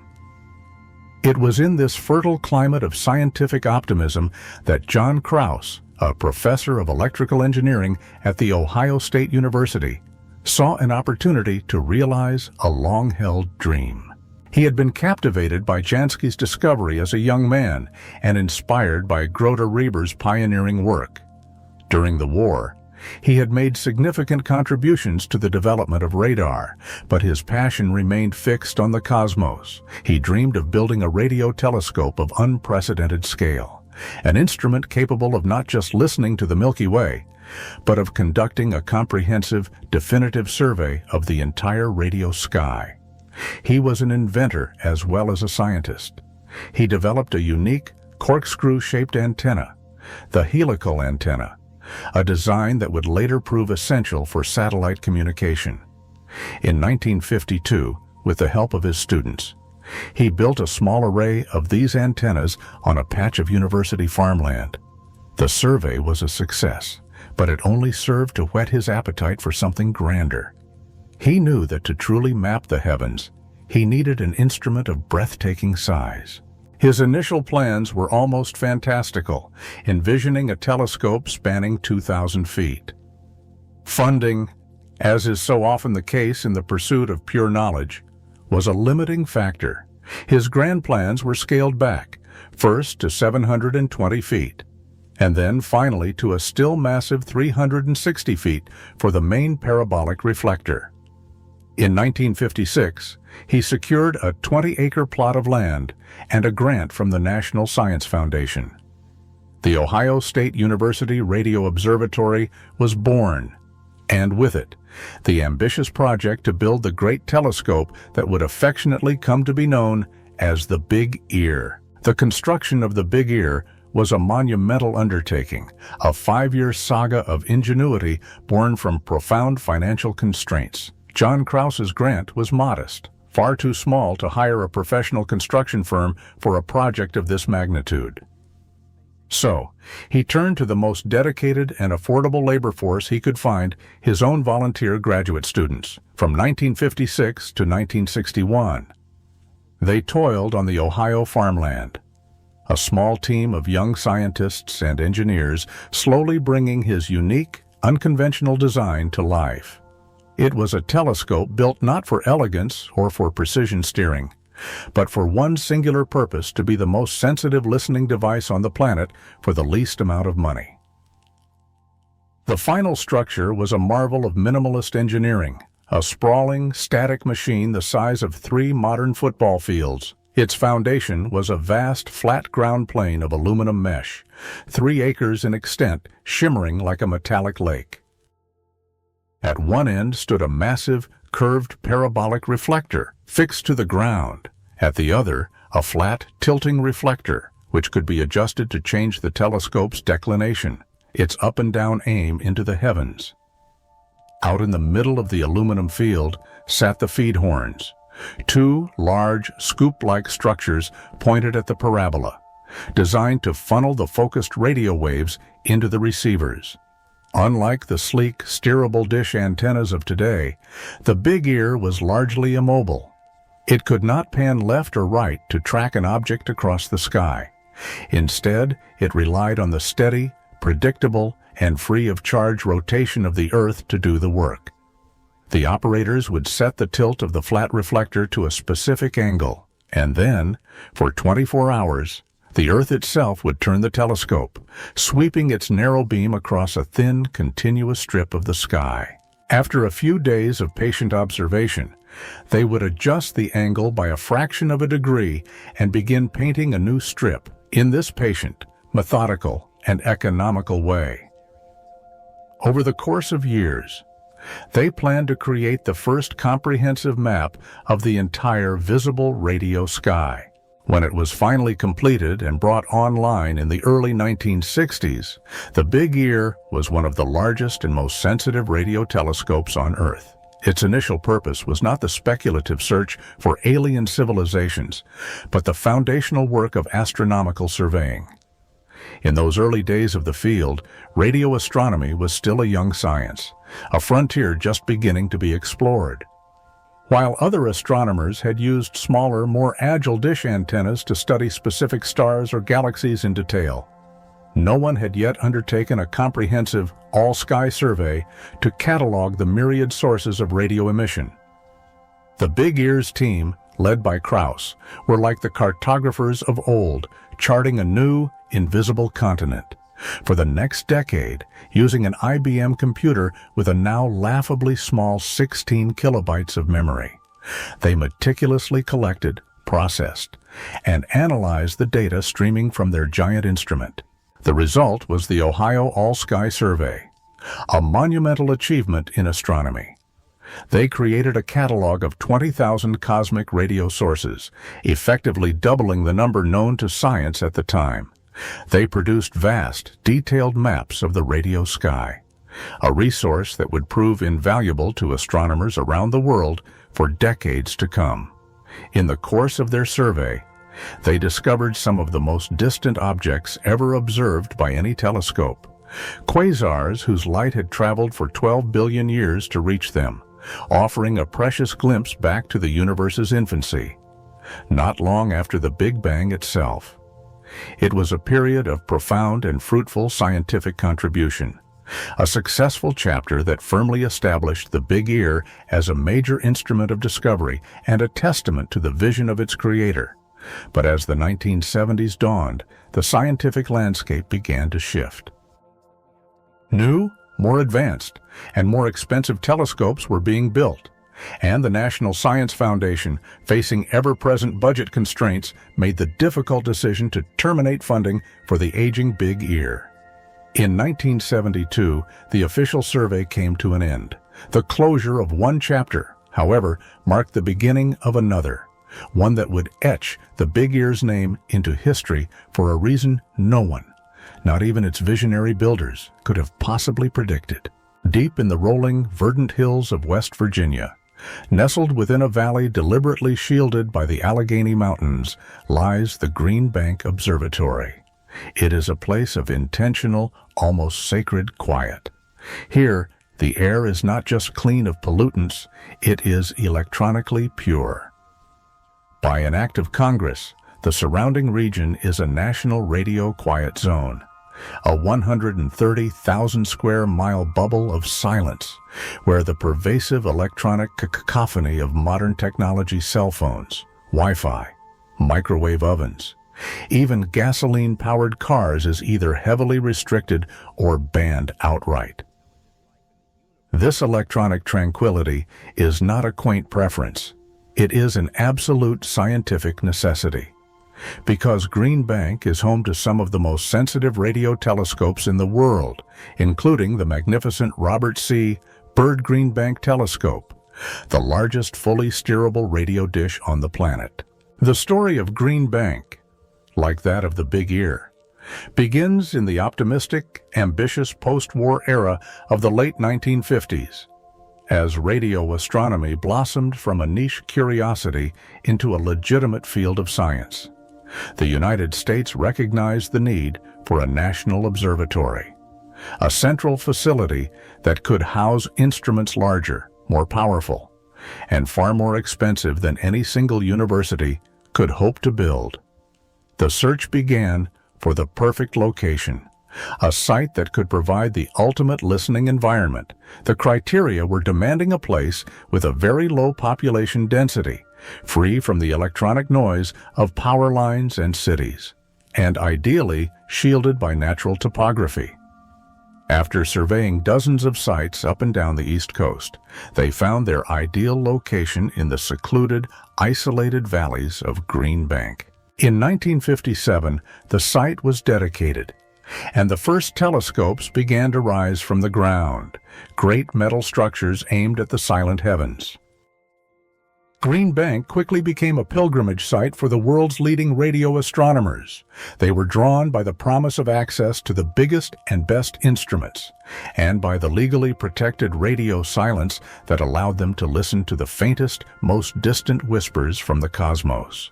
Among them were a few bold scientists interested in a new, more speculative, and to some, more profound application of radio astronomy, the search for extraterrestrial intelligence, or SETI. One of these pioneers was a brilliant young astronomer named Frank Drake. In 1960, using one of Green Bank's then-new 85-foot telescopes, he conducted the first modern SETI experiment. He called it Project Ozma. For 200 hours over the course of several months, he painstakingly pointed the telescope at two nearby, sun-like stars, Tau Ceti and Epsilon Eridani, patiently listening for any signal that bore the unmistakable hallmarks of intelligent design, a signal that was narrow-band, focused, and artificial. He found nothing but the quiet hum of the cosmos, but the act of looking was itself a revolutionary step. It took the search for alien life out of the realm of science fiction and placed it firmly within the domain of legitimate, albeit long-shot, scientific inquiry. A year later, in 1961, Drake convened a small, now legendary meeting at Green Bank. He brought together a handful of the world's brightest minds, astronomers, chemists, biologists, and even a young, charismatic astronomer named Carl Sagan to have the first serious, structured discussion about the prospects for finding intelligent life elsewhere in the universe. In preparation for this historic meeting, Drake sought a way to frame the enormous problem, to give the discussion a rational, scientific structure. He began to jot down on a piece of paper the series of factors that would, in sequence, determine the number of detectable civilizations in our galaxy. He started with the rate of star formation. He then multiplied that by the fraction of those stars that have planets. Then, the average number of planets per star that could potentially support life. Then, the fraction of those planets on which life actually arises. Then, the fraction of life-bearing planets on which intelligence evolves. Then, the fraction of intelligent civilizations that develop technology capable of interstellar communication. And finally, he added the most enigmatic and sobering variable of all, L, the length of time such a communicating civilization might survive. He strung these 7 factors together into a simple-looking but profoundly complex formula that would become known as the Drake equation. It was never meant to provide a definitive answer. In 1961, most of its terms were complete unknowns, educated guesses at best. Its true purpose was to serve as a roadmap for the search, a powerful tool for organizing our ignorance and identifying the key questions we needed to answer to move forward. The equation itself is a beautiful and timeless piece of scientific reasoning.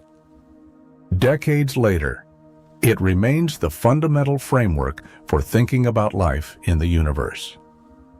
In the years since Drake first wrote it down, we have begun to make real progress on the early terms. Thanks to missions like the Kepler Space Telescope, we now know that planets are not rare, but common, with most stars in our galaxy hosting planetary systems. We are on the verge of being able to identify potentially habitable, Earth-like planets. But the later terms of the equation, those concerning the emergence of life, the evolution of intelligence, and especially the longevity of civilizations, remain shrouded in deep uncertainty. The final term, L, is a mirror held up to ourselves. We have only one data point for a communicating civilization, our own. How long will we last? A few centuries, a few millennia, a million years? The answer to that question dramatically alters the final result of the equation, determining whether the galaxy is teeming with active, ongoing conversations or is, instead, filled with the silent ruins and faint echoes of countless civilizations that have risen, shone brightly for a time, and then vanished. The Drake equation tells us, with chilling clarity, that the universe could be silent either because life is exceptionally rare, or because intelligent life is, as a rule, tragically self-destructive. With the closure of its official survey and the termination of its federal funding, the Big Ear Observatory faced an uncertain future, a slow decay into obsolescence, but a new purpose was emerging from the fringe of mainstream astronomy. Inspired by the very questions being asked at places like Green Bank, Bob Dixon, the assistant director of the observatory, had attended a NASA-sponsored conference on Project Cyclops, a hugely ambitious conceptual design for a massive array of radio telescopes that would be dedicated to the search for extraterrestrial intelligence. The final report from that conference circulated widely, influencing a generation of young astronomers and solidifying the scientific case for a serious, sustained search. Dixon returned to Ohio with a bold idea. They had a world-class radio telescope, an instrument of immense sensitivity, sitting idle. They had a dedicated staff of engineers and students, a team of volunteers willing to continue the work out of pure passion. They could reconfigure the Big Ear, tune it for a new kind of signal, and dedicate it to the most profound search in human history.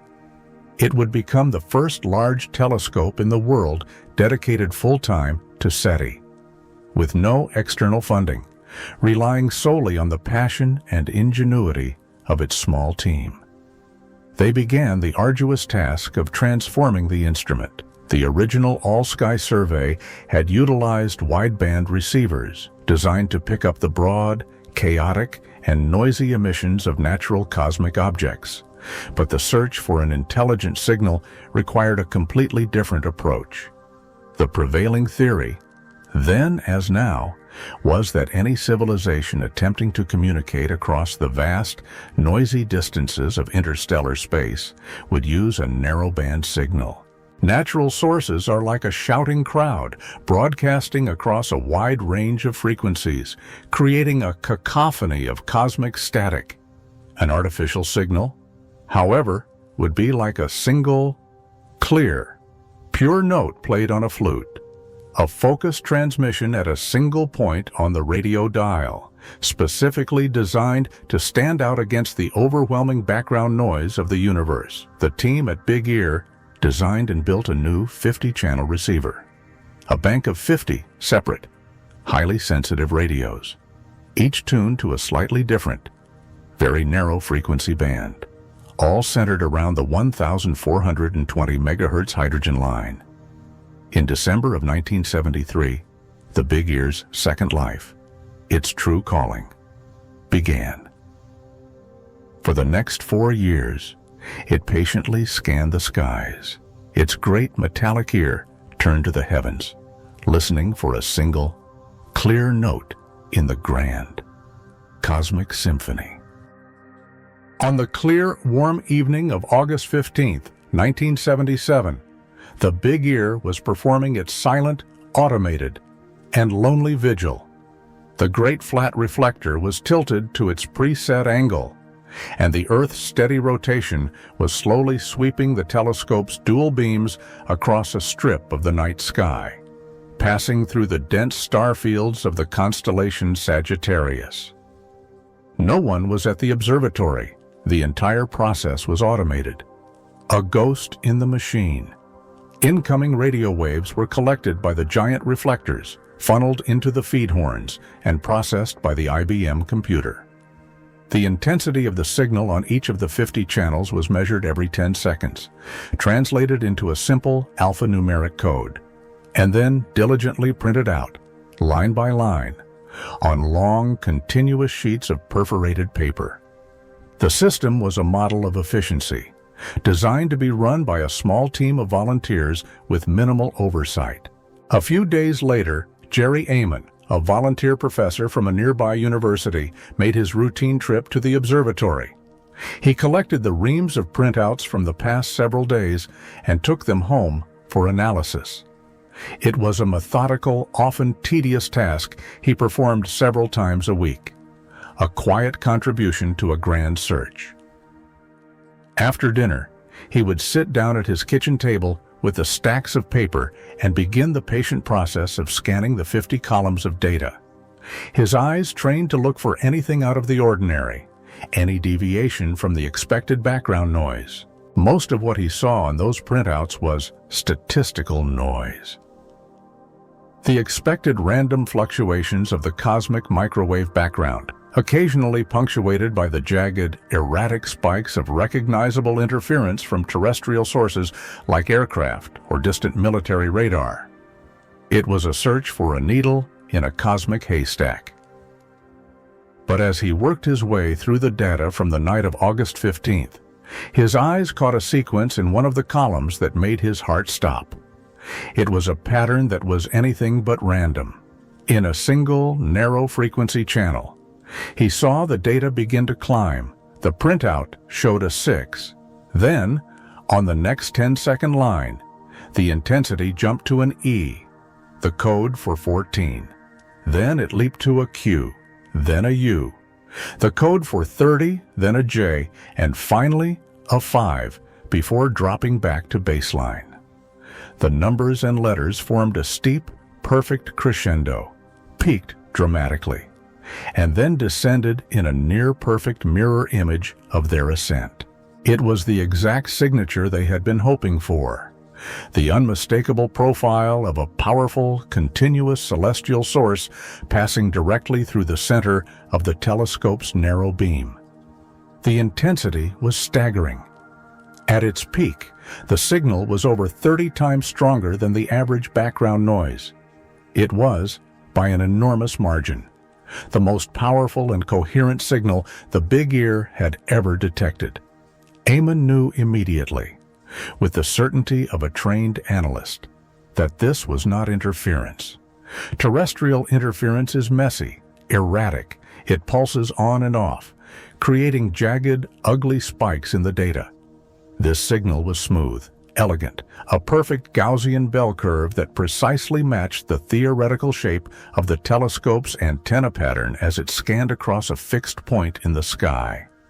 It was as if something out there, in the direction of Sagittarius, had been waiting patiently for the Big Ear's gaze to sweep past it. In that singular moment of discovery, overwhelmed by the profound and almost terrifying implications of what he was seeing, Jerry Amon grabbed a red pen, circled the incredible alphanumeric sequence 6EQUUJ5 on the printout, and in the margin, he wrote a single, emphatic, and now legendary word wow. The discovery of the wow signal triggered an immediate, intense, and private investigation.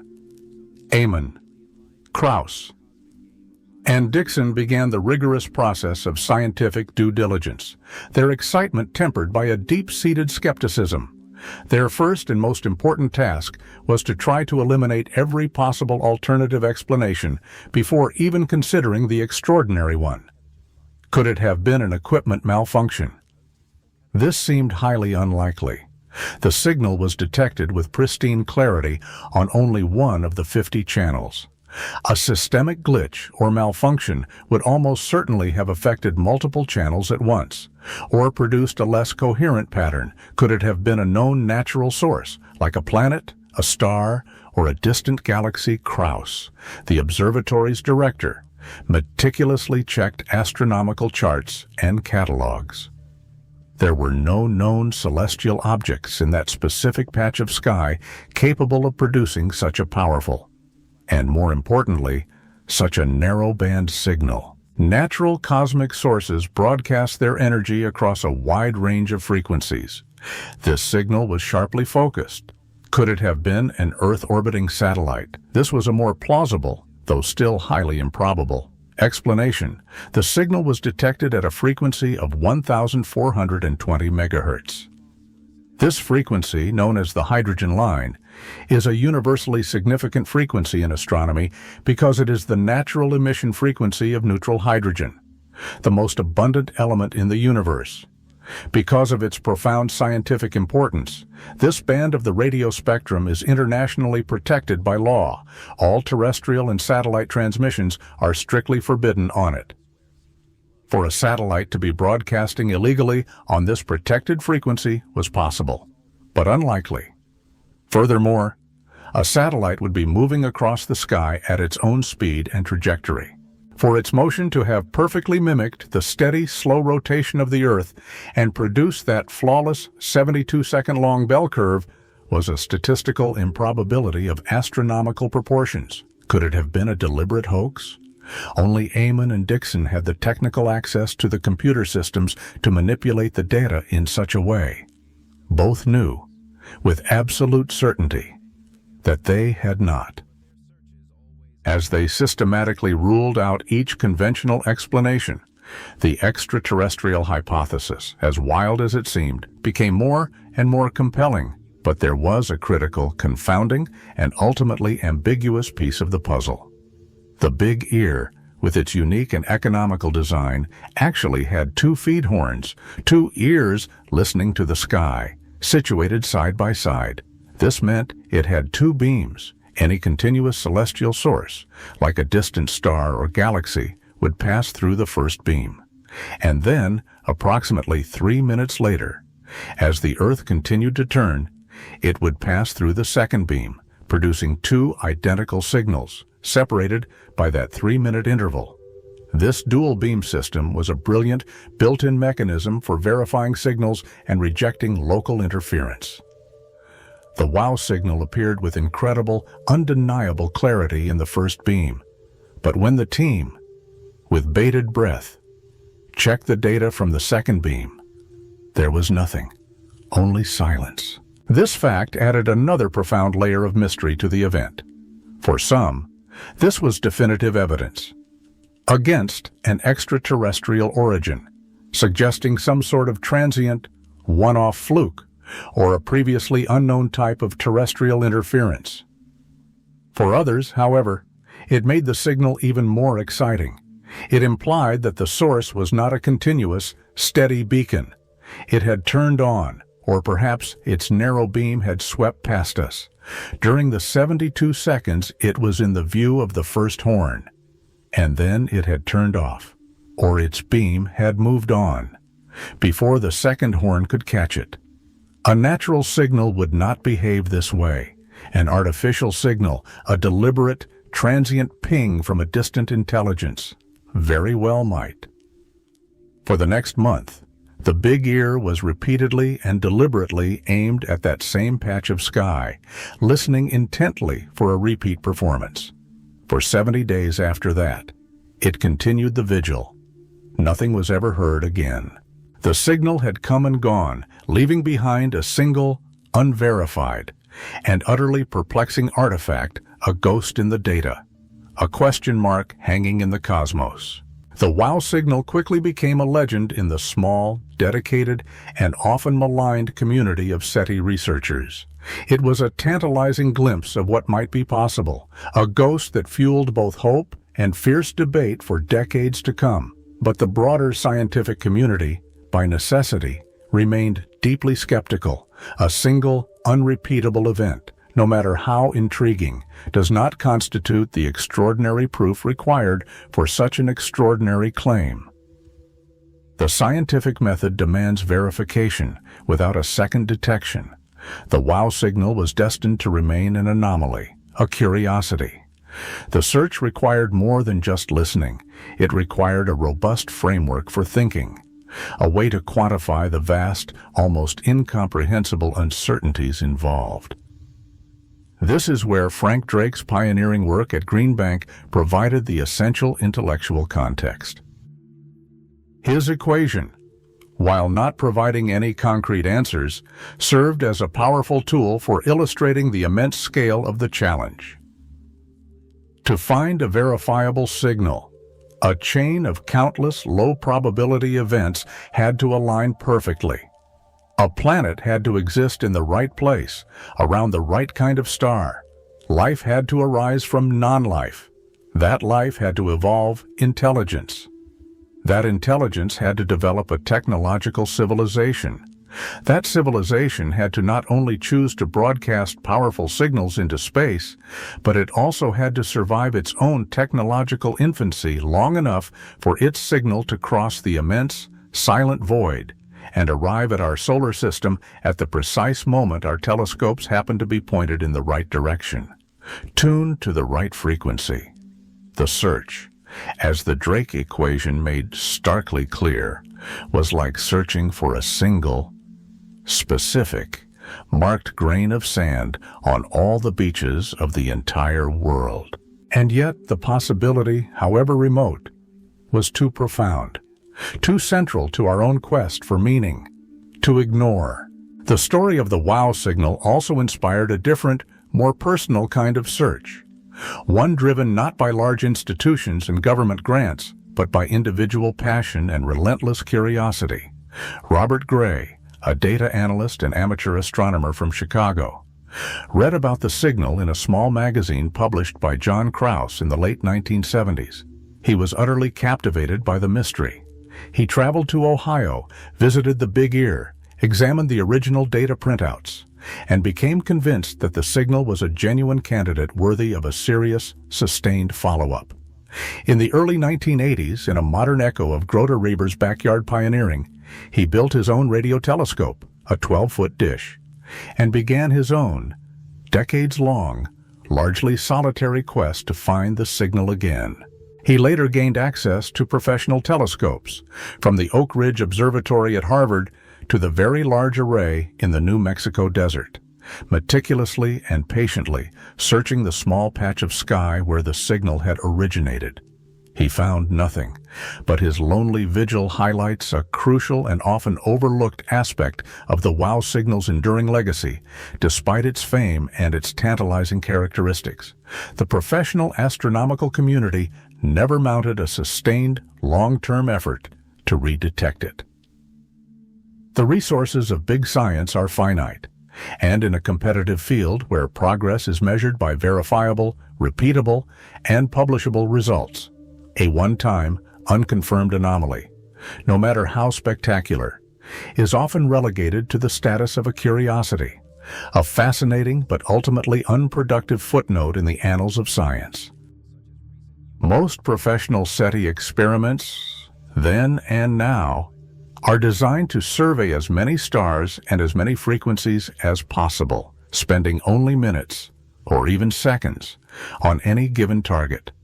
The strategy is to cast the widest possible net in the cosmic ocean, but this entire approach is predicated on a significant assumption that a signal, if it exists, will be a continuous, unwavering beacon, shining brightly for anyone who happens to look. But what if that assumption is wrong? What if a truly advanced civilization, mindful of the colossal energy expenditure required for interstellar communication, would choose a more efficient, more patient strategy? The scenario of a directed, sweeping beam, like a cosmic lighthouse, offers a compelling and elegant explanation for the transient nature of the WOW signal. A civilization might not waste the astronomical amount of power required to broadcast a signal in all directions at once. Instead, they might use a powerful, highly focused antenna to ping a long, pre-compiled list of potentially life-bearing planets, targeting each one sequentially for a short duration before moving on to the next. They might send a pulse our way once a day, or once a year, or once a millennium. Our 72-second detection in this scenario would have been an incredible, almost impossible stroke of luck. A fleeting moment when our humble telescope happened to be looking in the right direction at the exact instant that an ancient, sweeping beam of light washed over our planet. This possibility completely reframes the meaning of the long silence that followed. It is not necessarily evidence of the signal's non-existence, but perhaps evidence of a different kind of communication strategy, one far more patient, more deliberate, and more energy efficient than our own. It transforms the search from a passive act of listening for a constant, steady drone into an active and far more challenging game of cosmic timing, waiting for a fleeting whisper that may not come again in our lifetimes, or even in the lifetime of our civilization. The wow signal, viewed in this light, is not just a mystery to be solved, but a profound and humbling lesson in the potential nature of interstellar contact. It suggests that a conversation across the stars may not be a dialogue as we understand it, but a series of isolated, monadic messages, separated by gulfs of time and space so vast they challenge our very definition of what it means to communicate. The eventual fate of the Big Ear telescope is a poignant and perhaps inevitable epilogue to the story of its greatest and most enigmatic discovery. For 25 years after the detection of the WOW signal, it continued its dedicated SETI program, becoming, in the process, the longest-running, full-scale SETI project of its time. A feat recognized by the Guinness Book of World Records, it accomplished this almost entirely without federal funding. A remarkable testament to the unwavering dedication and passion of its small volunteer staff. But in the mid-1990s, the quiet patch of Ohio farmland on which it stood had become valuable real estate. Engulfed by the relentless spread of suburban development, a developer purchased the property with plans to expand an adjacent 9-hole golf course into a full 18-hole course and to build 400 new luxury homes. There was a public outcry, a desperate attempt by scientists and space enthusiasts to save the historic instrument. But the university, facing the prospect of long and expensive legal battles, chose not to fight. The telescope, in the eyes of many, had become obsolete. Its main reflector was frozen in place, its analog technology superseded by newer, more flexible, and more powerful digital instruments. In 1998, the demolition crews arrived. The giant metal structures were torn down, the vast aluminum ground plane ripped up and sold for scrap, where a massive, sensitive ear once listened to the deepest secrets of the cosmos. There are now manicured fairways, sand traps, and the quiet streets of a housing development. The demolition of the Big Ear is a stark and unsentimental symbol of the relentless nature of scientific and societal progress. Instruments, no matter how historic or significant, eventually outlive their usefulness. Science moves on. But there is a tragic and beautiful irony in its demise. If the WOW signal is ever confirmed to be a genuine extraterrestrial broadcast, the spot on Earth where humanity first heard the voice of another world will be nothing more than the 7th hole of a golf course. The end of the Big Ear, however, was not the end of the search. The torch was passed to a new generation of observatories, more powerful and more sensitive than John Krause could have ever dreamed. The primary heir to this legacy is the Green Bank Observatory. After facing its own existential funding crises in the early 2010s, when the National Science Foundation announced plans to divest from the facility, Green Bank found a new partner and a new, revitalized purpose. In 2015, a privately funded $100 million initiative called Breakthrough Listen was launched by the billionaire Yuri Milner, with the enthusiastic endorsement of scientists like Stephen Hawking and Frank Drake. The project's goal is to conduct the most comprehensive and sensitive search for extraterrestrial intelligence in history. To do this, it secured a significant portion of observing time on the world's most powerful radio telescopes, with the Green Bank telescope at the very heart of its operations. The search that began with Frank Drake's modest 2-star Project Ozma has now evolved into a massive, data-intensive, global operation, breakthrough. Listen scans millions of stars and billions of radio channels simultaneously, generating more data in a single day than all previous SETI projects combined over 50 years. The technology is vastly more sophisticated.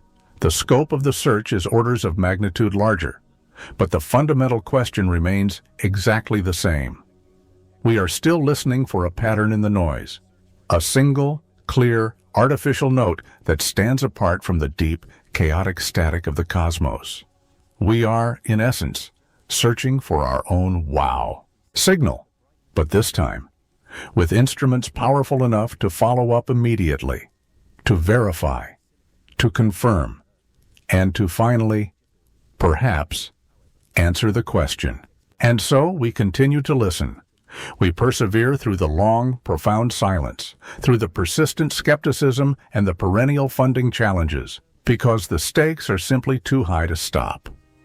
The search is a strange and difficult kind of science, a field that demands the patience of a saint and the hide of a rhinoceros. A field where a lifetime of dedicated work may yield no positive results, where the only guarantee is the search itself. But it is driven by something deeper and more resilient than the scientific method alone. It is driven by a deep, innate, and universal human need for context. A profound desire to understand our own existence by learning if we are a singular, inexplicable miracle, or part of a vast, ancient, and unfolding cosmic community. The discovery of a single, verifiable signal would be a true inflection point in the history of our species. It would instantly and irrevocably transform our perspective, uniting every person on the planet with the shared, stunning knowledge that we are not alone. It might, in time, grant us access to knowledge far beyond our own, the accumulated wisdom of a civilization that has successfully navigated the same existential crises we now face. But even the silence, the great cosmic silence, has meaning. The Fermi paradox: if intelligent life is common, then where is everybody hangs over the entire endeavor like a shadow. The silence could mean that intelligent life is exceptionally, tragically rare. It could mean that we are, for all practical purposes, alone in our galaxy. It could mean that we are the first. And if that is the case, it bestows upon us an almost unbearable responsibility to survive, to cherish the fragile spark of consciousness we hold, and to become the voice that one day breaks the silence for others. We search because we are lonely. We search because we are hopeful. We search because the universe is vast and filled with unimaginable possibility, and the simple act of listening, of turning our collective attention outward to the great, quiet, and mysterious expanse, is one of the most profound and noble expressions of our own intelligence. It is, in the end, an act of faith in the possibility of connection, a quiet hope that somewhere across the unimaginable gulf of space and time, someone else is listening to